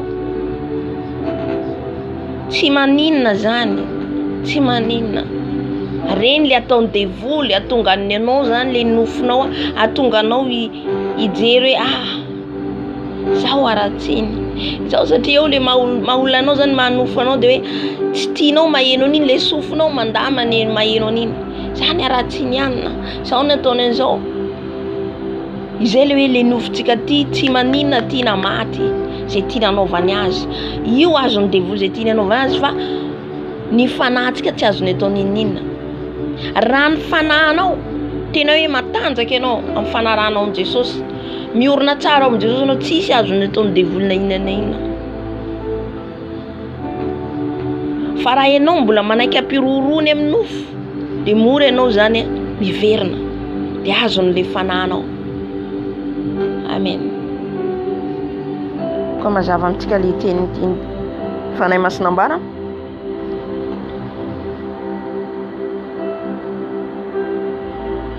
De nanazava ihany koa efa misy manko tsika efa neno koa ty fijoroam-bela ty le olona miasa amin'ny Satana, manao pacte amin'ny Satana reny, misy manome ny taonany ho an'ny Satana. Ohatra zao raisiko ohatra hoe araka nazavainy teo misy hoe 20 taona ianao miaina ety ambony tany de hoy izy ianao hoe ndao fa omeko anao arakaraka ny pacte ataonao, ndao fa meko anao ny 50 anko fa 70 ans za velona ety ambony tany. Mbola hoenao tsika zany fijorovam-belona zany. Halleluja. Amizay fatatsika marina hoe le fiainana maha kristiana tsy mandeha ara-nofo, tsy mandeha le zavatra hitatsika io fa mandeha ara-panahy. Raha ohatra ka sitrapon'ny Tompo, mbola velona itsika, mbola tsy tonga Jesosy de mbola hoentsika eto zay fijorovam-bela zay. Manome ny taonany izy ho an'ny Satana de tonga ny 70 ans maty izy. Amin'Andriamanitra zany ny fahafatesana, satria fatany Satana ny taona afatesantsika io fatany, fa Andriamanitra no mamono amin'iny fotoana iny rehefa tonga le fotoana. Halleluja. Zay mahatonga ny tenin'Andriamanitra ao Apocalypse koa izy milaza zay hoe amin'ny andro farany na ny rehetra any ambany ranomasina ho andalo fitsarana, satria misy ao olona mbola tokony ho velona izy fa vonona zany noho ny pacte nataony de manao mission an'ny Satana any amin'ny royaume-any. Halleluja. De ampanantenan'ny Satana hoe omeko place tsara ianao de maimay le olona, satria amin'ny monde spirituel amin'le tontolon'ny Satana zany mandeha any de mahita le zavatra tsara be, mahita villa be, io anao io villa io. De isakariva manao réunion de mandeha any de mandeha amin'le trano, villa, avion, anana rehetrarehetra, manana tobily izy, ananany de maimaika le olo zany hiala ety ambony tany andeha any amin'le toerana efa fandriky n'le Satana. Halleluja. Raha mbola maty ny vola makarena tsika de mora voafandrika, fa reny rehetrarehetra reny zava-poana. Raha mbola matimaty ny voninahitra de mora voafandrika. Halleluja. Mila simple Jesosy naturel. Kama efa nitenen'ny isan'ny joroam-bela gracia, simple naturel. Zay ny ilain'i Jesosy. Raha miteny an'izay ianao mitory an'izany everona fiainana maha kristiana zany hoe manakarena tonga azoko rehetrarehetra de vita, donc tsy mijano eo fiainana maha kristiana. Tsy zay le hoe fitahina. Ny fitahina de ianao matahotra an'Andriamanitra, ianao mandeha mahitsy araka ny sitrapony, zay le fitahina.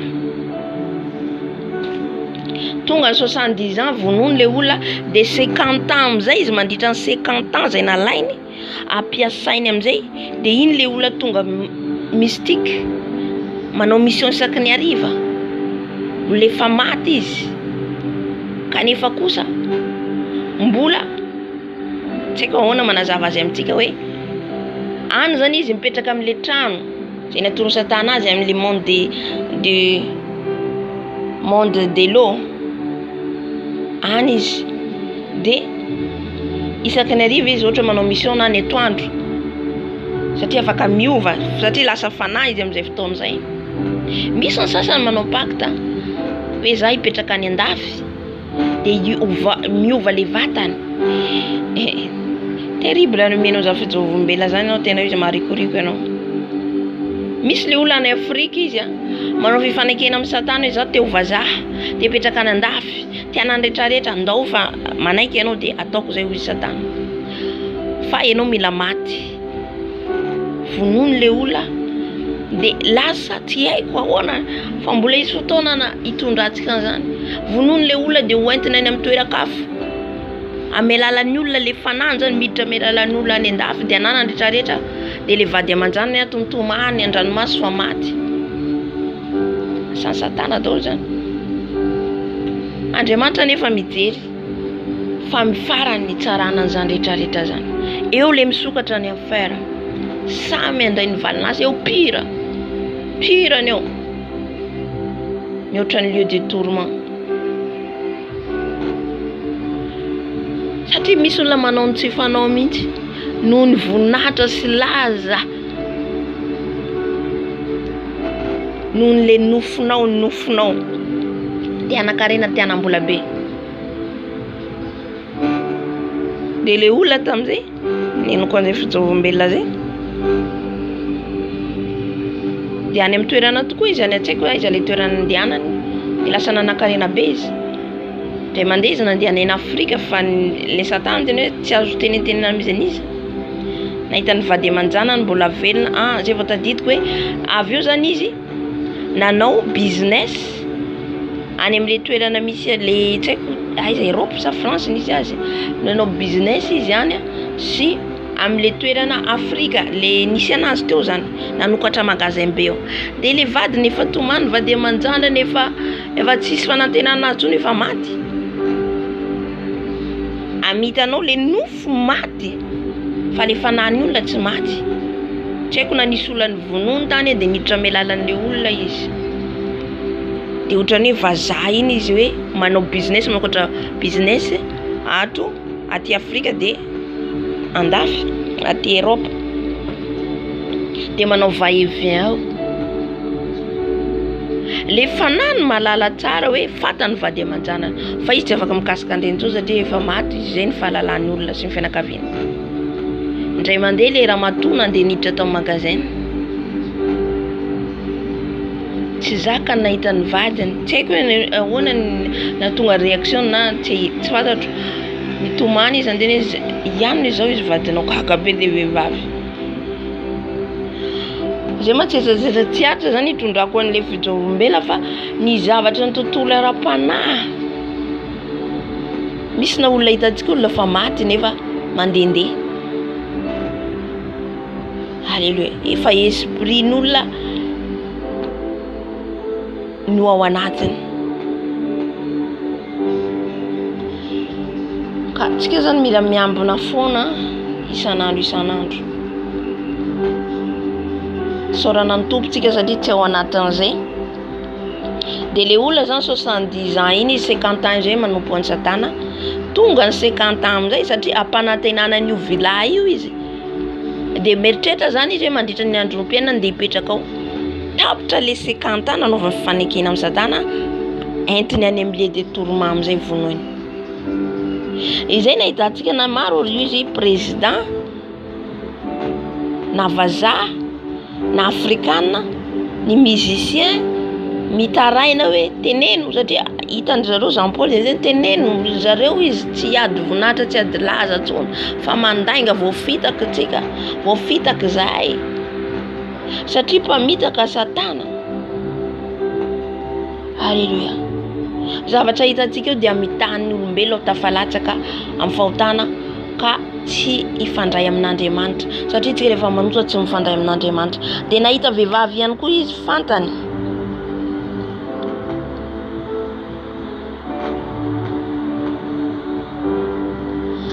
Anisy vehivavy anankiray nitomany dia teny hoe Andriamanitra ho izy esory avy ato izy aleo tonga dia rinao any amin'ny elo zay izy. Any zay maty izy dia tonga dia vitany aminay, tonga dia disparaître tsy raha tsony. Dia noho izy le anjely ny feo ranomasiny vehivavy io izy dia reo ny teniny mpandainga ny alany avy any ambony tany mbola mandainga koa izy avy ety satria rehefa any dia mahalala ny rehetrarehetra tsika araka ny nazavainy zao re na any amin'ny paradisa na any amin'ny elo dia conscient anao ny zavatra rehetra io fanahintsika tonga dia mahalala ny zavatra rehetra fantany izy fantany izy zany amin'ny fer zany ahoana ny hamainy zany mbola plus ka ny hamainy lieu de tourment fijaliana any tenena zazena hoe tsy hoany mihitsy hoe ny lalako tsy hoany amin'ny fahaverezana fa hoany amin'ny fiainana mandrakizay amen teneno mihitsy ka tsy ho azon'ny satana vilivily-tsony isika nahita vehivavy koa izy vehivavy fantany maty nanala zaza any amin'ny elo io dia vavatatsika tsisy moyen izy ny anjelaka anazy tsisy moyen izy analana azy satria raha ohatra ka averina any ambony tany satria efa mantaona ela be izy maty ny olona rehetrarehetra tsy ino azy ny olona rehetrarehetra ilefa tsy hampisy fiadanana any ambony tany izy fa tahotra ho an'olona satria efa ela be ny fahafatesany tsy afaka atao ninina tsisy azontsika atao tsisy azon'olombelona ny anjely tsy afaka manao ninina raha tsy Andriamanitra rery ihany izay mahatonga hoe matahora ho izy liko atoko faharoambifolo an'Andriamanitra izay anarentsika any amin'ny elo io zany mila atahorantsika voalohany fa tsy tia nofontsika ty esika Jesosy nofoko ty ane mila an'izao nofoko ty ane zao te hipetraka amin'ny trano tsara nofoko ty Jesosy tsy mijery an'izany fa le fanahinao no tia novonjena mahatonga azy mampiambina anao sy mampitandrina anao tsy ho tafalatsaka amin'irentsika afaka manana ny rehetrarehetra atsika fa matetika tonga le orgueil le friariana rehefa manana an'ireo tsika alleluia fa raha ohatra ka manana anao ka mitahotra an'Andriamanitra anao vao maika tsara anananao ny rehetrarehetra niantso le vehivavy Jean Paul izy raha mba misy moyen analana avy ato mampalahelo tendreo ontsa ny fonao meno ande izy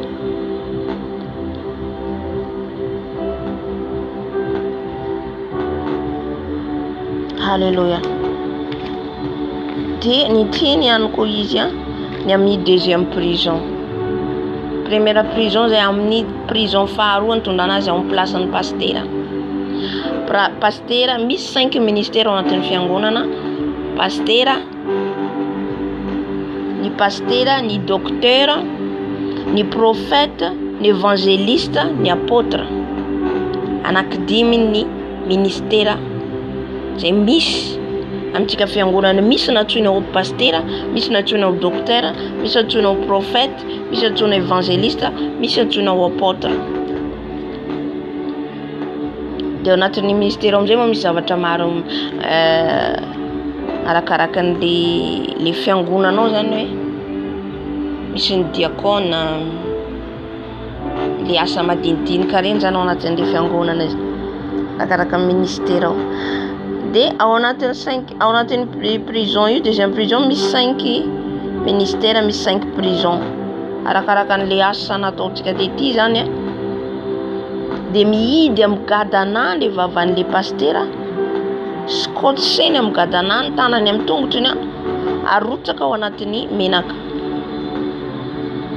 satria raha mpanompon'Andriamanitra reo araka nazavainy dia nanao fifanekena tamin'ny satana dia le olona nanao fanekena amin'ny satana fantany ny marina conscient tsara izy mampiasa izy magie blanc magie rouge magie noire zay ny mila hitandremantsika ny fiangonana zay andehanantsika satria tsika tsy mandeha amin'ny zavatra hitantsika ijerentsika dia ataontsika hoe marina jerentsika dia tena miroborobo le fiangonana fa manontany foana ny Jesosy satria misy ny faux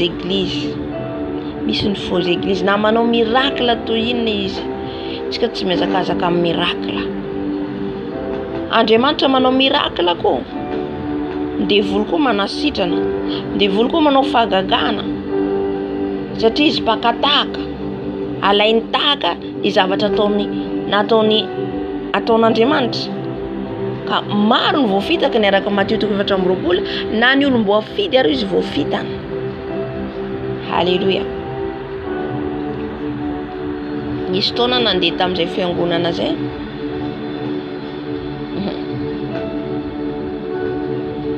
Fa rehefa niditra tao amin'ilay fiangonana zany aho fa rehefa fanahy masina ry havana ao anatsika. Ambaran Jesosy atsika eo. Hafa ohatran'ilay fiangonana joroko avolombela teo, hafa koa zay. Fa tsy voateniko tao ilay izy. Fa ny fanahy masina mibitsika ao anatinao, misy fisalasalana ao anatinao, misy aya ao anatinao. Raha vao zay ny ao anatinao misalasala, aya tsy ao Jesosy zay.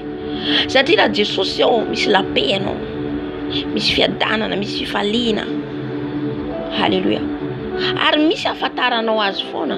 Niditra amin'ny fiangonana io toromanteny fanako avy aminao marina dia manao miracle le mpanompon'Andriamanitra, le pastera. Tsy haiko na mpanompon'Andriamanitra ihany izy na olona nao fanafody amin'ny Satana mifazoko anazy za. Tsy haiko naka ino ma ty zay nanao fanekena amin'ny Satana zany. Sy de mandroaka devoly izy, mandroaka devoly dia misy olona menjera sy ny sisa. Dia za zany atoko Jesosy zao tonga aty ao tsy miracle zay ny teneniko. Fa hitady anao ny antony tongavako ao. Raha antsika zay ny antony andehanantsika. Fantan'i Jesosy mitady azy marina ianao. Tsy voarebereby ianao. Tsy ho azon'ny Satana amin'ny zavatra. Ninino ataon'ity pastera ty Jesosy karaha tsy avy aminao? Dia ambarao ahy. Ka ninino ataon'i Jesosy tsy ho azony ao. Fa ambarao ahy meo sinina Jesosy na avy aminao na tsy avy aminao marina. Satria le fanako ny avy amin'ny Jesosy ve. Premièrement azy eo ny fanahy masina anahy. Tsy mitory ny fibebahana izy. Mitory izy 5 minutes, 10 minutes vita. Tsy manambara ninina zany fibebahana sy ny sisa. Eo aho fa manomboky misy doute anankiray zay. Alléluia.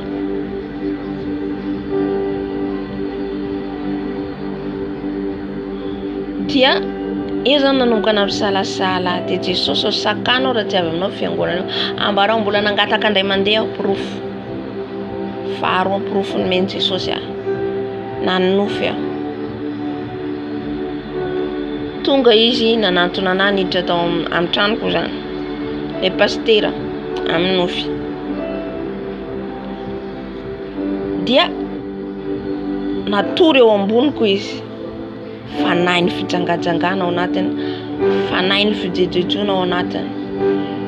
Ary nambaran'i Jesosy hoe tsy avy amin'ny Jesosy izy.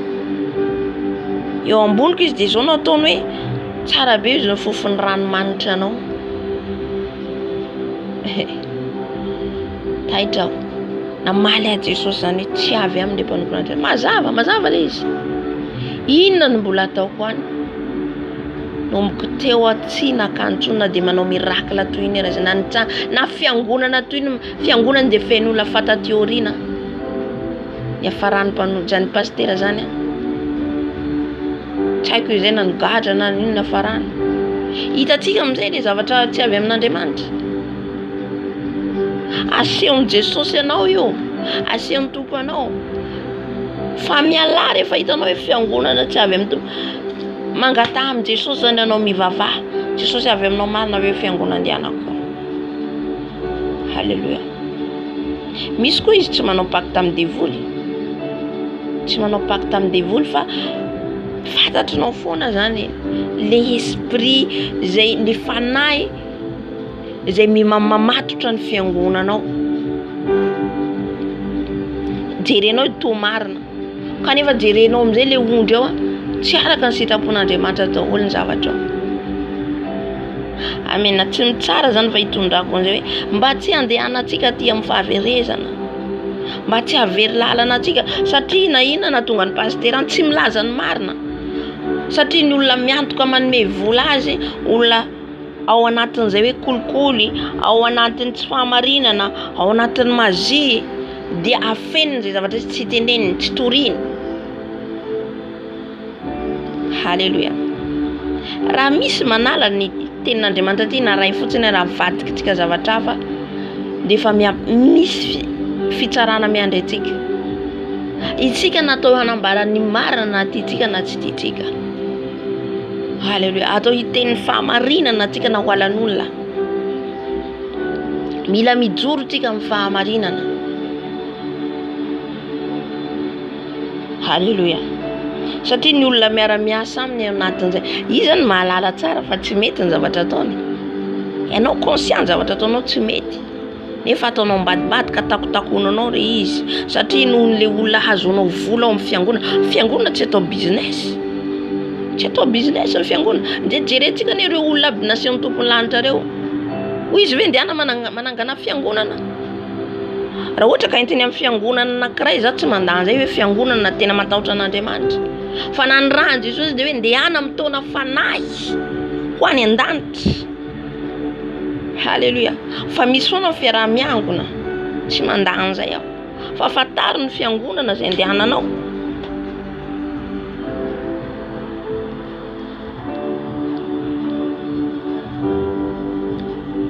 Ao izy ny pastera ihany koa miaraka amin'ny fidèle, miaraka amin'ny ondry tariny ao, manao sipa amin'ireny. Fanahy fitsangatsangana. Évangéliste. Mitory azoany vola, azoany zavatra ny kibony. Avoky ny kibony. Tsika tsy mitory azoana vola. Tsika zany mianatra. Mianatra tsika hoe ahoana marina ny lalana makany an-danitra. Mitory tsika tsy mitady sitraka, tsy mitady tambina amin'isa Jesosy. Ina ny teny Jesosy an'i Jean Paul hoe ndehana ahoana izy itoriko an'izany any. Zaho tsy manambola. Tsy problème anao zany hoy Jesosy. Jereo valy teny Jesosy tsy anjara anao zany fa za mikasika an'le olona. Tsy tsika mihitsy zany manao calcul zao nataoko zao nataoko amin'izay azaoko olona amin'izay azaoko vola. Amin'izay fotoana izay iara-ny fahatezeran'Andriamanitra ianao.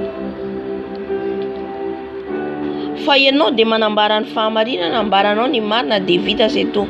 Any Jesosy ny sisa. Amen. Any Jesosy. Ary tsika natao hifaly foana na manana na tsy manana. Manome voninahitra ny Jesosy foana na misy na tsy misy. Ainy Jesosy manome atsika. Rehefa eo amin'ny tsisy tsena tsisy ianao ainy Jesosy manome. Ao ihany koa ny fausse prophétie. Ny faminaniana sandoka. Ao ny maminany ny teny anakarena be ianao, andeha voyage ianao, ho andafy ianao. Dia iny ny azakazahan'olona satria tsy miteny le fahotana. Miazakazaka ilay olona makasy satria tsy miteny fahotana. Fa raha vao manaovana ianao prophétie, Jesosy niteny amiko fa ianao mila mibebaka, mila miala amin'io fiainan-dratsinao fisotroana ataoko io. Fa izy akoa ny teninao an'izany. Fa miady amin'ny olona io ianao. Satria ny prophétie tadiavin'olona, ny faminaniana tadiavin'olona dia faminaniana hatsaratsara ny nofony. Faminaniana hapetipety ny fiainana. Zaho lasa ingénieur, zaho andeha andafy, zaho nao. Mila fatarinao ny faminaniana zay tonga ao aminao. Mila fatarinao io mpaminany io avy amin'Andriamanitra marina ve sa tsy avy aminy. Halleluja. Ao ihany koa ny faminaniana mampiady. Tsy avy amin' Jesosy zany satria Jesosy tsy tompon'ny fikorontanana fa filaminana. Misy mampisaraka tokantrano mihitsy. Jesosy miteny dia misy manome vahaolana izay ny fanahy masina manome vahaolana. Fa tsy avy amin'ny tompo zany. Nisy indray mandeha izay fijorombela inoko izay. Le madama misy prophétie zany, nisy mpaminany teny azy hoe ianao tsy vady avy amin' Jesosy io vadinao io, miala aminy ianao. Vady vita mariazy teneniko eto. Vady vita mariazy ara-dalàna. Fa tsy tokantrano maso na sipasipa. Lavitra an'izay. Fa tokantrano ara-dalàna. Ny teny le vehivavy hoe ny tompo ny tenena fa ianao mila misaraka amin'ny vadinao io, fa tsy avy amin' Jesosy io fa tia vady men Jesosy ianao. Ka ilay izy lainga fotsiny fa hanapotika ny tokantrano le raha. Dia nanaraka koa le vehivavy. Jesosy tsy natao anakorotana, fa manome vahaolana izy fa tsy ohatr'izany. Tonga nanambady an'le lehilahy dia nariny le lehilahy lasa blessé be ny saraka aminy satria tena niraikim-po tamin'le lehilahy. Saika hamono tena tamin'le lehilahy, andranomaso firy taona nitomany noho nataon'le vehivavy. Izany indraindray ranomaso be ranomason'le lehilahy tomany amin'ny zavatra nataonao zay. Ianao ihany mienoeno foana tsy mamantatra. Tsika mila manana ny esprit de discernement. Halleluja. Avy eo maty le lehilahy novadiny.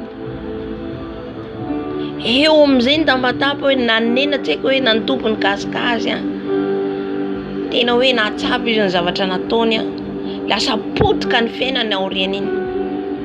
Ty ranomason'iny lehilahy iny, misy olona malahelo antsika ny ranomaso dia mila mibebaka atsika satria iny ranomaso iny tonga any amin'Andriamanitra, any amin'ny tompoka ny valiny iny tsy ho zakatsika.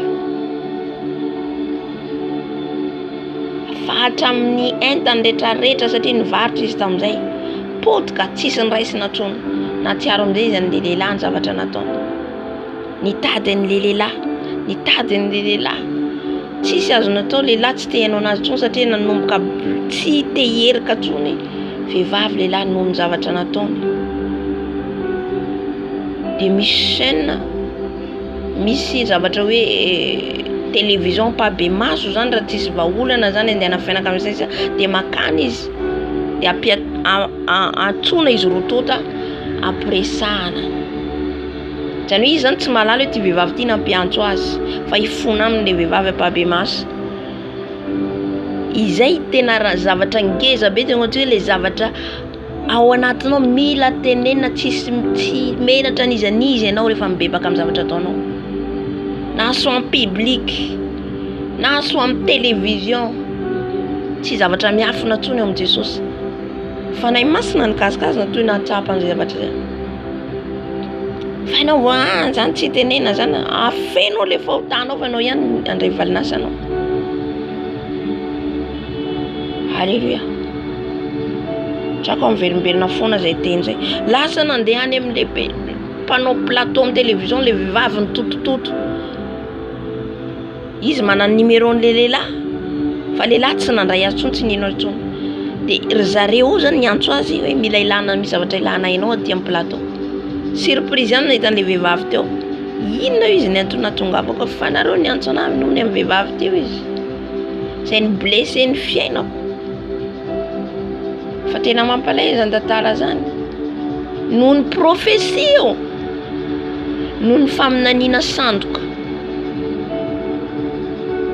Halleluja. Fa nifona nibebaka nandohalika eo pabe maso le vehivavy. Nifona.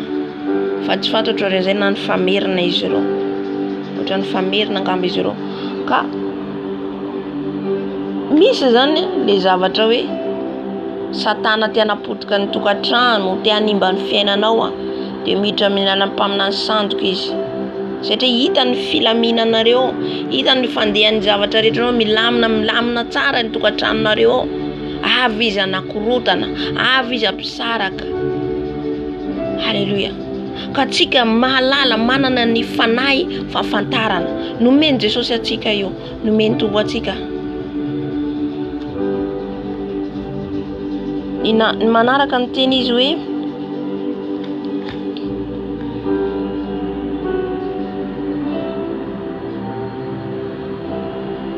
ny teny ihany koa izy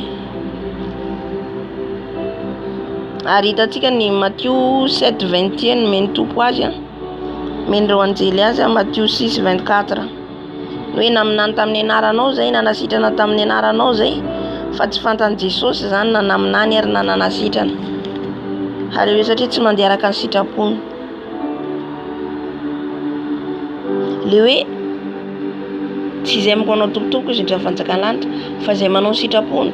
Raha maminany moa ianao manao manasitrana ianao ka mandeha araka ny sitrapony marina, fantan'i Jesosy ianao.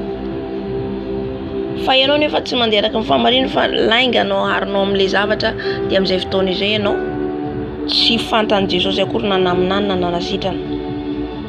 Halleluja.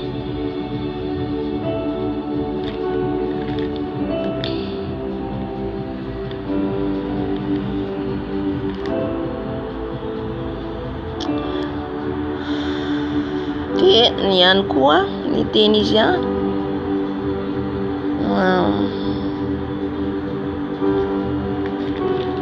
voalaza teo daholo ny fanalan-jaza nefa fatatsika efa nazavaina teto ihany koa zay niverimberina foana zany satria be dia be ny olona manala zaza. Misy efa manao kilalao mihitsy voatara fotsiny fotoana un mois tsy tonga dia fanafody manala zaza.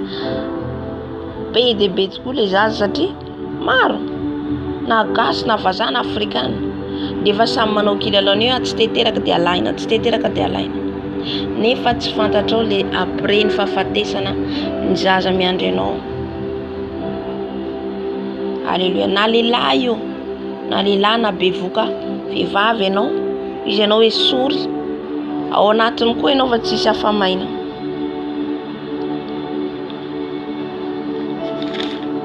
Alleluia. Ila mibebaka mafy tsika.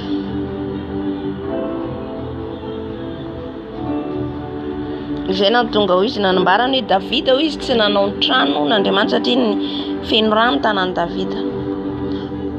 Feno rano tanan'i Davida, hitantsika izy namono nampamono an'izy aty.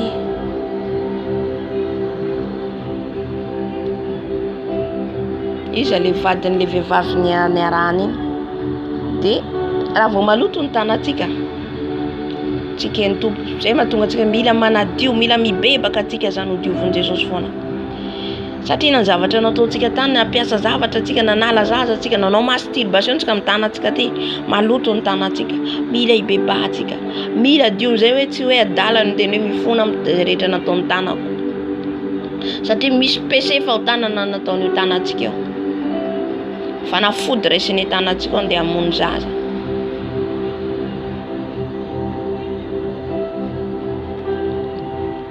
Ary nambarany ihany koa satria samy manana révélation tonga ny tompo azy hoe le zaza mitaraina amin'Andriamanitra hoe ovina ianao mamaly ireo reny sy ray nanala an'ireo zaza reo. Na de raha io raha efa olona iny zaza iny na de raha. Un mois zany mbola raha fa efa olona izy.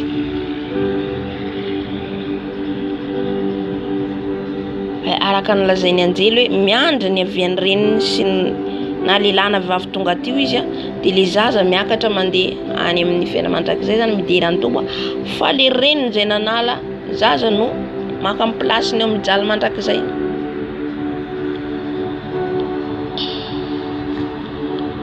Halleluia. Eto amin'izay fanontaniana nataony anjely taminy hoe kristianina marina ve ianao? Eno izy kristianina. Ny kristianina riavana tsy teny fotsiny tsika hoe za kristianina. Ny fiainana maha-kristianina dia olona tena hoe en règle amin'ny Jesosy. Zay ny azo lazaina hoe kristianina, tsy ny olona rehetra no hoe kristianina. Alleluia. Andao ary izy anjely fa hipetraka atsika fa jerentsika hoe tena kristianina marina ve ianao. Misy izy ny monde physique, misy ny monde spirituel. Misy ny tontolo ara-nofo, misy ny tontolo ara-panahy. Ny tontolo ara-nofo izao fiainantsika hitantsika ety izao. Ny tontolo ara-panahy dia amin'ilay zava-miafina tsy fantatsika eo.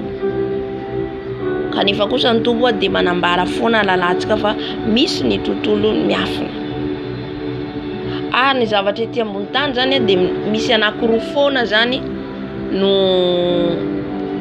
eo anilantsika dia ny aizina sy ny mazava.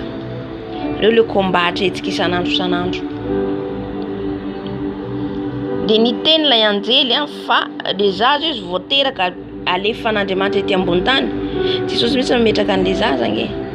Dia misy diska ao anatin'ilay zaza milohany diska saran'ireny CD reny mienregistré ny zavatra rehetra. Dia amin'ny tanany miforotra foana izy satria amin'ny tanany misy ny senson'ilay olona. Amin'ny tanantsika io misy olona mijery ny tanantsika dia malala ny ombantsika.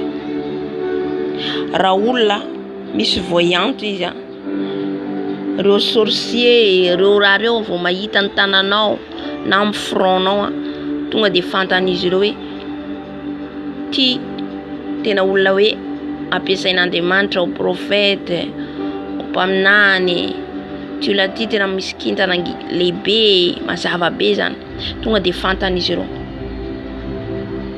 Ka aza menan'izaniza ny tananao misy mazao jereko ny tananao ijery momba anao izay. Tonga de fantany momba anao. De le zaza mifotra foana izy ny tanany. Ay misy ny bonheur zany ao. Misy ihany koa pisona amin'ny vatantsika mipetraka n'Andriamanitra mienregistre ny zavatra ataontsika. Misy le disque nazavany teto fa nisy koa ny teny an'izay hoe misy koa izy kôdy apetraka ny tompo amin'ny tanana. Amin'ny tanana angamba izy mety zay angamba teneny amin'ny tanana. Alléluia. Ka aoka antsika zany tsy teny hoe za tsisy mahita. Tsisy mahita amin'ny tranoko ato de anao zay tiako atao. Fa raha ianao zany misy zavatra nataonao tsy mety de mibeba ianao bebaka antsika rehefa avy.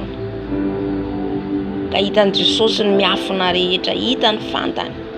Ny nataoko ny fetreretako nataoko anatin'ny trano ato. Zay mahatonga antsika na anaty trano tsika tsy afaka mitanjatanjaka satria eo ny anjely. Tsy azontsika atao.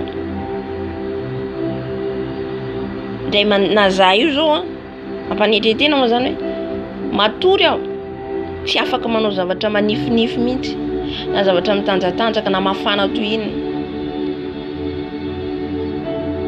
Tonga de fanamambady manafika. Halleluja. Na amin'ny tranontsika ao tsika mila mahitsy ao anatren'Andriamanitra na ianao rery ao. Tsy afaka hoe atrano ohatra de anao misorta menino sa tsy afaka manao an'izany. Raha voatra manao de miteny eny koa mihitsy fandamasina mitandrema ho izy.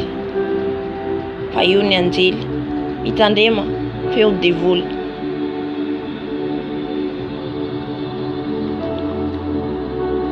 Satria anao mafana nefa tsy hitanao ataonao. De dans la même relation momba ny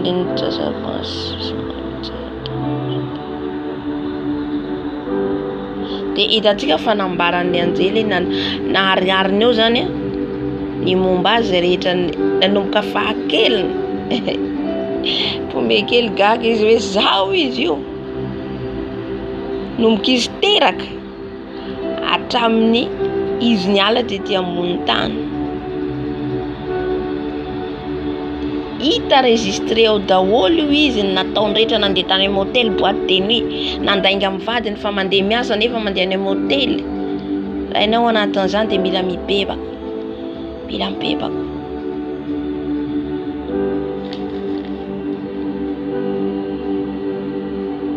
Ny fisotroana toaka sy ny sisa diso hoe fataiza izy nahitanareo andreo rehetrarehetra reo. Misy caméra riavana mijery antsika minitra segondra. Ny eo zany nahataitra kely anazy zany hoe ny volana aterahantsika ny aterahan-janako de fantatra zao volana zao naterahan-janako taona zao naterahan-janako. Fa Andriamanitra malala minitra segondra heure amin'izay rehetra nataonao. Alléluia. Tsika limite tsy ahafantatra ny zavatra rehetra fa Andriamanitra mahita. Afantatra io le disque mienregistre zavatra ataonao amin'ny tananao misy zavatra mienregistrenao. Ary nilaza koa izy caméra ngeza be io masoandro hitantsika io. Izy afaka andositra ny masoandro mandeha andafitsika misy masoandro. Any Afrika tsika masoandro. Ny hariva ihany koa ny étoile sy la lune mienregistre caméra mijery ny mpandeha amin'ny boîte de nuit ny mpijangajanga mpanao zavatra maizina rehetra voenregistre n'io étoile io daholo. Iza natsotra an'Andriamanitra, iza no atohitra an'Andriamanitra amin'ny fiasany. Misy zava-miafina tsy fantatsika nge. Io masoandro mijery atsika. Halleluja.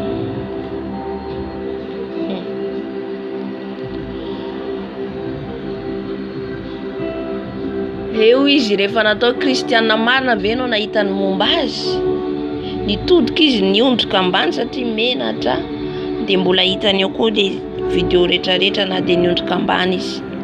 Nitodika gauche izy de hitany, nitodika droite na manaroina hitany. Amin'izay tsika ny témoignage ny Domitila ohatra zay ihany koa. nanokatra ny tiroarany izy même be jereny ny fiainany rehetrarehetra voasoratra ao daholo nanotoroana azy amin'ny caméra ny télévision momba azy nitodika izy jereny mbola eo foana nidina ambany masony eo foana tsika zany tsy afaka mandamy zay rehetra nataotsika tsy afaka nanao tsy nataoko eo natran'Andriamanitra miariana zavatra rehetra ka zay mahatonga antsika mila mandeha tsika fatahorana an Jesosy zay zany tiany Tompo tenena mandeha amin'ny fatahorana azy matahotra tsika na zavatra ataotsika tsy mety raha vao nisy zavatra nalatsaka atsika to dia mibebaka malakilaky tsika Jesosy mifona. Halleluja. Hitatsika izy fa nitomany amin'izay tonga dia automatika ianao mahalala ny heloka anao mahafantatra ny zavatra nataonao tsy nety mitsangana ho izy ny anjely fa andehitsika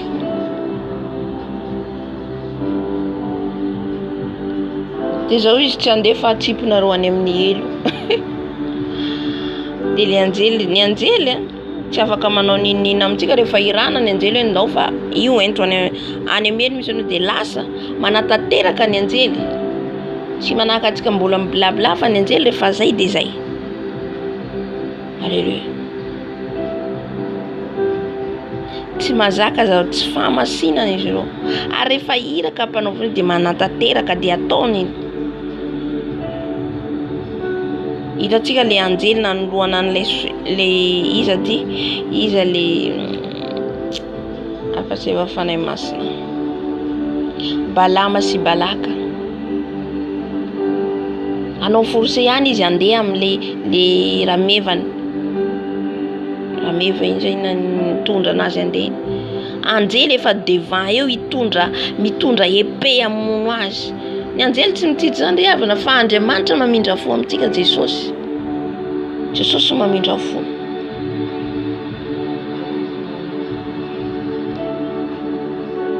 dia nisy eo le livre de vie amin'izay koa nanoloana azy jereo amin'io izy raha anaranao dia niazakazaka sa mba hita anarany ohatrany hoe honena mihitsy ao fonao hoe tsika mbola ety zany mbola afaka milalao fahotana io miala ray seconde ray minitra tsika eo tsika manenina amin'ny zavatra rehetra zay nataotsika koa dia mbola misy fotoana dia leo mitandrina tsy maninana firy taona mijaly tsy ela zany 5 taona 9 taona ianao mijaly mangiry firy mandrapelana ho ty ambony tany atria mpivahiny sika fa any an-danitra ny fiainana mandrakizay jereny tsy hitany ao amin'ny boky ao amin'ny livre de vie ny anarany na tsika ary na ity ambony tany efa fantatsika ny fanahintsika hoe ahoana na ianao dia efa conscient zao fotoana zao aiza ho aiza ny fanahiko tsy hitanao ny anarany na hamadibadika toy inona tsika tsy rehefa tsy ao dia tsy ao aiza ny tany anarany any amin'ny partie gauche any amin'ny fiainatsita zany misy ny boky ny fahafatesana zay mahatonga antsika mangataka amin'ny Tompo fa fao ny anarako Jesosy afao ny anarako any amin'ny fiainatsita mba hafindrana any amin'ny fiainana mandrakizay ny anarako sy ny anaranao.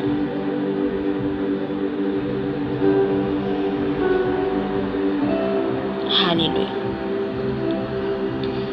Andao izy le anjely andehitsika dia nitomany izy tsy nety andesinareo any amin'ny elo entinareo amin'ny elo ndao izy fa ianao izy nahita grâce eo anatren'Andriamanitra fa raha mandeha mahitsy ianao manomboka zao dia afaka afindran'Andriamanitra ny anaranao mandeha mahitsy tsika manao ny marina vao mifindra ny anarantsika ny boky ny fiainana mandrakizay fa nahitomany be eo tsika ka tsy hiova tsy hamafa ny anarantsika mihitsy Jesosy. Halleluja. Dia farany amin'izay maranantsika azy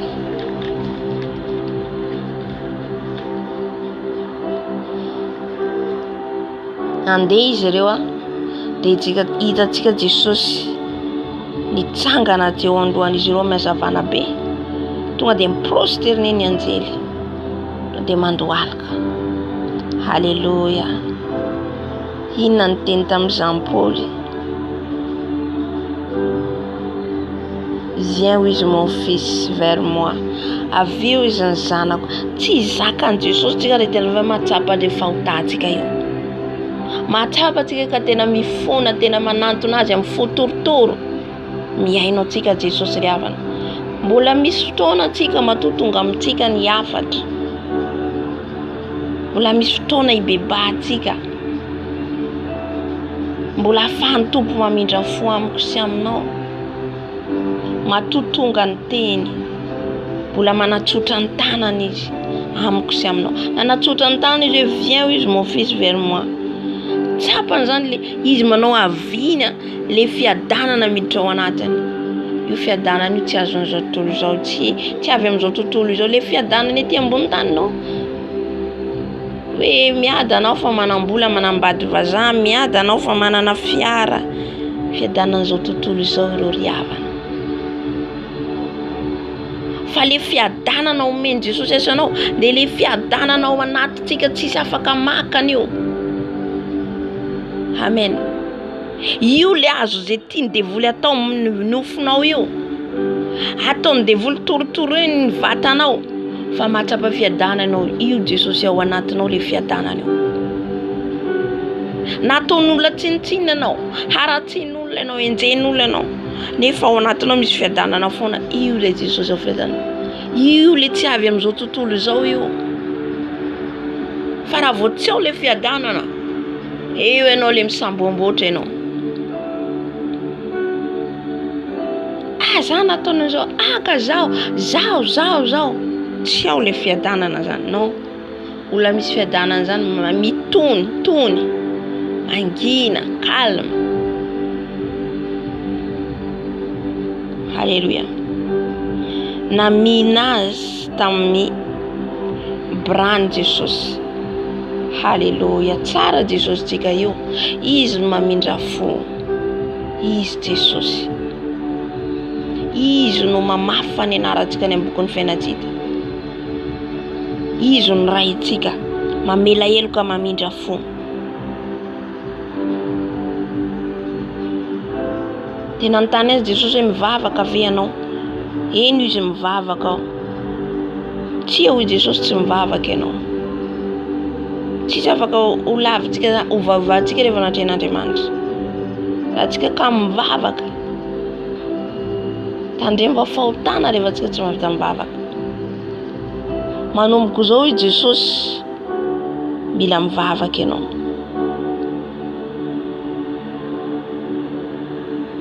Tsy hoe tiantsika ny tenin'Andriamanitra dia rehefa mivavaka atsika tsy mahavita. Tsy mety amin'izay fotoana izay. Fa mila miaraka foanareo, averiko foana manko izay zavatra izay. Tsy handresy fahotana mihitsy ianao, ary tsy ahitany voninahitra. Amin'ny fomba inona resahanao amin'i Jesosy? Fomba inona? Amin'ny vavaka. Hivavaka ao ny hafa anao dia mila mivavaka, hifona anao mivavaka. Fataka amin'ny fanahy masina mivavaka, misy zavatra angatanao amin'ny Jesosy mivavaka. Ka rehefa ianao zany tsaratsara, misy ohatra zany metimety ny fiainany dia 5 minutes 10 minutes fotsiny izy mivavaka. Misy problème izy ty izy vao mitady an'i Jesosy. Non, tsy izy zay. Tsy izy. Tsy hoe anaty problème tsika vao hiantso an'i Jesosy. Tsy Andriamanitra ny problème izy, problème vao hiantso azy ianao. Fa isan'andro ianao mila miconnecta aminy. Nanontany zay raha vavy zay, nanolana zany izy dia niteny tamiko. Dia ianao ve eo mivavaka, mila manoka fotoana mivavaka amin'ny tompo. Izy fa zaho izy mivavaka fa misy problème vao mahatsiaro mivavaka. Tsy mety ho azy zany. Tsy mety. Fanahy masina, mila isan'andro ianao miantso ny fanahy masina mameno anao. Fa raha tsy zay io, miena arakaraka tsy hamenono azy, miena miala. Mamerina 0 indray mandeha ianao, miantso indray ianao, mamerina. Koa ohatra androany ianao mazoto rapitso ianao, non. Miala zay azonao, dia mamerina 0 indray ianao, départ 0 foana. fa rehefa ianao mitohy feno de fanahy masina miasa ny tompo manomboka miasa am'izay ny fanahy masina ny heriny fa ataon' Jesosy ahoana ary hiasany aminao na mivavaka ary tsy vitanao. Alléluia. Ndehana hoy Jesosy miverina lazao amin'ny olona zay rehetra hitanao. Voenregistrenao ve ireo zay rehetra noteneniko reo teo? Tsy ao izy, tsy voenregistreko. Mandolio izy Jesosy. Nandohalika eo anatren'Andriamanitra izy. Nomeny tompo hery. Izy hoe rehefa nivavaka Jesosy, Père, comme tu m'as envoyé, tu vas l'envoyer aussi. Tahaka nanirahanao ahy no nirahanao azy ihany koa. Halleluja. Amin'ny Jaona izy milaza an'izany. Nivavaka Jesosy ho an'ireo mpianatra, ho an'ireo zay voafidiny. Itsika zay fidiny Jesosy mivavaka ho antsika Jesosy. Mila tsapatsika zay Jesosy ny premier intercesseur. Izy voalohany nivavaka nakany tendrombohitra nandeha tsero. Iny lalana rahatsika. Mitokana foana Jesosy mivavaka. Avy izy miaraka amin'ny mpianatra. Izay lalana rahatsika ihany koa ry havana. Mivavaka ho antsika. Petera efa ny amfatiny finoana nitaza zay ngamba izy fa izao izy nivavaka anao izy fa le Satana izy tady kororokanao takan'iny izy iny tsy tadidiko ohatrohatry zay ny teniny any Petera. Jesosy mivavaka ho antsika ry havana. Indraindray tsika ndraindray no tseko na matsapa an'izay misy fotoana matsapa an'izay ndraindray le miala ao anatinao misy fotoana zany no sany hoe matsapa mangatsika. Misy fotoana matsapa ohatry zany. Ohatra hoe miala le fifaliana atao anatiko fa miteny amin'ny Jesosy ohatra matsapa amin'ny zavatra miala atao anatiko vonjeo a Jesosy avereny indray amin'ny fitiavanao avereny foana ao akaikinao avereny de matsapa amin'ny zavatra ngeza be miverina ao anatiko matsapa amin'ny feno fifaliana miverina indray mandeha.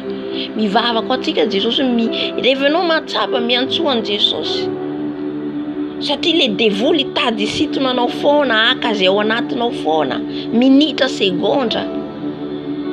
Alléluia.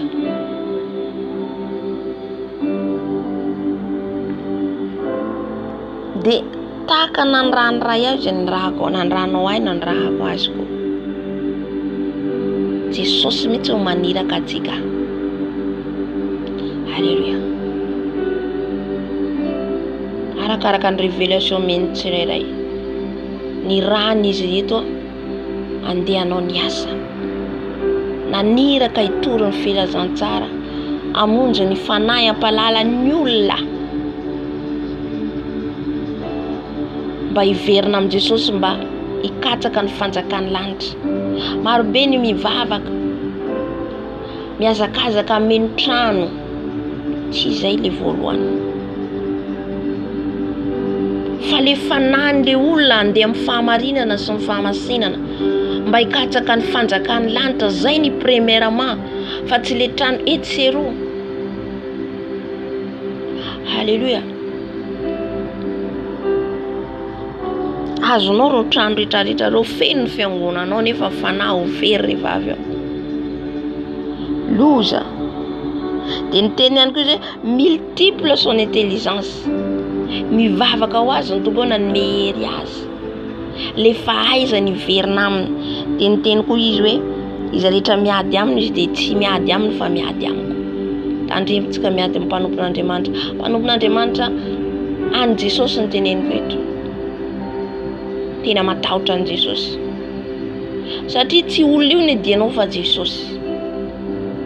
Alléluia. Fa ho ihany koa mpanompon'Andriamanitra tsy mandany zay izy na olona mbola tsy ohatra hoe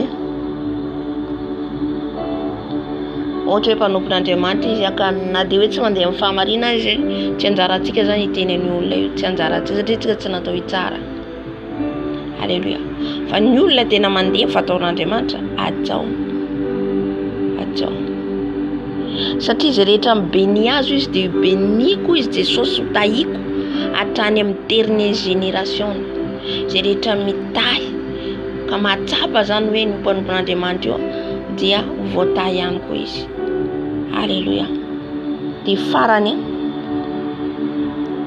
lava be le izy.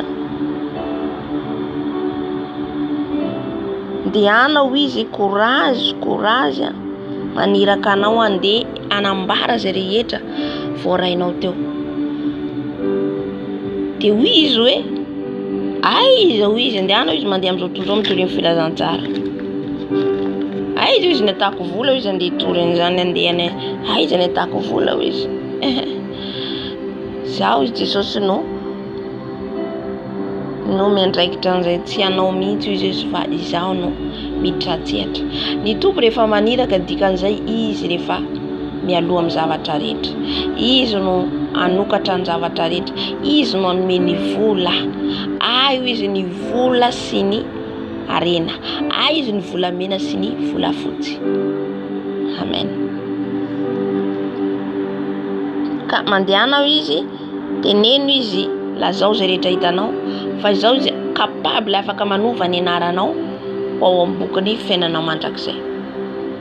Arakaraka ny diny ety ambony tany zany no amafana ny anarany any amin'ny fiainatsika ka tonga ny anarany ao amin'ny livre de vie. Satria izy misy boky anankiroa, de livre de vie, livre de mort. Apocalypse 20:20 manambara an'io.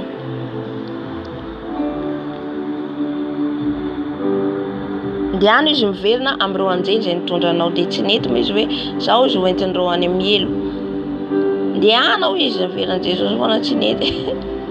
Satria natsapa fiadanana izy teo amin'ny tombo. De rehefa fanontely moa izy tsy afaka nandatsony de lasa. De iny anjely fantatrao ve iny olona hitanao iny tsy haiko izy fa niso izy lape teo aminy izy de natsapa fiadanana. Alléluia. Izy ilay anjely sauveur du monde. Alléluia. Izy ilay mpamonjy mpanafaka atsika. Riavana Jesosy no mamonjy. Izy reriany no afaka manala atsika, manala ny anara atsika, manafaka atsika, mamonjy atsika amin'ny fahotana rehetra vitatsika. Ny satana de condamné atsika foana satria izy mitady olona hiaraka amin'ny any amin'ny affaire. Ny tompo anefa mpamindra fo de mamindra fo amintsika. Apocalypse 19:16 manambara hoe Jésus le roi des rois et le seigneur du seigneur. Vakitsika amaranatsika azy zay rehetra voalaza ireo de voalaza anatin'ny tenin'Andriamanitra daholo. Apocalypse 19:40 vakiko ny tena amin'ny anaran'i Jesosy ary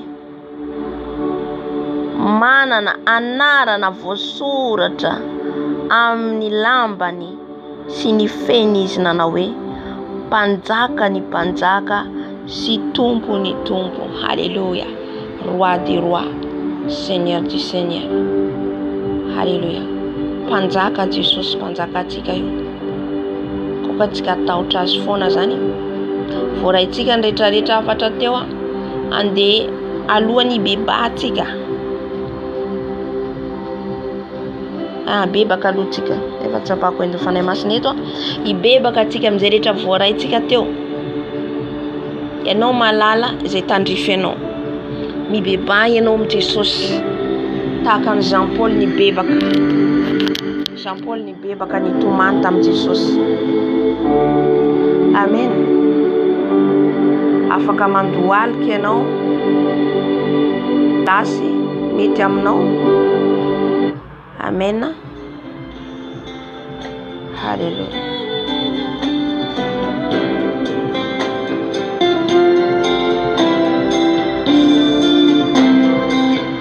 Alléluia. Rainay tsara indrindrany an-danitra zao. Ndrejay Jesosy malalo manantona anao am'izao maraina zao. Manantona anao zay Jesosy io. Elinay ny fijorovam-volombelona. Enay ny afatra rehetra zay nambaranao teto Jesosy zay tianao andehanana amin'ny famarina sy famasinana. Manantona anao zay Jesosy bebaka.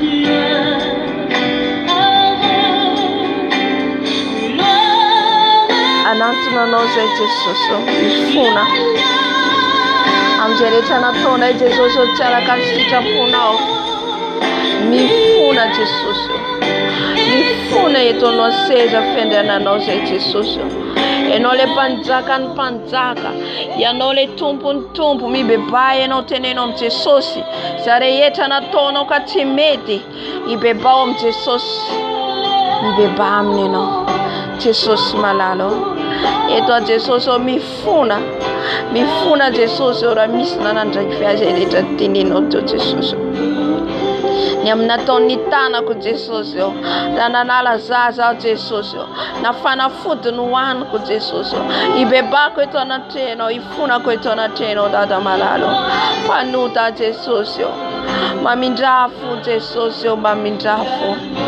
Mifona Jesosy, mifona izay, mifona Jesosy fa tsy te ho any amin'ny elo izay, tsy te ho any amin'ny elo izay Jesosy malalo. Basiakaria babababa shararararara, oria bababa siaria bababa sharararara, oria bababa shararararara. Funa zay Jesosy, funa zay Jesosy, paduti zay. Amindrao fo zay Jesosy taka namindrao fo tamin'ny Jean Paul. Amindrao fo zay tsirairay avy Jesosy malalo. Ka ny anaranay tsy ho any bokon'ny fiaina tsita, fo any fiainana mandrakizay Jesosy. Ho amin'ny livre deviny anaranay Jesosy malalo. Manomboka zao zay Jesosy andeha amin'ny famarinanao, andeha amin'ny famasinanao. Mifona ny tsy fahazotona mivavaka, mifona ny tsy fahazotona mandinika ny teninao, mifona Jesosy satria hita miariary eo anatrenao Jesosy ny zavatra rehetra nataonay hatramin'ny fahazazana ka hatramin'izao ora sy fotoana izao Jesosy. Mibebaka eto anatrenao a Jesosy mamindrafo. Ny amin'ny fahotako Jesosy tamin'ny fahazazako adiniko tsy fantatro, mifona Jesosy tsy voatanisako eto daholo Jesosy fa ianao mahita, ianao mahalala Jesosy. Ka mifona eto anatrenao Jesosy, mifona eto anatrenao zay Jesosy mamindrafo dada, mamindrafo Jesosy, mifona zay Jesosy, mifona eto anatrenao.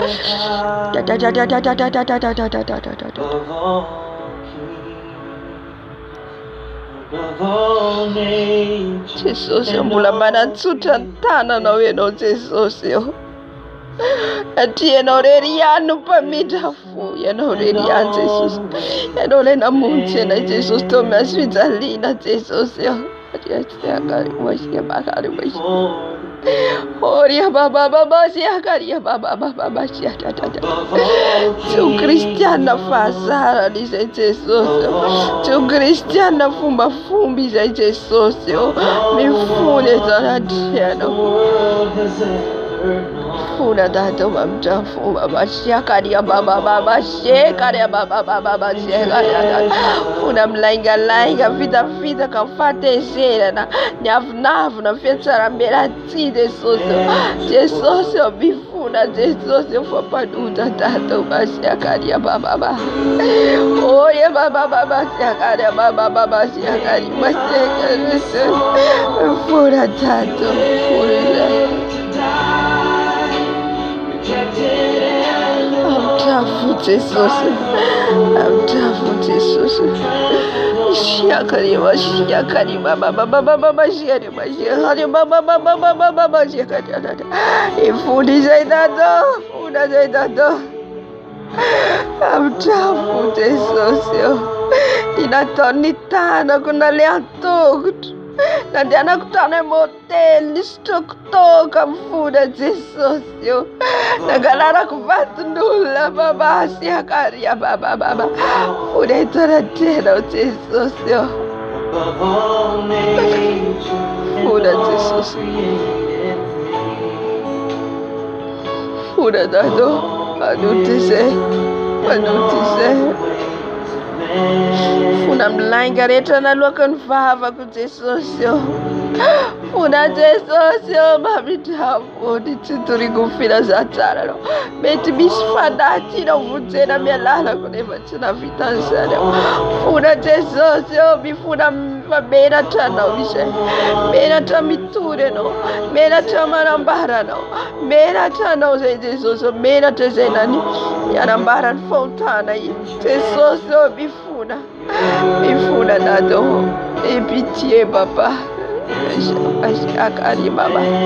Oh ya basiakari baba baba basiakari dada.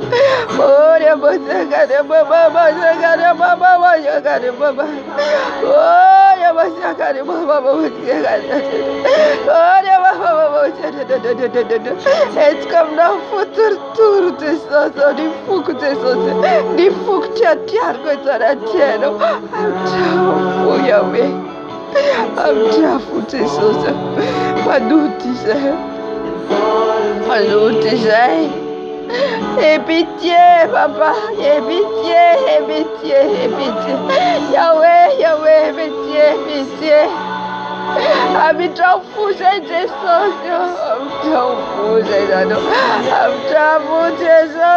amchafu dado. Fona Jesosy satria tsy zavatra miafina aminao. Ny masoandro dia mahita ny ataonay, ny volana dia mahita izay ataonay. Oh Jesosy, aie pitié. Tsy zavatra miafina aminao fa hitanao daholo Jesosy. Fona Jesosy, fona dado baba. Olha basiakari baba basiakari baba. Olha basiakari. Jesus. Olha baba. Tu es Père de miséricorde papa. Pamidrafuya não Jesus. Pamidrafuya não dado. Pamidrafu dado.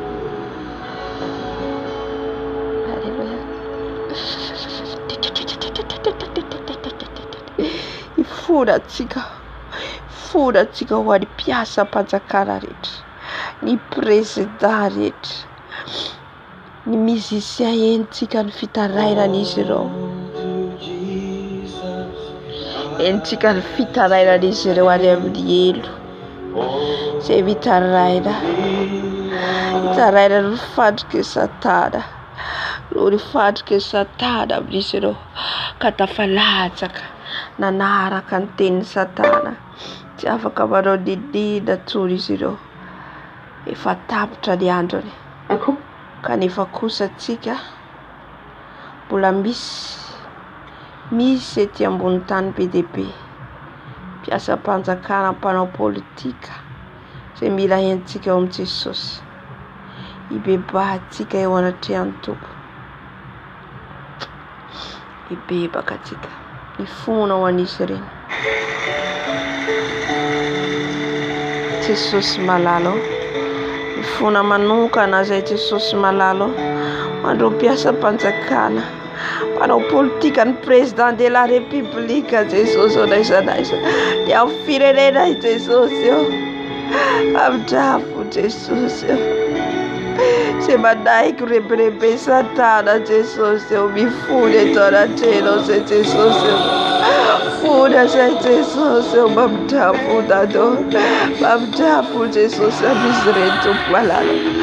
Maro tokoa Jesosy ny mitaraina any amin'ny elo fa tsy afaka anao ninina intsony Jesosy. Tsy afaka anao ninina intsony. Fa ny mbola velona no afaka mibebaka. Koa manatona eto anatrehanao zay Jesosy ho kasiana amin'izy ireny. Mety misy ny ankonanay ao anatin'izany Jesosy malala. Ny mpanao kolikoly rehetra, ny mpandainga rehetra. Jesosy ny ady voninahitra, ny ady plasy. Mifona ho an'izy ireny Jesosy. Evitye Yahweh.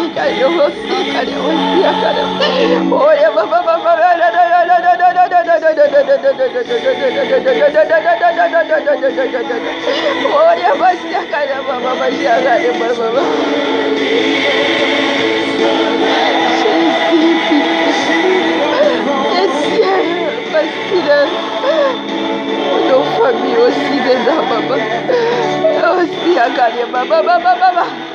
Funaya nao mifuna wanyakura nao metimiso yakura nao wanatazana tilaza tivunaja eto mjesosi funa mjesosi jesosi mamtafu jesosi amtafu nato tumara nafateno zenonerian mamitafu jesosi yenonerian mamitafu simamela yenkanato Jesus, yo, oh, fine nena Jesus, bede be Jesus, yo, bede be ne wana kul, bede be vijama vunata slaza, ambatan famarina na, ni pitara, mifuna Jesus, ni pitabu mifuna Jesus, kuna piasa patakana reteze. Ada masih kali baba. Oh ya baba sia kali baba. Baba ya bitie. I'm travel Jesus. I'm travel dada.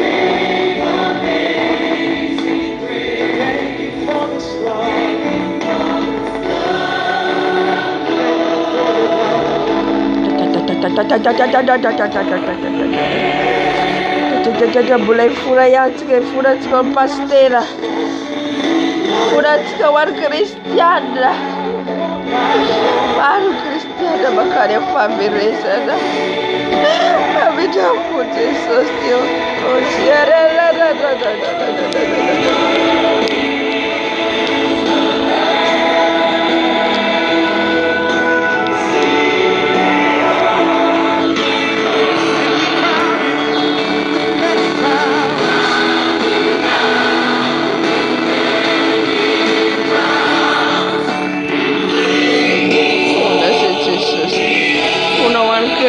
Nareta Jesus on pastera, se vorrebbe satana Jesus. Abbatta famarina da mvula signarena Jesus. Uftiava bunata, tane pianguna da. Tiava na laza, tane pianguna da. Jesus on fuda se. Fuda wa cristiana reta Jesus wa data sad. Mami jafu Jesus. Mam jafu dato, mam jafu Jesus. E pitié papa, una wando pastera Jesus e bula vela Jesus na focampeba, ocasio Jesus l'evangelista, l'apôtre, il profeta santo careta, ma non miracolo c'era un'eva c'era casita puro, mi funa Jesus, am jafu Jesus, siamo amita con la marma che fa veresa, am jafu Jesus, am jafu dado, che dia baba, sekara baba, mi funa Jesus, caria baba, ora baba, satieno Jesus, mula baratsuta tada. No Jesus. Pulayo trona la gracia no Jesus. Poaven fotore betrano trona decisma. Catisia so tun. Pambula babija fuero Jesus. Pula babija fuero Jesus. Kaisani taraira na imda Jesus. Mamta fu fiagura no Jesus. I don't feel good at Jesus. I don't feel good at me food at Jesus. Falasa ti vula di feel good at padupra debata. Ti arrera, ti vula, ti seu. Mi food at dato. Mi food at Donatiano. Mami jafu Jesus. Mami jafu misere Jesus malalo. Nabano nyasa na warisere Jesus malalo. Nefa vula di tanzo na di. Pano culcure bella la fula, oh Jesus, vieno ti vidi la fula di tenico, ti vidi la fula di filazazzara qui a Jesus, mai pora il fiturina di filazazzara, oh Jesus, come mi funi sei tanto, massacare mamma, ora mamma, massacare,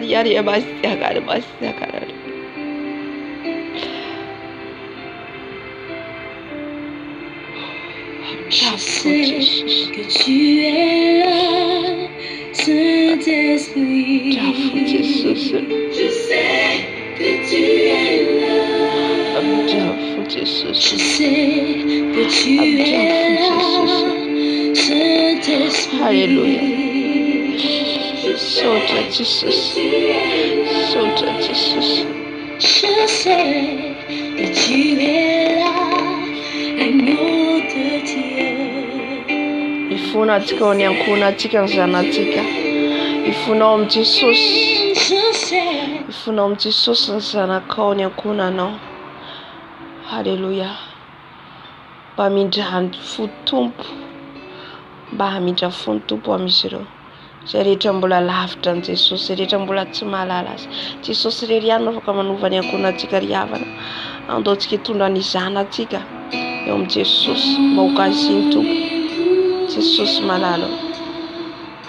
Mbola manantona anao mibebaka izay. Mbola manantona anao mifona ho anao ankonako Jesosy. Fona ho anao iray tampo amiko ny zanako iray aman-dreniko Jesosy. Ifonako eto anaty anao. Ifonako eto anaty anao. Ibebako eto anaty anao. Mpamidrafo Jesosy. Mpamidrafo dado. Mpamidrafo Jesosy. Mpamidrafo. Mpamela heloko ianao. Ifona ho any ankonako. Ny amin'ny tsy fahalalany. Ny amin'ny tsy fahafantarany. Mpamidrafo dado ianao masiaka anao masiaka. Funa Jesosy ho any zanakay Jesosy. Funa ho any zanako. Funa ho any ray tampoamiko. Funa ho any ray aman-dreniko. Ifuna Jesosy no tsy fahalalany izy no tsy fahafantarany izy no masiaka any masiaka any baba. Oh ya baba masiaka any baba masiaka any. Oh ya baba masiaka any masiaka any masiaka any. Oh ya baba masiaka any masiaka any baba. Oh ya baba masiaka any ya. Oh ya baba masiaka any.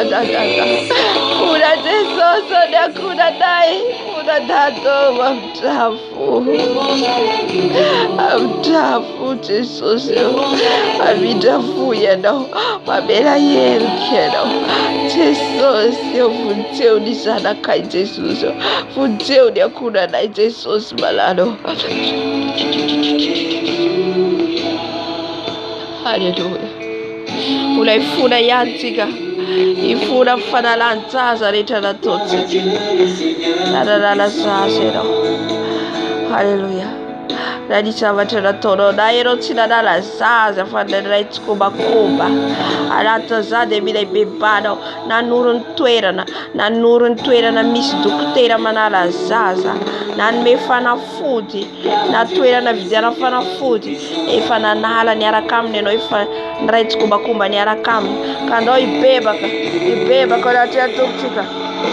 Arabasheka rababababa. Ifuna zay Jesosy. Mifuna Jesosy. Mifuna dado.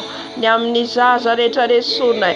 Ny tsy kombakomba nataonay ny resaka rehetra nyteneninay. Nanome conseil namanay anala zaza. Mifuna Jesosy. Nanoro toerana ny namanay. Nanoro place ny namanay. Nanome fanafody. Nanome toerana vidiana fanafody ho namanay anala zaza. Mifuna Jesosy.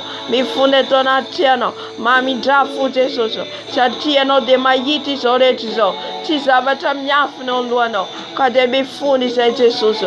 Mifuna na dia aminay izao ara. Nisy nanala zaza izay. Ka ny zaza izay nesorina no mitaraina. Mikondane anay ifonana eto anaty anao Jesosy. Jesosy. Mamindrafo dado. Mamindrafo Jesosy. Mamindrafo dado. Jeo zay Jesosy. Vonjeo ny fananay Jesosy.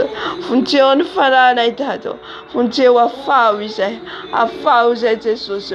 Ho afaka mivelam-pandrika Satana. Ho afaka mivelam-pandrika ilay ratsy. Jesosy. Mba tsy ho tafalatsaka amin'ny fahotana. Mamindrafo Jesosy. Mamindrafo dada malalo. Hallelujah. Hallelujah. Salanyo.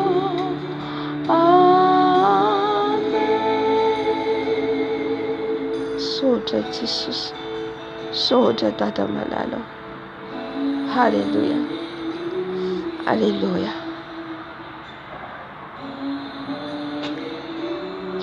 Amen, amen.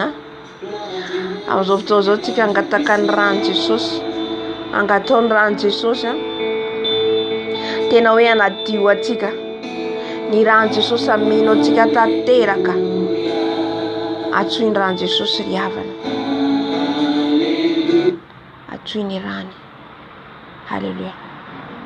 Mila mitsangana ianao, mila mahery ianao angataka ny rano Jesosy anadiovany ianao tanteraka, anadiovany asanao ka ny anarantsika ho voafafa any amin'ny fiaina tsy hita, mba hafindra ny Jesosy amin'ny fiainana mandrakizay. Raha ohatra ka vonona andeha amin'ny famarinana izao sy ianao, raha ohatra ka vonona andeha ianao ny marina izao sy ianao. Halleluja. Jesosy malalo. Mangataka ny rano zay amin'izao fotoana izao, mangataka ny rano zay Jesosy. Ny rano Jesosy anadio anay, ny rano Jesosy anadio anay. Diovy amin'ny rano zay Jesosy, ny rano amafana anadio anay, anasa ny anaranay any amin'ny boky ny fiainana. Jesosy mila anao izay. Diovy amin'ny rano ny tananay maloto, diovy amin'ny rano ny fonay maloto, diovy amin'ny rano ny masonay maloto, diovy amin'ny rano Jesosy, ny rano manadio ny fisainako, manadio ny tanako, ny tongotro. Diovy amin'ny rano Jesosy, diovy amin'ny rano zay Jesosy. Oh yabasiaka yabababababa, midira Jesosy anadio anay. Diovy zay Jesosy, diovy amin'ny rano zay wafakely kofa pautana. Oka ny rano anadio anay Jesosy, ny rano anasa anay Jesosy. Diovy amin'ny rano zay dado basiaka yabababa.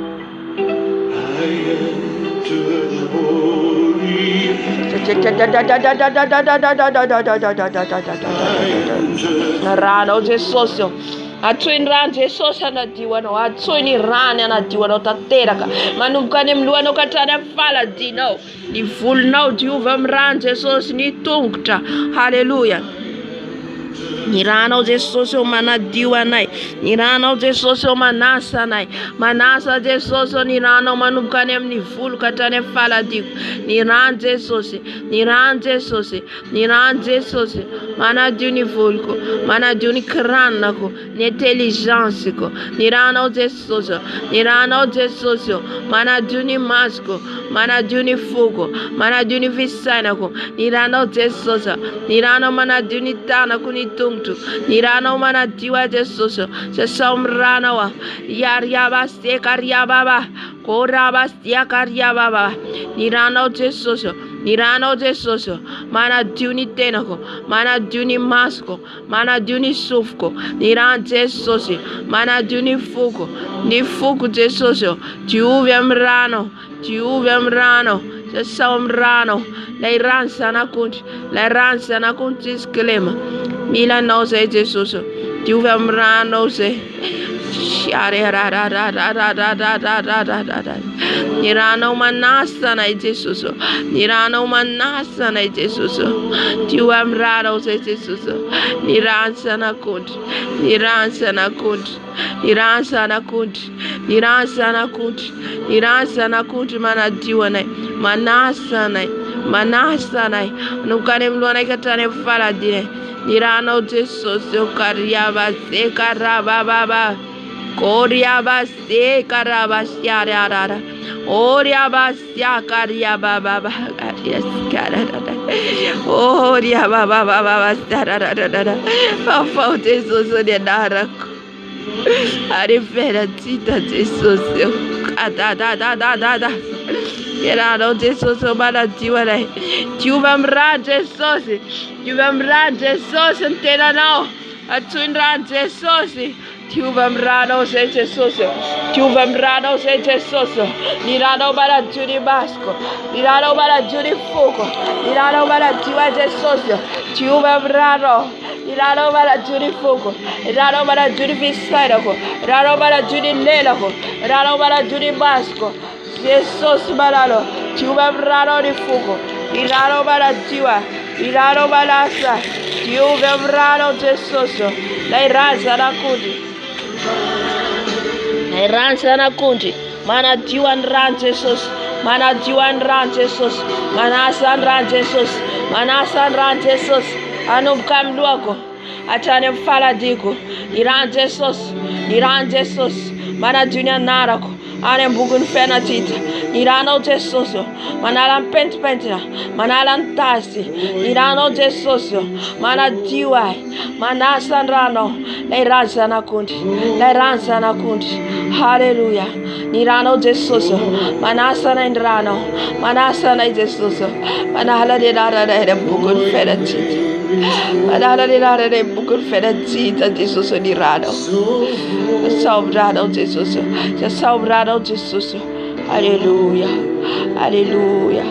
Isso tu raje so stikam zoftozo situi ana dunia natno reta anasa ne natno reta ni mpumo ni avkavka ni krana ni raje so si atu yana dio tena sutui yana dio fanano sutui yana dio ni natno ne natin kibo ne natin ne tenstereta ni raje so ni son sakafu no antika siti akastranto na andoto no vatatika ni raje so manalanzany kaza iso tika na Jesus any amin'ny tongotrika ny genotika ny ran Jesus ny ran Jesus stoitika zao fotozo. Haleluya.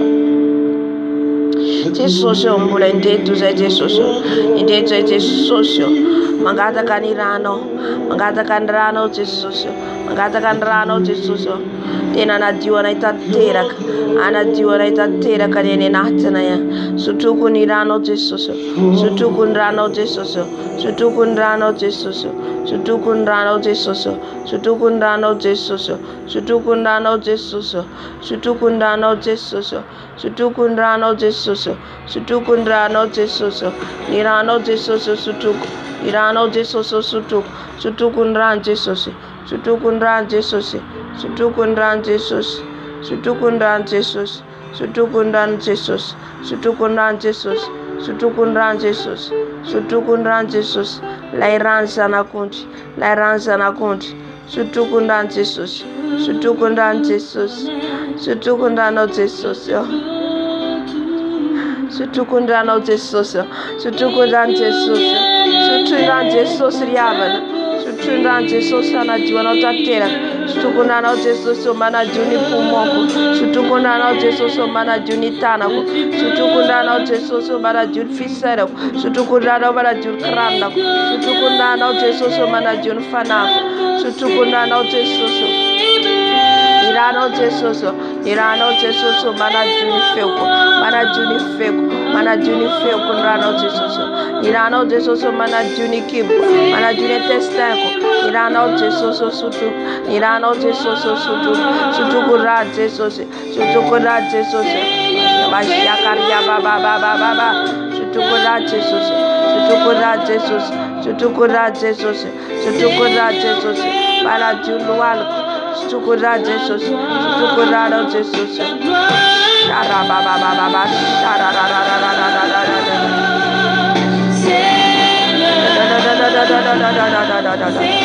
sotoko ra Jesus sotoko ra Jesus sotoko ra Jesus sotoko ra Jesus sotoko ra Jesus sotoko ra Jesus sotoko azavera ratsferelo azavera ratsmana Julia datno wa nyarete na nkodo retra lefa satana natro putena mra Jesus sotoko ra Jesus sotoko ra Jesus sotoko ra Jesus sotoko ra Jesus sotoko ra Jesus sotoko ra Jesus irano Jesus bala Julia datno retra seba lo doto di tera dai bala dilma doto tempo lo Jesus irano sutura Jesus irano Jesus sutura bala tiwa dai badafa dai sotoko ra Jesus sotoko ra Jesus sotoko ra Jesus sotoko ra Jesus sotoko ra Jesus sotoko ra Jesus sotoko ra Jesus balu kare bloka tare fala diko mikurira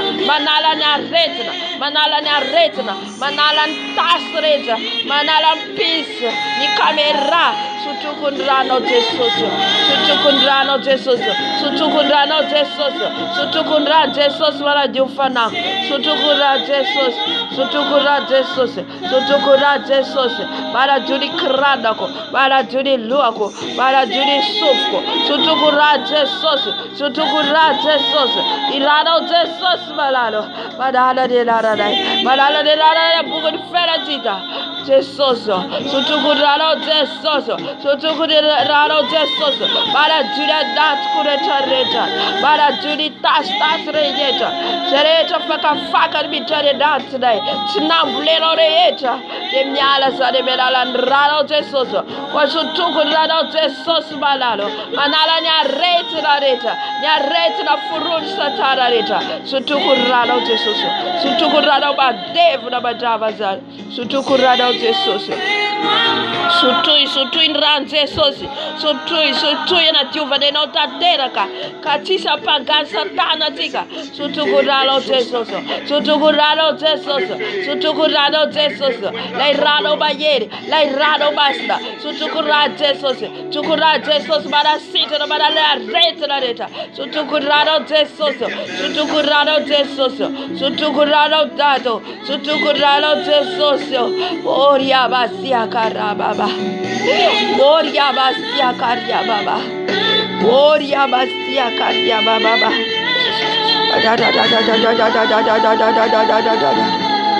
oria baba, yara sutukurado Jesus, lerado bayer, lerado basra sutuku Jesus, sutuku baratiwa, sutuku badala riareta, badala tasreta sakafreta, se bispuis la tafita renatre, irado Jesus badalasa, irado Jesus badalasa, irado Jesus badut putkazar, kasutura irado Jesus, sutura irado Jesus, sutura irado Jesus, sutukurado Jesus, sutukurado Jesus, sutukurado Jesus, sutukurado Jesus, sutukurado Jesus, sutukurado Jesus, sutukurado Jesus, sutukurado dadabalado, sutukurado Jesus, sutukurado Jesus, sutukurado Jesus, sutukurado Jesus, sutukurado dado, sutukurado abutire katire fita fida Jesus, sutukurado Jesus, sutukurado futuma kata katira ya katula Jesus, taka juswaze ni juvna utabrado, ni juvna nesuno ne kanti malutureta, Jesus sutukurado, ara juvna ora itira yafi, araba sheka rababa, katondran Jesus, angatau sutui, aluan farai masna iruta keto, sutukurado Jesus, sutukurado Jesus, sutukurado Jesus, sutukurado Jesus, baba, shera la. Oh, baba, shera Turelado Jesus, Sureto Calvary, Yaria Bastia, Caria, baba, shara la.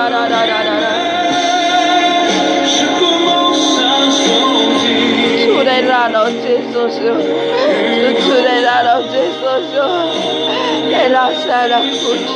era Sara good, Malatiwa, Tino de Catura Dado, Catua de Bien, those of what they were fed about the Baba, Shada, Sutugunalo, Sutugunalo, Maria Basia, Baba,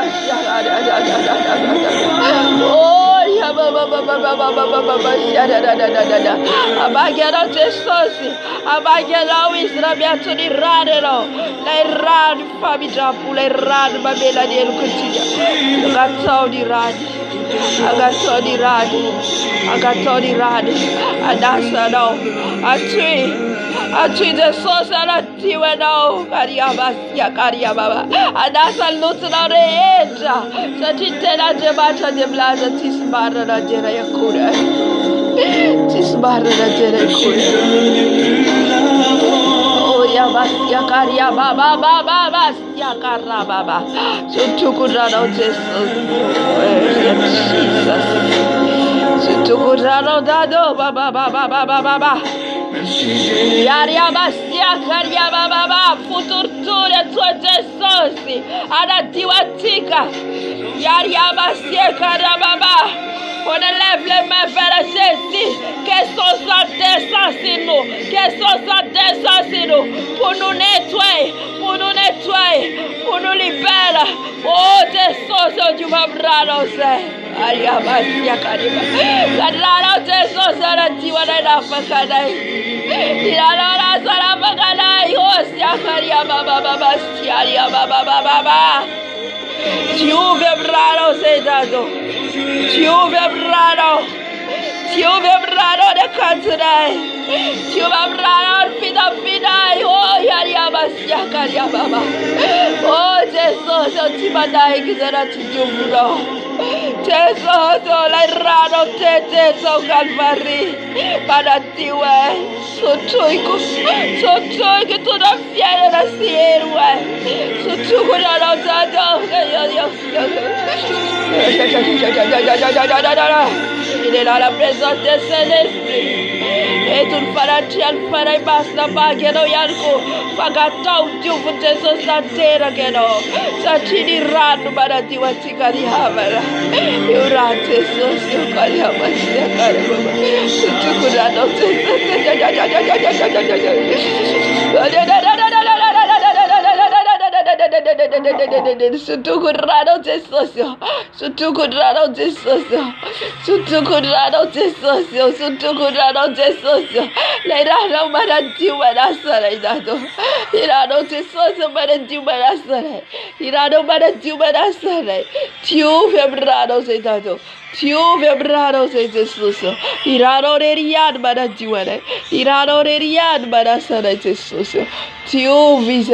Tio visai Jesus, wafaka falta na reta. Hallelujah. Hallelujah. Exalta Jesus. Tofara basura. Tio visai Jesus. Tio visai da toho fakie kofa pauta. Tio visai Jesus. Device is ready to pair. Tio visai tato. Hallelujah. Hallelujah, hallelujah. Jesus.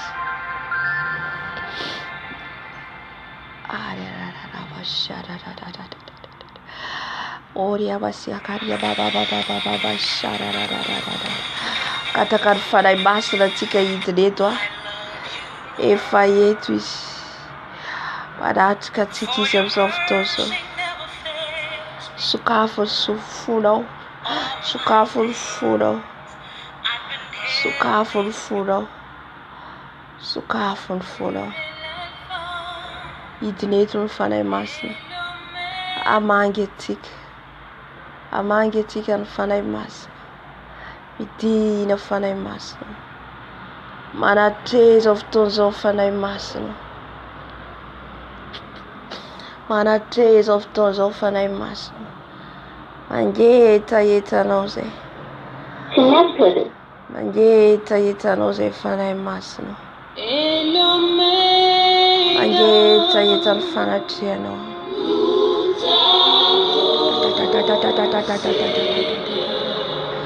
Tina fanai masna fayetero. Tina vi fayetero rajkara fanai masna vashyakari baba. Oh ya baba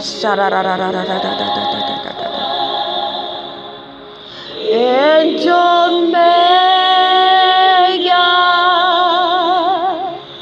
no Gaton fanai masna meno no Angaton fanai masna mange no mchando doariti Asa vela rat feno no Tira fanai masno bitira bero dai Tira fanai masno bageta yeta dose Ageta yeta dose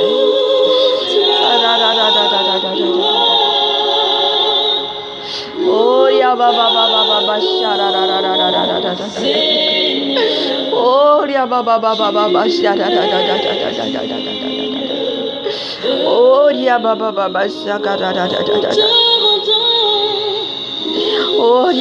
ya baba shaka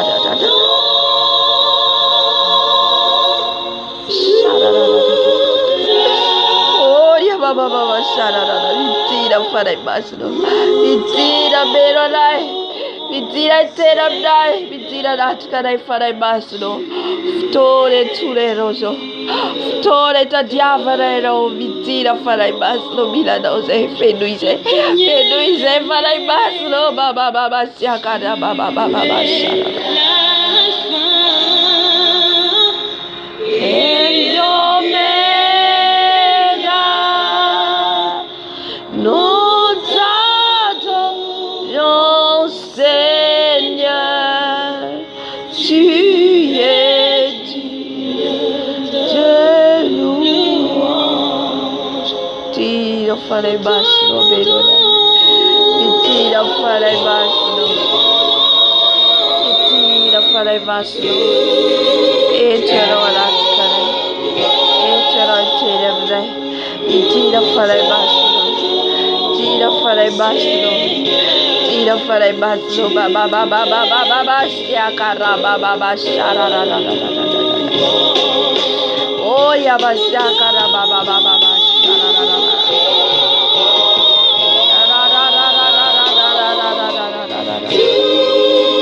Oh Sara, gloire à toi Jésus, gloire à toi Papa, descends Papa ton esprit, que le ciel ouvert pour nous, que le ciel ouvert pour nous, que la pluie tombe, que l'esprit tombe, c'est nous l'esprit de Dieu, le feu de sang, l'esprit de sang, que la pluie de l'esprit descend. Oh Yabashia Karaba Baba Baba Baba, il fallait nos masses la mélodie, il fallait nos masses la baguette, il fallait nos masses la mélodie, il fallait nos masses di diritto, fallait masses di diritto, a Beronai, Italcanai, fallait masses lo Milanose, viva dai maslo, Cardiabashi Karaba Baba. Oh ya baba baba baba baba baba baba baba sekara baba baba. Nous t'adorons Seigneur, tu es dit, demande-lui l'esprit en gâtant tes sauces. Amenun fanai mas na wanatika, satin fanai mas na numitar katika, ni fanai mas na tuda tika. Alalan marna reta katon farai basra riava agaton farai basra itira farai basro bageta yeta rose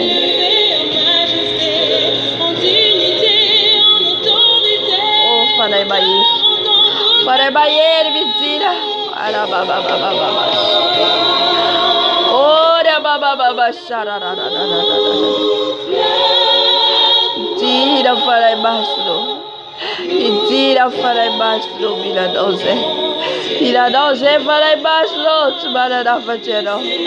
Tumara Fatiero, Oria Basia Caria Baba, Tira Bero Naitado, Tira Tera Nayetera farai basro. Oh, concentrate Karem Jesus, Abero Tika Yetwisa Bagiatik. Uchapatika liafun farai basra. Uchapatika drifter farai basra. Uchapatika di julil farai basra. Koda baba vidira farai basro. Vidira farai basra bedonai. Avi farai basro babedonai. Raba baba. Riaba siaka riaba. Koda ba seka riaba baba. Vidira farai basro.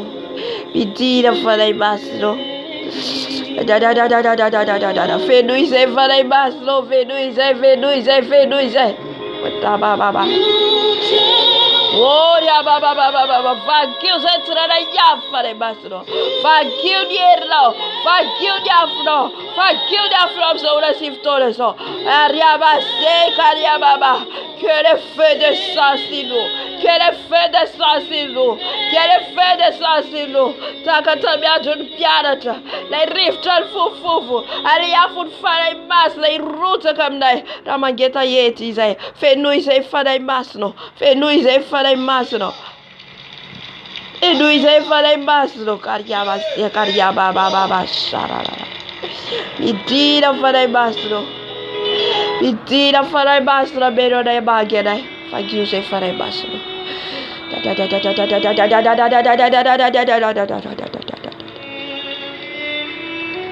Holy, holy, holy, holy, holy, holy, holy, holy, holy, holy, holy, holy, holy, holy, holy, holy. Fare basso a vive dois. Ao que tu tapa dia dessa, eles vão feio me tafu, gente. O feio já fare basso no vagino. Yariabas, yakariaba, baba. Jesus. Arabashe karababa baba. Arabashe karababa sharara. Arabashe karababa baba. Il te visite le Saint-Esprit. Il te visite le Saint-Esprit. Le yaful fare basra o taparo. O taparo le yaful fare basra. O taparo le yaful fare basra. Abageta yetera o bagerontu. Abagero le fare baieri. Tatsun mera je bacha fare iuse zasiado. Tatsun mera fare iuse zasiado. Fare baieri. Fare baieri. Fare faza batsaira fara lada. Fairada tsaira. Oli, oli, oli, oli. Oli, oli, oli, oli, oli, oli. Oli, oli, oli, oli, oli, oli, oli, oli, oli, oli, oli, oli, oli, oli, oli, oli, oli, oli. Oli, oli, oli, oli, oli. Ay, abas, kari baba. Oli, abas, kari baba. Saint-Esprit, viens. Viens nous remplir. Remplis-nous de tête à pied.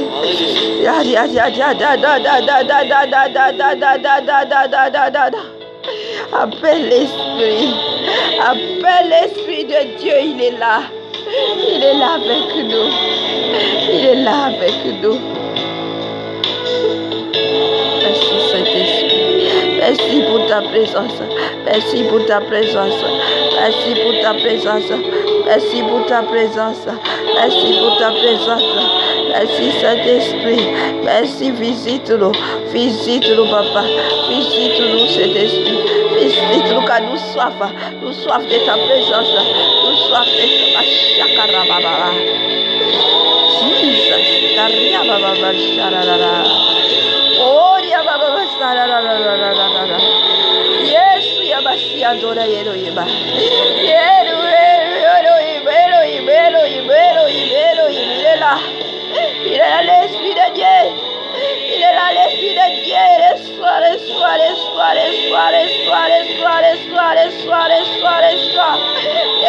l'Esprit de Dieu. Reçois, il est là. Oh, remplis-nous ce défi. Demande-le tout ce que tu veux. Demande car il est là. Il est là l'Esprit de Dieu. Oh, l'Esprit visite-nous. Chez moi. Une femme qui prie. Une femme qui adore. Chez moi une femme qui adore. Il met ses mains en haut. Il s'élève sa main. Oui, alléluia. Tu une femme masna.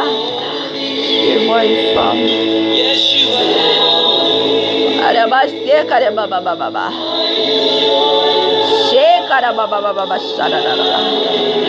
Yara baba, continuez de l'adorer. Continuez de demander l'Esprit. Je vois une femme avec les chemises blanches. Il a les chemises blanches. Et jupe bleue. Il adore les seigneurs. Sa main s'élève vers haut. Oui, demande l'Esprit de Dieu. Demande de remplir. Et je vois sans foulard. Il faut que vous mettez les foulards. Il faut que vous mettez les foulards sur votre tête. Car notre Dieu est saint, il est trois fois saint. Il est saint. Il est saint. Il est saint. Il faut mettre la foulard. Et je vois les cheveux. Enfin, maintenant, tout dans tout petit. De Miram Sarando. Miram Sarando. Je vois. Il loue de tout son cœur. Oui, le Seigneur adore ça. Il faut que tu mets le foulard. Il faut que tu mets le foulard. Alléluia. Merci Saint-Esprit. Merci Saint-Esprit.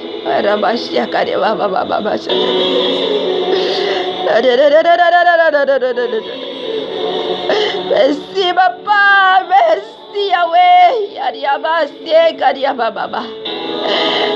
Il a validé ça tout et on fera déjà tout. Il a ça tout. Alléluia. Oh, merci Saint-Esprit.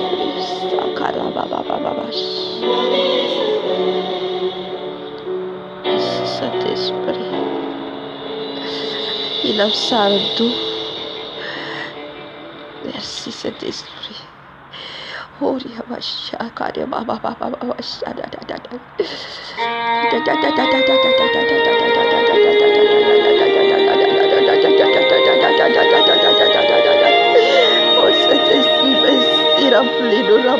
remplis-le encore. Tes mains te remplissent toujours. Et te remplis et tu vas sentir sa présence. Tu vas sentir sa présence.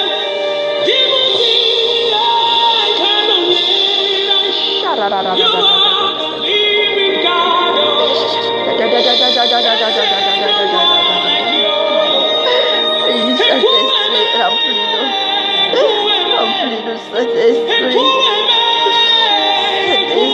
Viens nous remplir.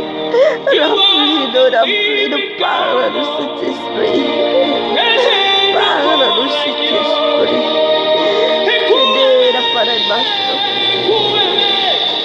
Te la fare il basso. Fare il raiano.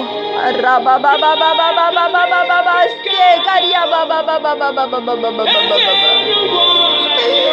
Yeramos, yeramos.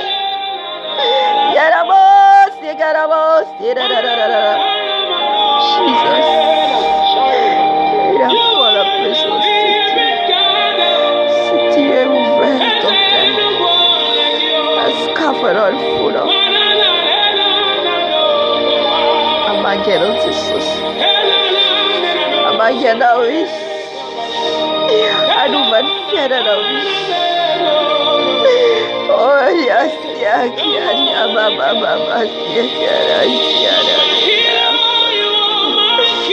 Yes, Yamashia, Kota baba. Elohim, il est Elohim, il est saint. Les enfants, je suis saint.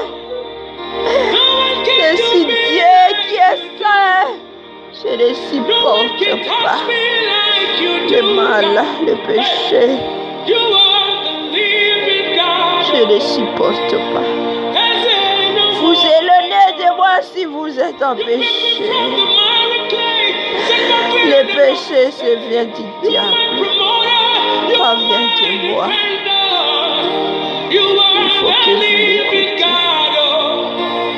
Il faut que vous écoutez la vérité. La vérité, c'est dans ma parole. Ainsi dit l'Éternel. Ainsi dit l'Éternel. Échappez l'enfer, échappez. Beaucoup de gens là-bas. Vous aussi. Répentez-vous avant que ma colère arrive.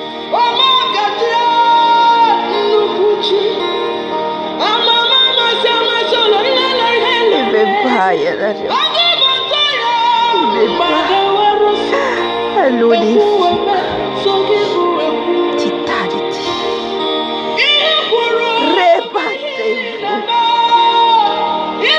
Ma colère va descendre sur cette terre. Tous ceux qui ne me croient pas, tous ceux qui ne croient pas, tous ceux qui ne marchent pas ce qui est dans la Bible, qui ne pratiquent pas ma parole, je vais les chasser dans l'enfer. C'est moi Dieu qui vous parle. Repentez-vous.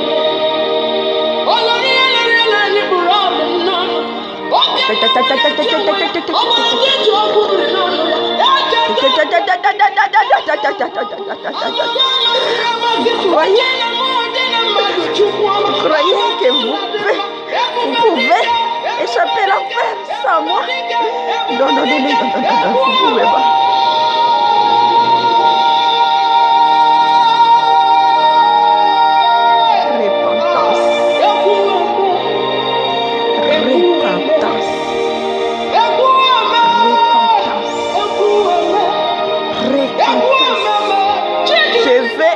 Église sans tâche ni rite. J'ai dit en vérité, tous ceux qui ne me croient pas, tous ceux qui ne marchent pas dans la sainteté, pureté, je ne les connais pas. Je ne les connais pas. Même il fait des miracles. Il guérit les malades. Je ne les connais pas. Si tanto cuore no. Ya lampe no panomilka. So wante mat. Ye putara mari. Se vado sita puka di fata.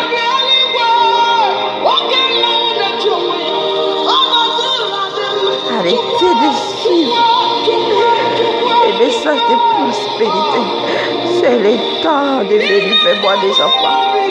Je suis amour, je suis amour, je suis amour, je suis amour.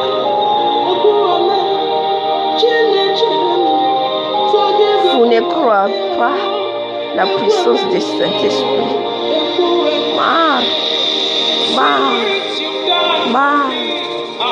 Amnario. Timin fiasan fanemas. Mandan fiasan fanemas. Fanaiko. Itivo fetan fiasan. Zara-zaraik samihafa ny fanomezam-pahasoa. Ho an'izay mangetaheta dia mahazo. Ho an'izay mitady dia mahita. Katao ny fanjakako sy ny fahamarinako.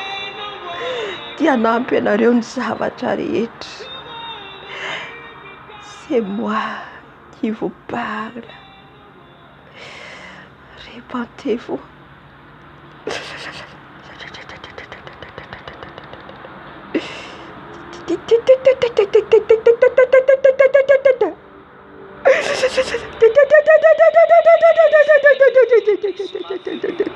Il vous conduira dans la vérité tout entière. Tout genou fléchit devant des dieux tout-puissants. Tout genou.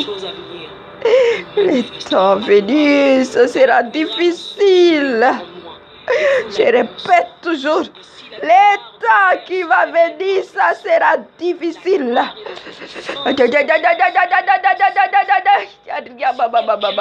Il est là la puissance de cet esprit. Ma gloire est là. Ma gloire est là.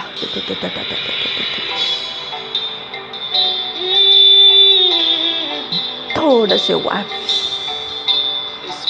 Sartamdaro rati biara kamkerado. Yamaf. Iseri tabata tamfara. Mufunti. Afakandustra venaro. Ni luce se wapi. Si afakandustra rati biara kamko. Sale volume. Mi sampanarite. Tsy babo tsara dia kapaina tsipany anaty afo. Bavoaza vomendrika ny fibebahana ianareo. Moaza vomendrika ny fibebahana. Fa ho avy ny fahatezerako amin'ity tany ity. Tsy minova ianareo. Tsy minova ianareo izay rehetra nolazaiko rehetra. Fa ho avy toy ny mpangalatra. Ho avy toy ny mpangalatra. Miomana ianareo. Miomana. Ny fiomananareo dia ny fitandremana ny didiko. Fandehanana ny fahamarinana. Fandehanana ny fahamasinana.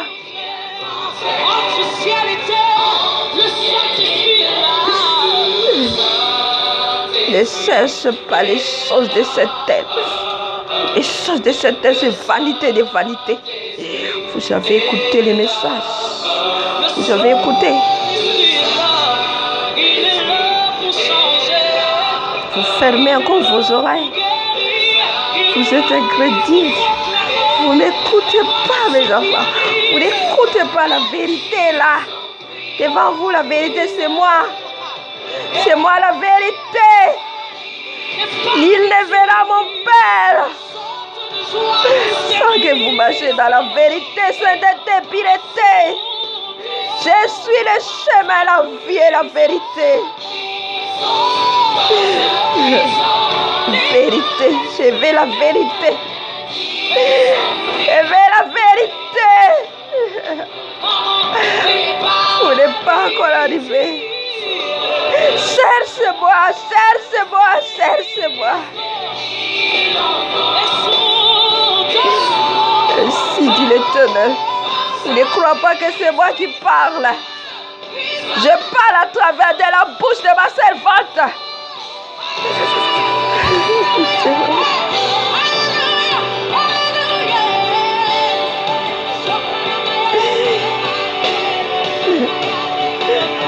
Toga mtitani tiao. Ituda sabatra. Fiafarana.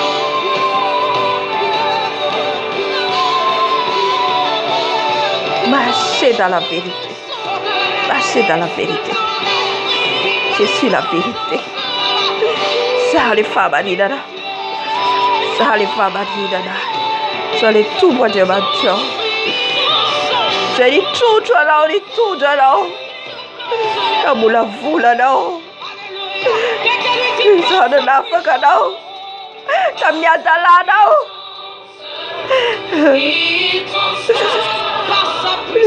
Verena kenaro. Verena kenaro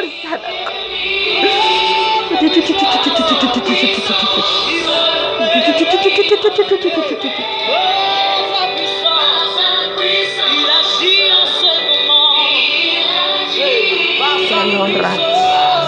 Yalon fialunana. Yalon fetalamberati. Nyavnavna. Fateserana. Chaviam kuzana. Ni fitika rada. Ni fankalana. Ni tivitiavana. Nyavnavna. Ya lam ke loror pano mel ka fata to kurinaro. La ina miana sande fata. La wanata sana la det fata. Fakiu ni Bible. Fakiu ni tenko. Bati amitande vulenaro.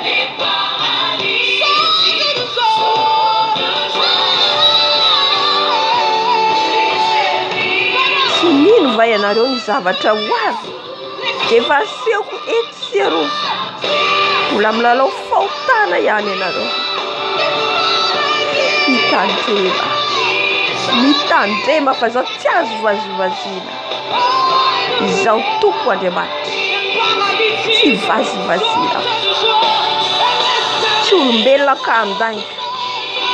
Tsy olombelona ka andainga. Baratuna ianareo. Baratuna ianareo. Baratuna ianareo. Amin'ny fotorotoro. Impirany mananatra anareo. Impirany mananatra anareo. No miaro anareo. Eu banheira. E pira mero na roma lora fava. Fada taroma já. Foi a avria ti Cristi. A jaca ti tali tia a mira vira. A mira vira. Olha você, caramba. Debatez-vous avant qu'il soit trop tard. Débattez-vous.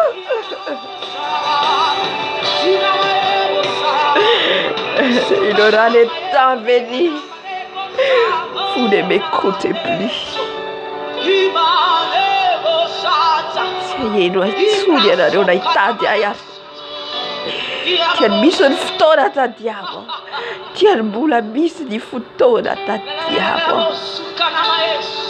Ta diavolo mi raisa fanaco ma già carive da dio. Di fanaco, asa mapala yel farai la diamante no.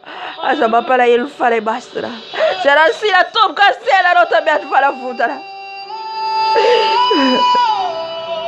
Asi top castella no. E la non banala isari. Tutti fedulare. Duri fita di avere sita kabdulla. Un fiaru rura fautana. Che biala al fanaco. Subasa kaisada. Chawada tuluta. Ibe baya daro. Ibe ba biverenamko. Tiara jiwara rodaya. Ada voda rodaya. Ada basra rodaya. Ada barra rodaya.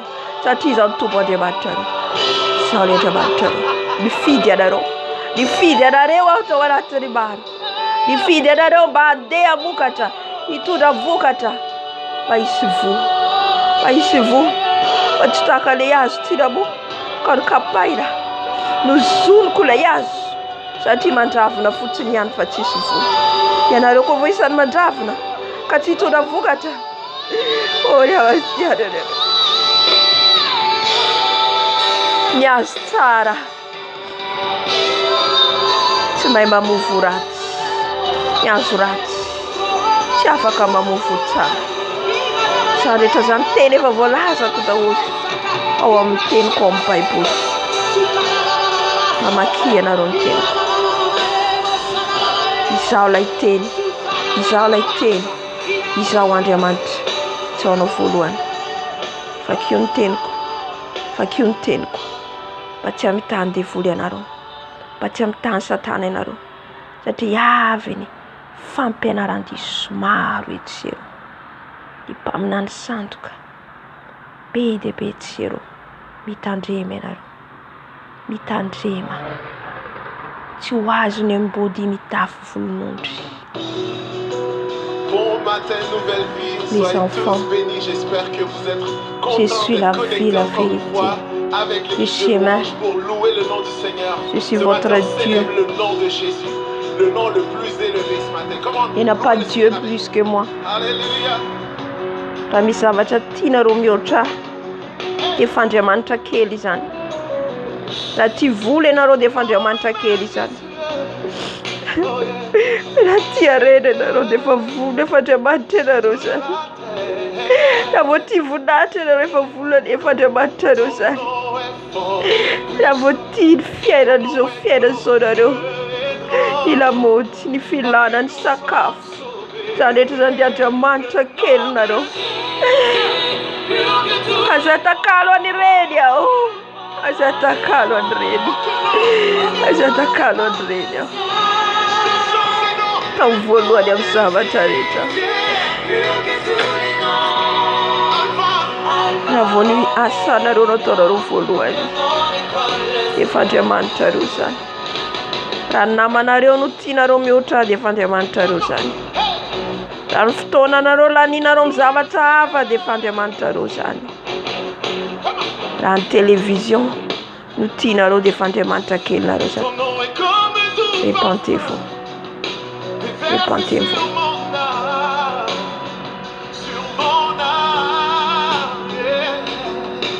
Epahy ianareo. Akaiky ny fanjakany lanitra. Akaiky ny fanjakako. Akaiky. Akaiky. Akaiky.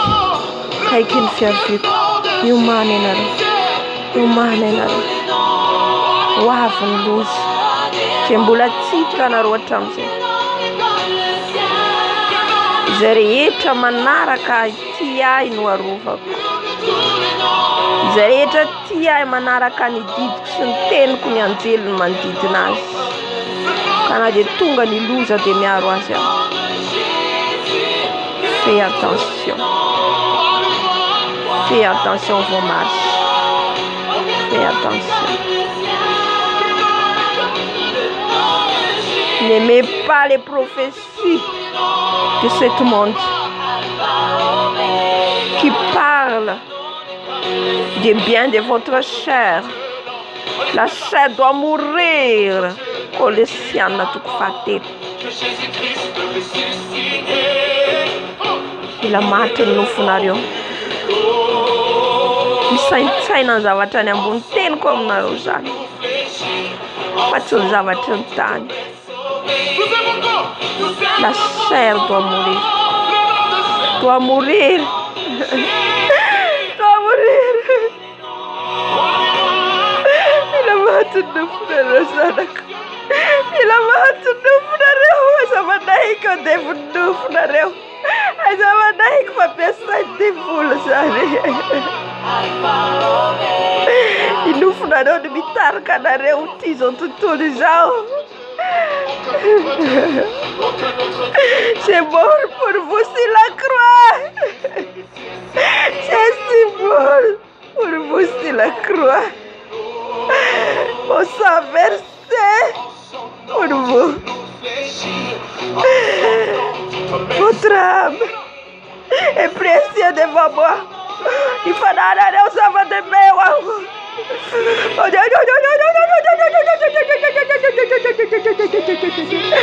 Karasu dari warisore tu saudade fanfarada no veri. Mata ura sedare dari wadir. Astakaria baba. Ora baba baba. Ya. Ora astakaria baba.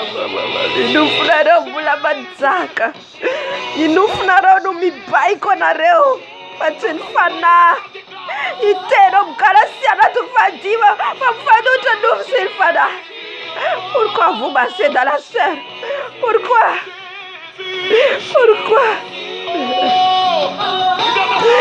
E dobro bana tukfavalo dirme faccio pulo fase tarifa na demacho yansana.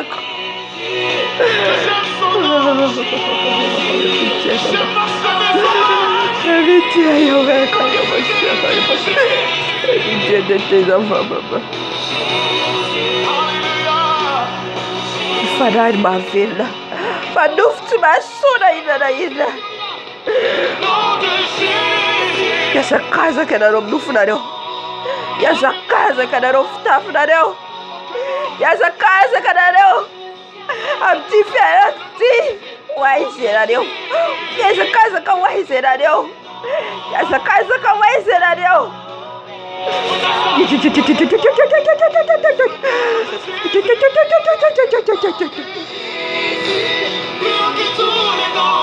Tudo bem, bularo, bacai, será-eu? Inteira nisso aí, será-eu? Cherchez les royaumes de cieux, premièrement. Te diu tena nareo. Essa mesma casa que funcionamos.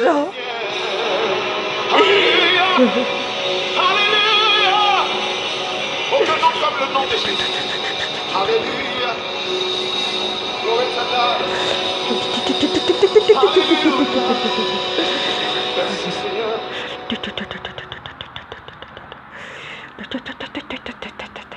يوتيوب بريميوم هو يوتيوب بدون إعلانات ويوتيوب ميوزك بريميوم جرب شهر مجانا.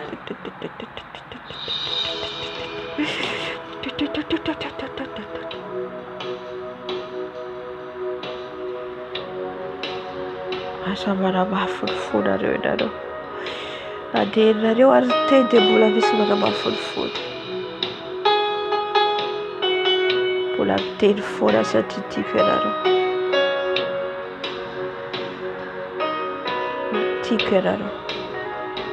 So demanta ftiafana. Bula mami da fome na rufora. ho avy ny fotoana tsy ahianao intsony ianareo tsy teny intsony eninareo daholo eninareo daholo ny fizarana rehetra.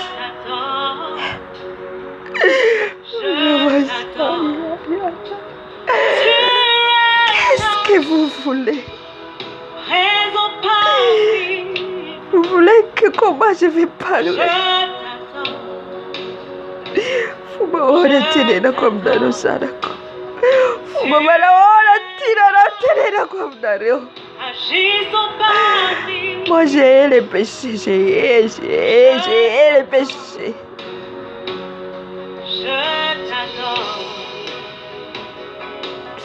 Ti faltara. Ti faltara.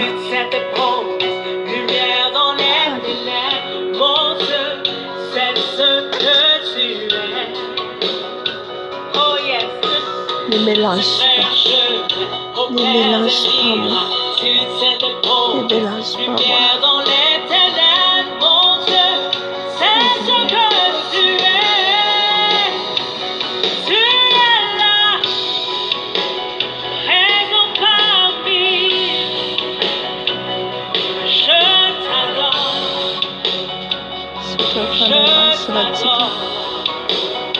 Fanatiana miteny rehetra amin'olo samy mandray izay manandrify azy.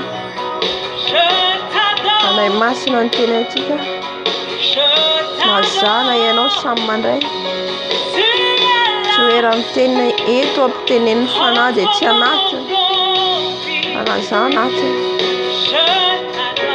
Halleluja. Sotra ny tompontsika terao Jesosy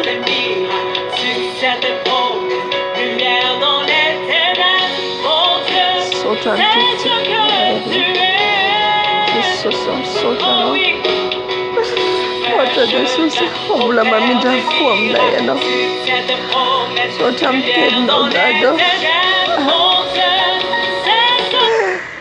sotra Jesosy sotra Jesosy amitenao sotra Jesosy amitenao ohatra miafatra menao ankasitraka Jesosy terao Jesosy terao izy misaora ianao misaora azy ianao satria mbola miteny izy mbola fitiavany sy fananarana ianao ny fitiavany ianao zany fitiavany sotra azy tsika na dia mafy azy amin'ny tena dia misaotra ny tompontsika. Halleluja. Sotra Jesosy sotra tompo kasitraka Jesosy eo amin'ny teninao sotra dadao mbola fitiavanao itenenanao aminay mankasitraka Jesosy.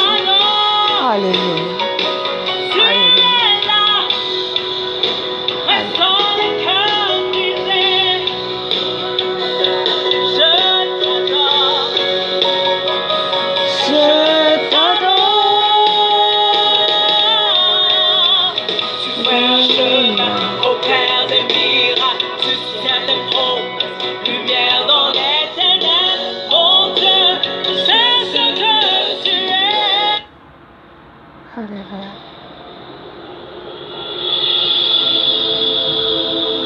Dera ny tompontsika satria izy nanatrika antsika eto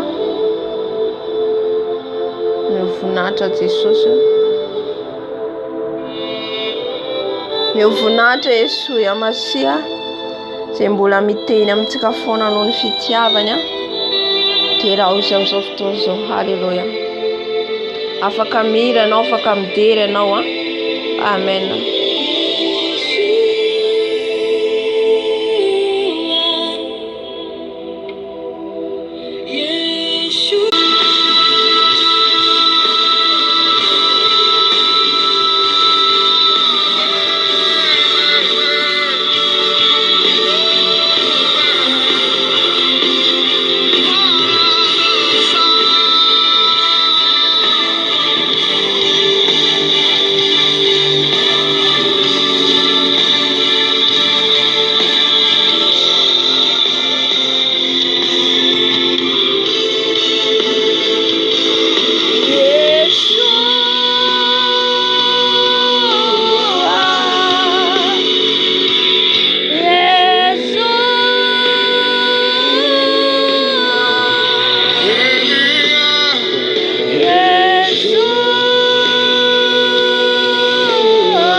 Sotra Jesus.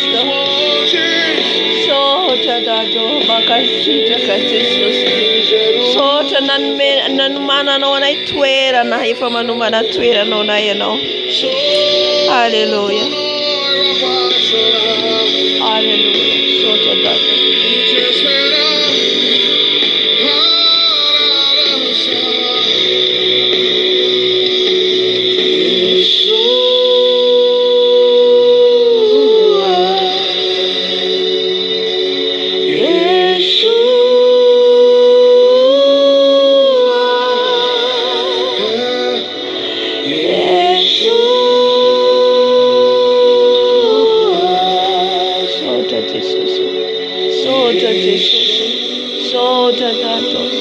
Hallelujah.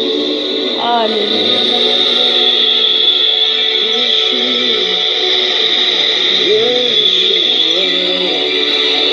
Amen, amen. An'olo tena atsika. Dia mandeha fotoana atsika an'olo tena dia orian'ny fanoratena atsika. Ataontsika bango tokana ny combat spirituel dia mamarana fotoana atsika. Ny fanoratena atsika endrika daholo ny zavatra rehetra teo. Dia manolo tena ianao zany ny fanoratena izay ataonao isan'andro. Dia dikan'izay ianao fanekena amin'ny Jesosy fa tsy handeha araka ny fahotana tsony. Tsy lalao fahotana tsony. Zany hoe tsy atao fotsiny ny fifanekena hoe anolo tena Jesosy fa matoa ianao miteny dia fa dikan'izay ianao zany tsy hanao an'ilay fiainanao teo aloha tsony. Alléluia. Zay zany no anakenao an Jesosy tompy sy mamonjy ny fiainanao. Raha ohatra koa ny fiainanao teo aloha zany ianao sady mivavaka eny ianao mbola manao fahotana, milalao fahotana na mandeha tsy araka sitrapon'Andriamanitra dia eninao ny zavatra rehetra dia anjaranao mandray décision. Jesosy zany mametraka foana soa amintsika. Soa foana Jesosy fa tsy manery. Ny Satana tonga dia mandrobaka. Fa Jesosy mandefo mampisafidy foana. Dia anjaranao zany misafidy hoe Jesosy tsy hanao ty fiainako totsiny sady mivavaka nefa mbola mandainga, sady makany am-piangonana manao ny asanao nefa mbola manandra tena. Eo manko le toetra madinidinika reny. Reny mihitsy le tadiavan'i Jesosy atsika hoe ho maty ny nofontsika. Mety tsika efa tsy mangalatra, efa tsy mijangajanga, efa tsy manao le péché ohatra eritreretintsika ngeza.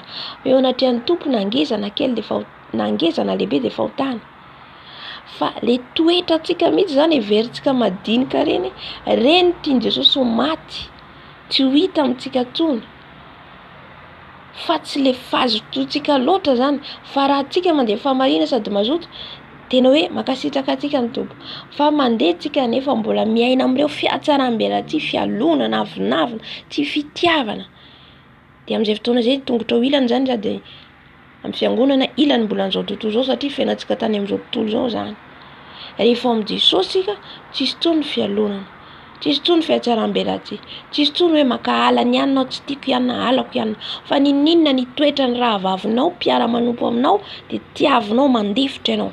Mila mana fandeferana ianao. Na dia tsy hanaraka ny ataony ianao, mandefotra ianao mitoetrany mba tsy hisian'le ady. Halleluja.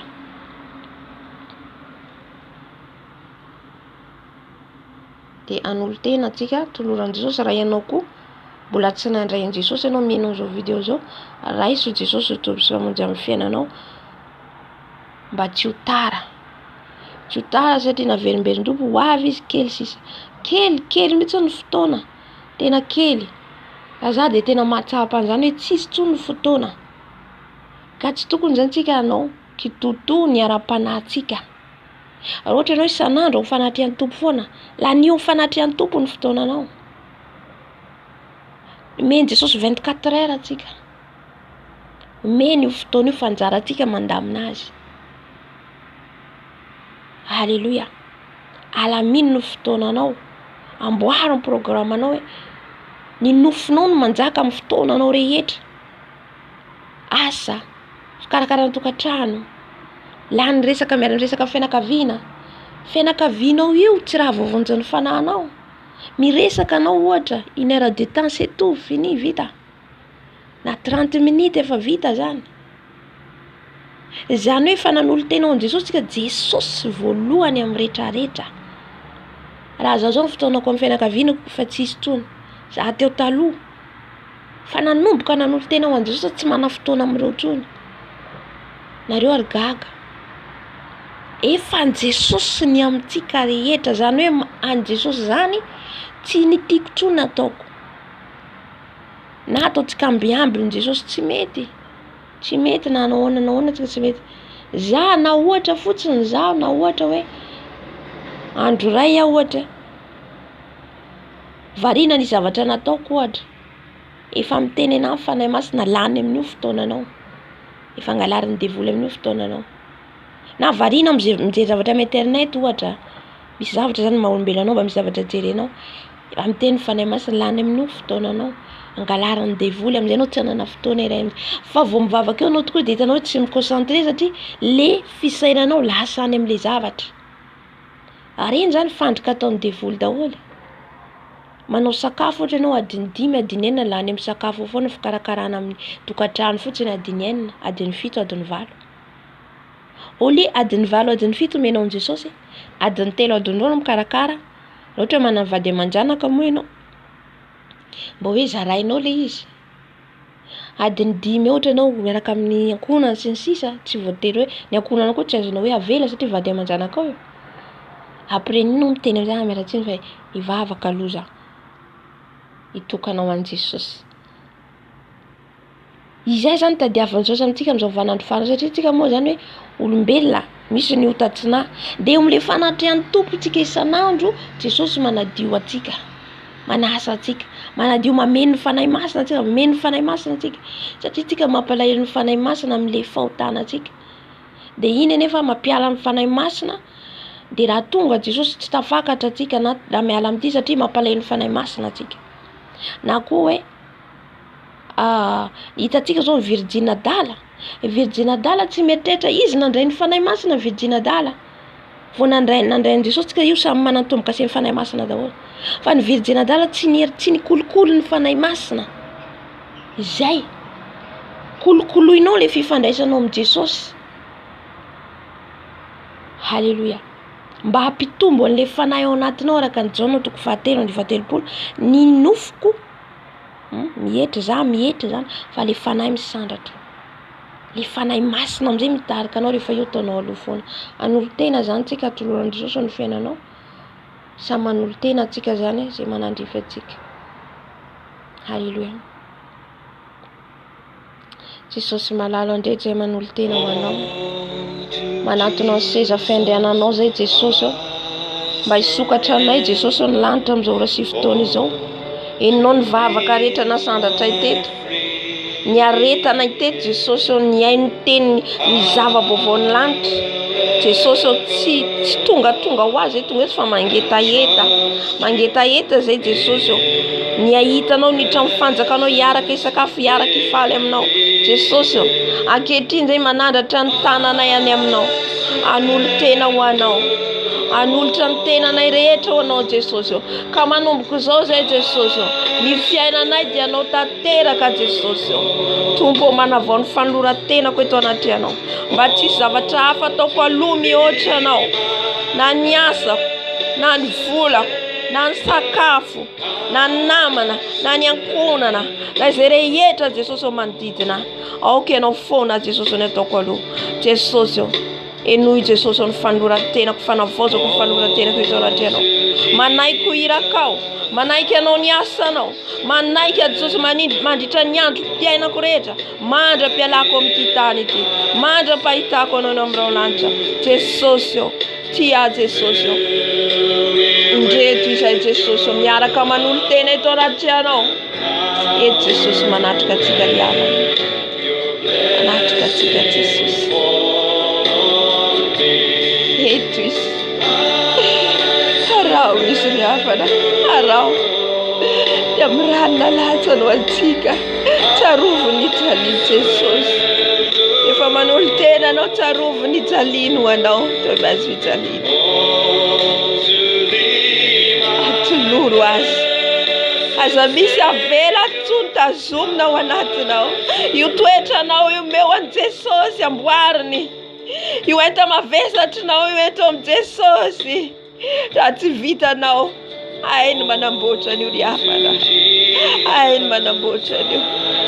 Atolory azy aza manamafy ny fonao dia ny mbola misy ny fotoana. Ararao toisy ny andro zanovato fa miaratsy izao fiainana izao, miaratsy aratsy foana dia ny mbola velona izao sianao. Manararota ry hafana, manararota. Atolory azy matono, aza mafisina ny fonao Jesosy eo. Rehefa maniraka anao Jesosy anao niasa, anao maneke, anao niasany maneke. Aza ataonao voalohany ny vadinao ny zanakao, aza atao voalohany ny asanao, maneke ianao. Rehefa hoy Jesosy ianao antsoiko, maneke ianao. Aza atao voalohany namanao, tsy avonjy ny fananao eo, tsy avonjy ny fananao, na izaho tsy avonjy ny fananao. Jesosy rery ihany, Jesosy rery ihany. Atolory, atolory azy ny mombanao rehetra. Vavaha ianao tolory azy, atolory fa eto izy mijery atsika, eto izy. Jesosy, raha izy hoe Jesosy, raha izy Jesosy, raha izy Jesosy ny fanorantenanay. Alleluia.